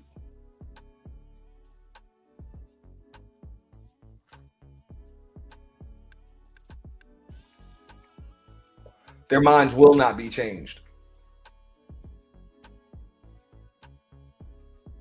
No. So he's absolutely right about that. You know, that mentality, just like that original video, who is it? This chick right here that I had up there. I forget which video it was. Hold up. I think it's this one right here. No, it wasn't this one.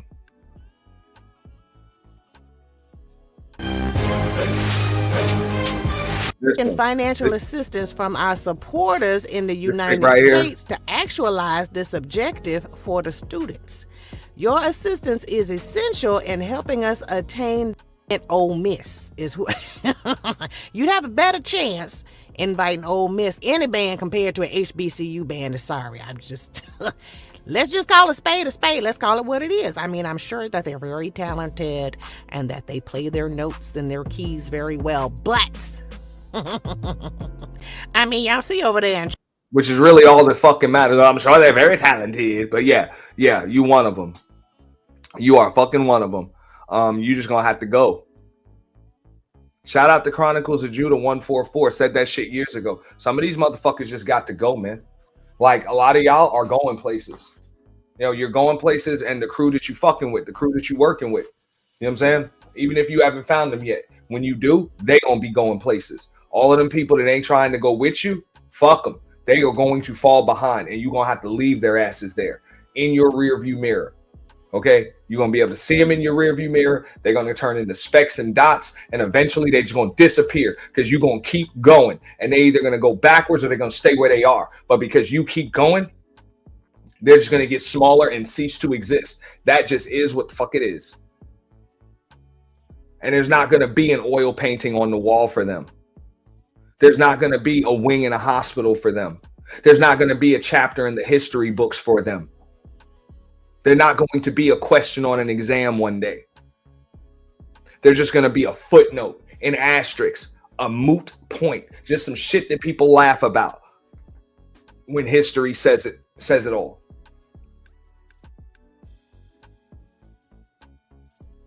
Unfortunately, right now, a lot of them people are going to have the loudest voices. Just like a toddler that cries because mommy or daddy won't pick them up. It's like, yeah, that shit might have worked when you were an infant, but now you're a toddler. You're damn 3 years old. We done potty trained you. Bullshit. Stop lying. Well, you know how it is. Hey, when the 5-month-old, the 6-month-old baby is crying, you run right to that baby and see what's going on.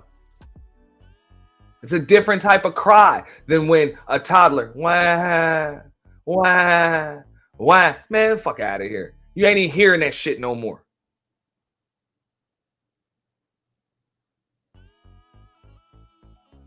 And that's all it is. Unfortunately, you got 40, 50, 60-year-old fucking toddlers on here crying and throwing temper tantrums and shit. It's falling on deaf ears. Nobody gives a fuck. You know? And unfortunately, they're not going to go quietly. They're not. They're going to do everything they can to just be louder than everybody else. The shit still fall on deaf ears. Ain't nobody listening. No, that wasn't just a clip she used. No. That wasn't just a clip that chick used. That's what I'm saying. I always say this shit. Been saying it for a long time. You could fall in line or you could fall behind. Makes me no difference. But make no mistake about it, I'm on my way somewhere. So I'll either go above, around, or through you. But you will not deter me from where I'm going. And if you don't like it, I don't give a fuck. Yeah, we hear you now. Oh, well, I was. Oh, go ahead. Sorry, Slimmy. No, go ahead. You got it. Oh shit. Go ahead, Carrie. Oh, no, I was just saying that I think that it's selective though. Like I think it's used when it's convenient. So personal little bit of information. Y'all already know what I went through during the election, right? And so recently, the family member who was giving me a lot of slack, his close relative, I won't say his relation, his close relative just proposed to his white girlfriend. Dope. So now he got to own that jump. Yeah. I'm happy for him and all of that, but make him look stupid as hell. Like on one hand, you're talking to me and condemning me for supporting this white man, but your very close person just proposed to his white girlfriend. So to me, it's when it's convenient. She's absolutely right about that. It's the hypocrisy. This is the hypocrisy. The same people, just like the limp wrist dude that they showed in the beginning, that whatever, wants to promote an agenda or some shit like that, or that woman that was talking about, if y'all go here, you get canceled. They the same people that talk about equality. Oh, everybody should be equal. They want to hang on the words of Martin Luther King, judge people by the content of their character, not the color of their skin. But yet you want everybody that shares your skin tone to think, act, and feel like you and move like you.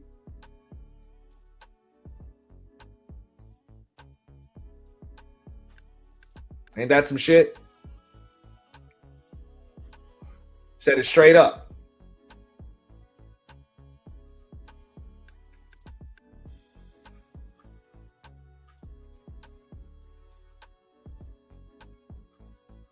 You think folks' opinions are supposed to be respected only if they share yours. Makes no mistake. It makes no sense whatsoever. But I've always said that. You know, most of those folks that preach equality and all of that other shit, they don't want equality. They want superiority. But they won't say that. Either number one, because they weren't blessed with the gift of being able to self-reflect, but also as they know it just doesn't sound as good. You know, most people want special, they don't want equality, they want special concessions. You know?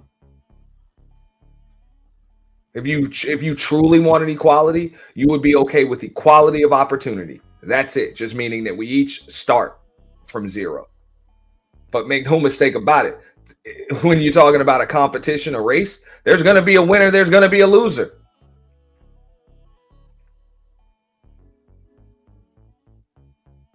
Which means even if we have equality of opportunity, we probably won't have equality of outcome. Some people are going to be taller. Some people are going to be more handsome. Some people are going to just be a little smarter. Some people are just going to have more resources.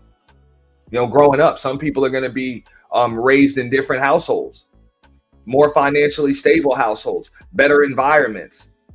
Some people just got better genetics or different genetics. That's the game. That's the game.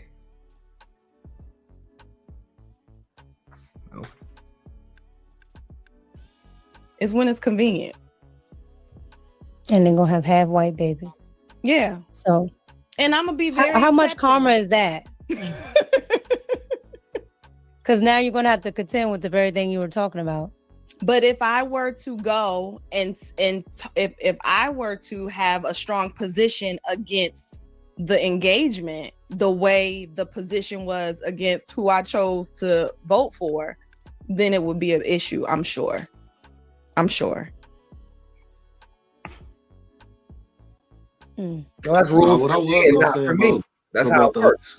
We got rules for thee, but not for me. That's it. That's what it is. You know? They'll tell you that because you voted for Donald Trump, hey, you sided with white supremacy, but they had no problem marrying a white woman.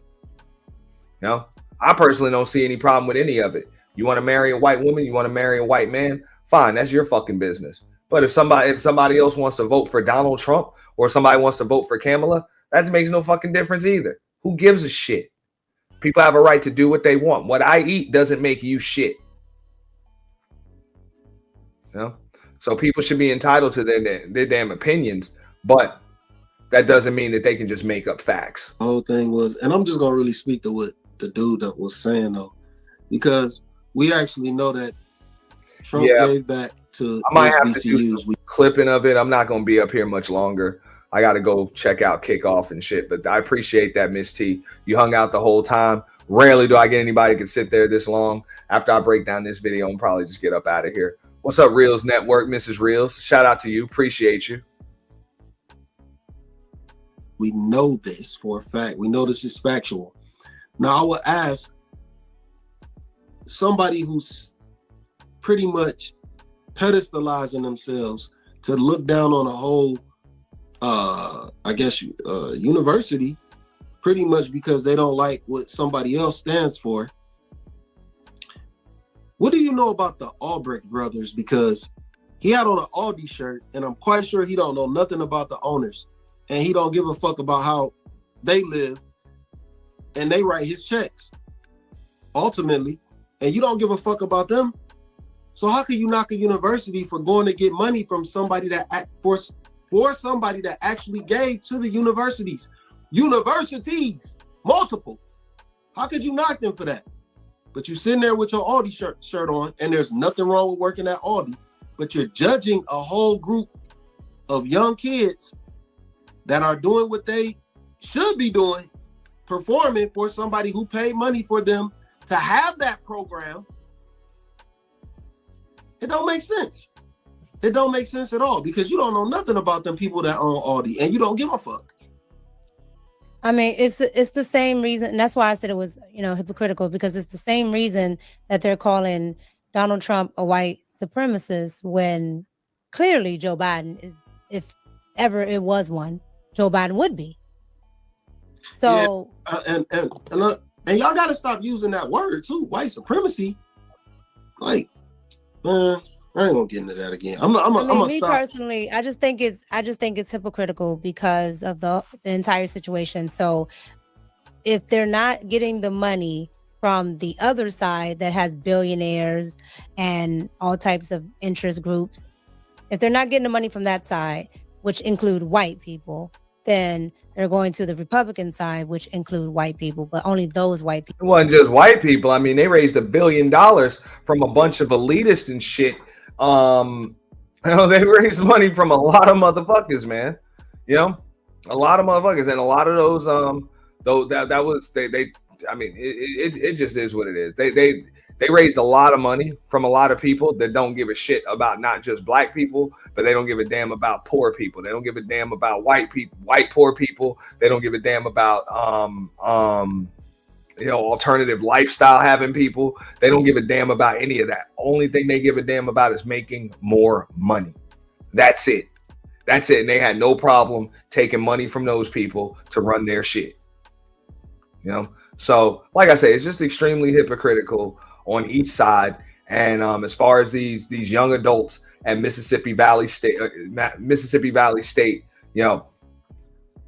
I think it's an honor. You know what I'm saying? I think they should be proud regardless. And that's their job, is to go out there and perform. And just like I mentioned, you heard the dude say earlier, well, what about the comments that he made about Haiti, being a shithole country?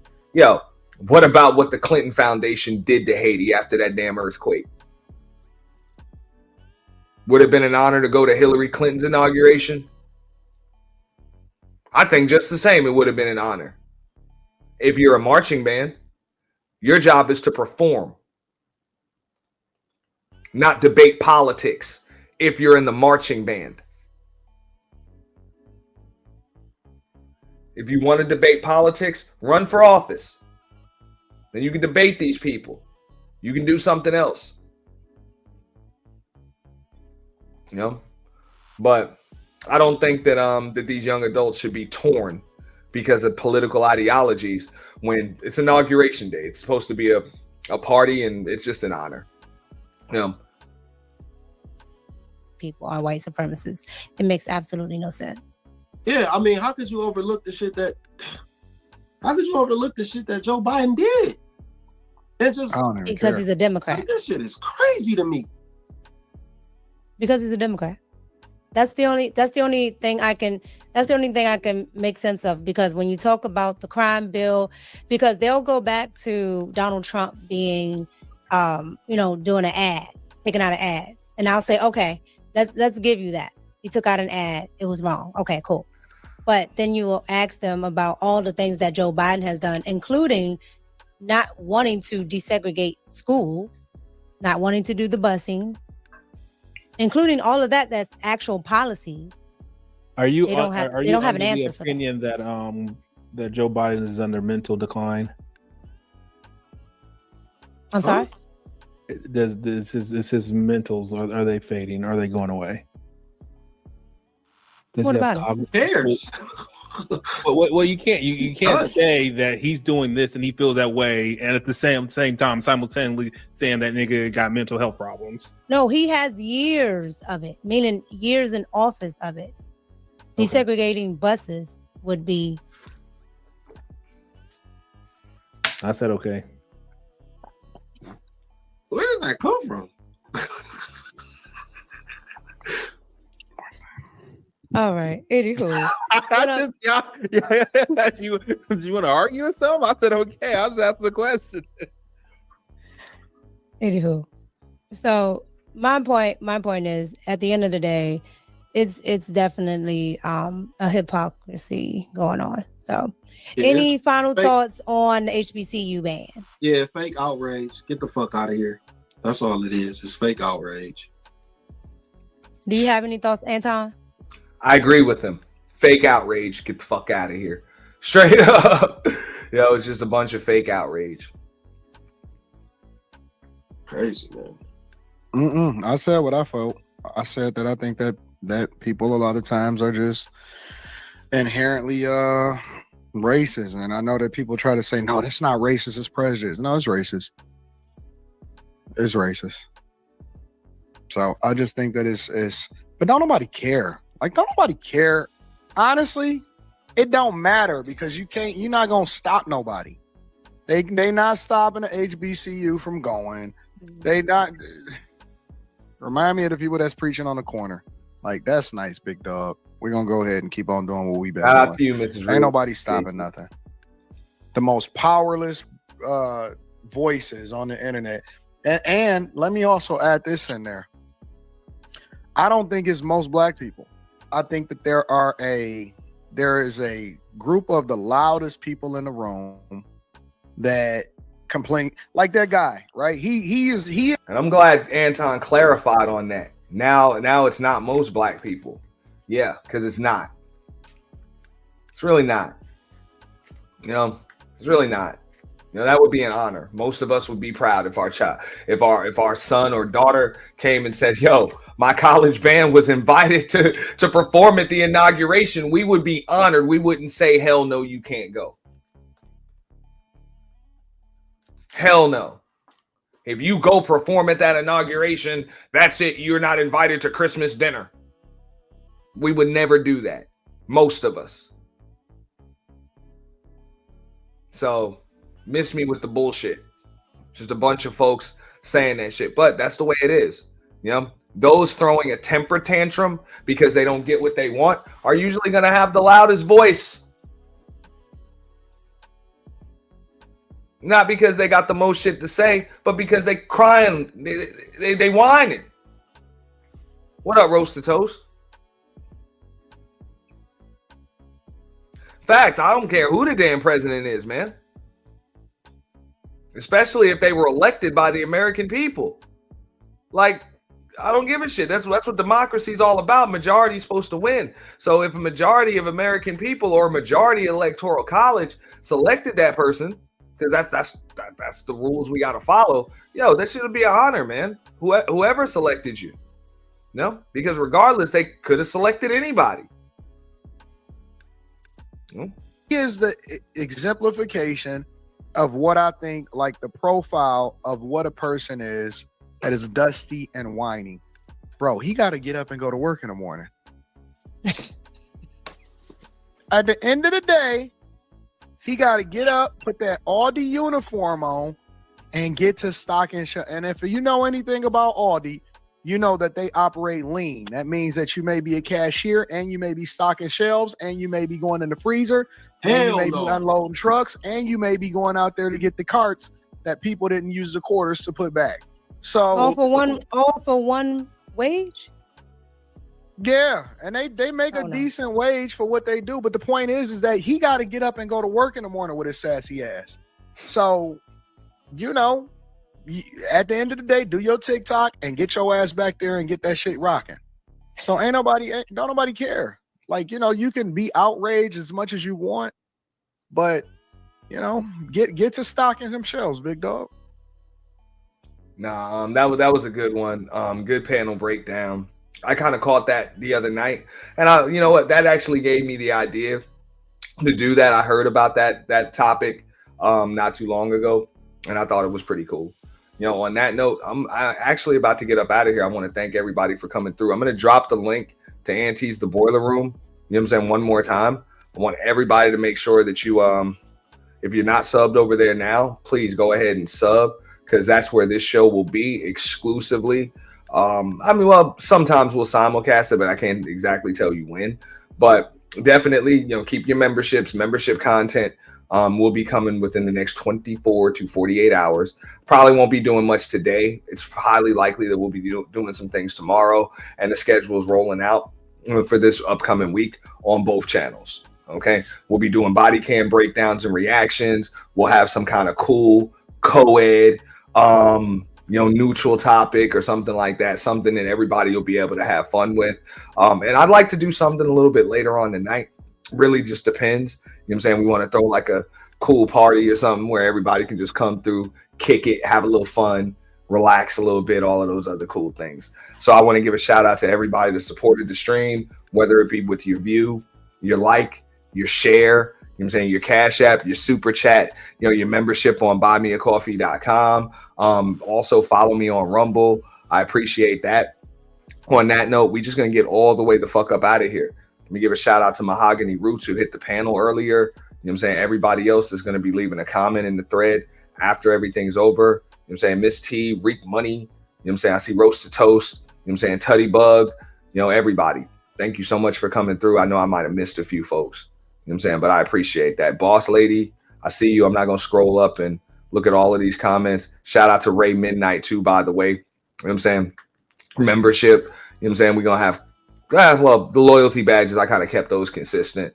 You know, all of that stuff. So, man, shout out to y'all. Salute. Peace.